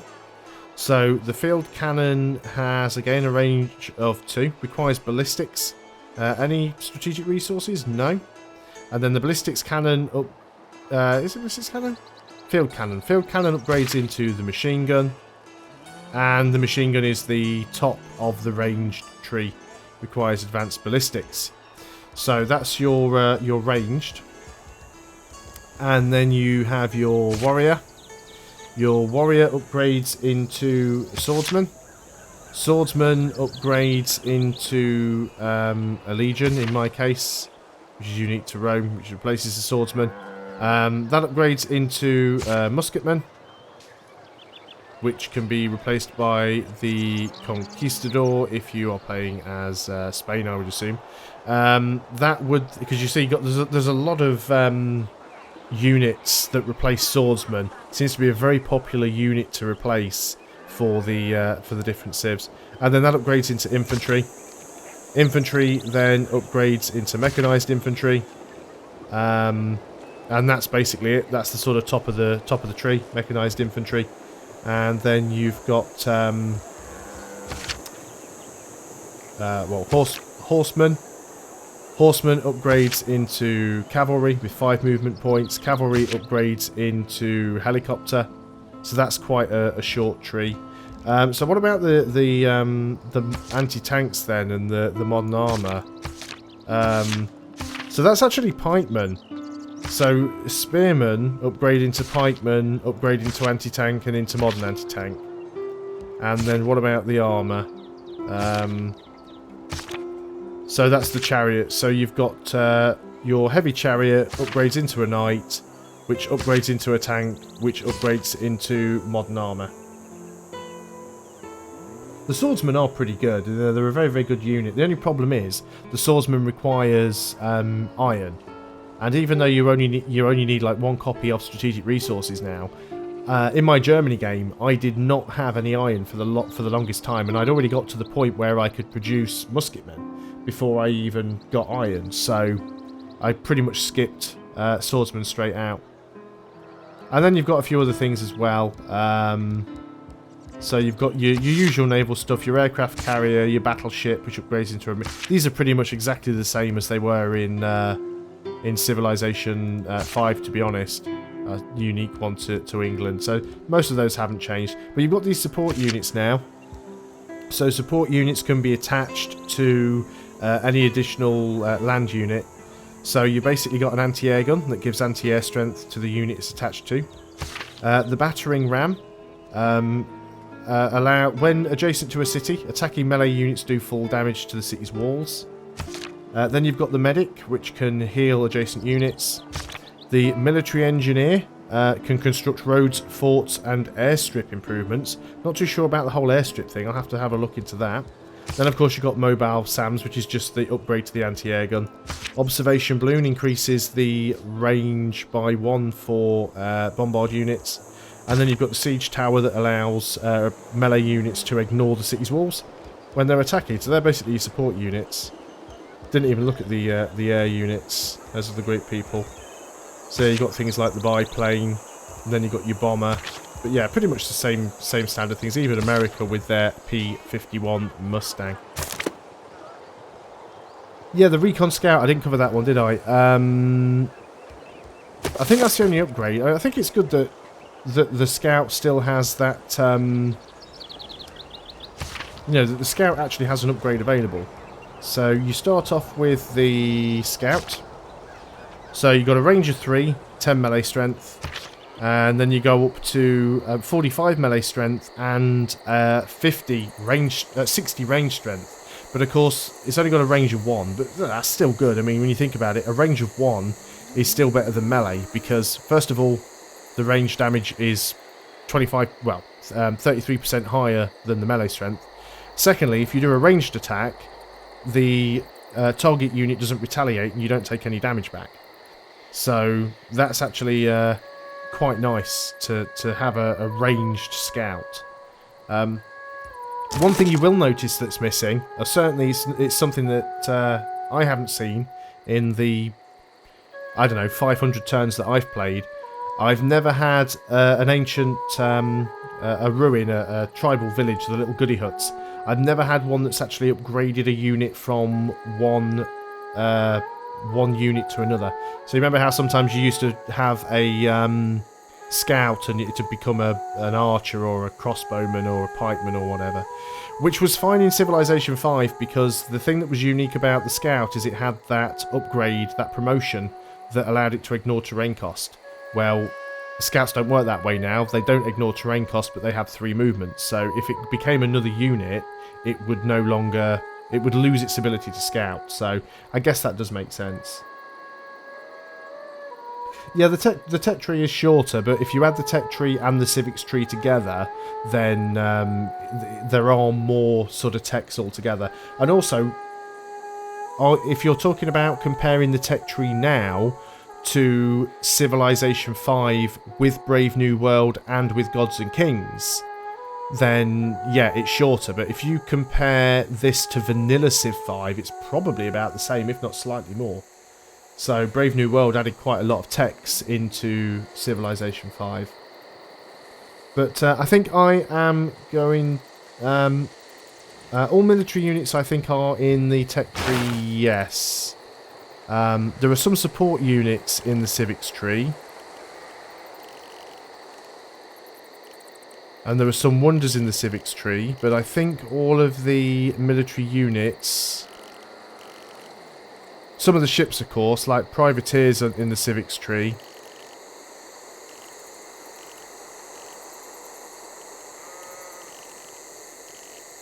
But yeah, all of the other military units are actually in the tech tree.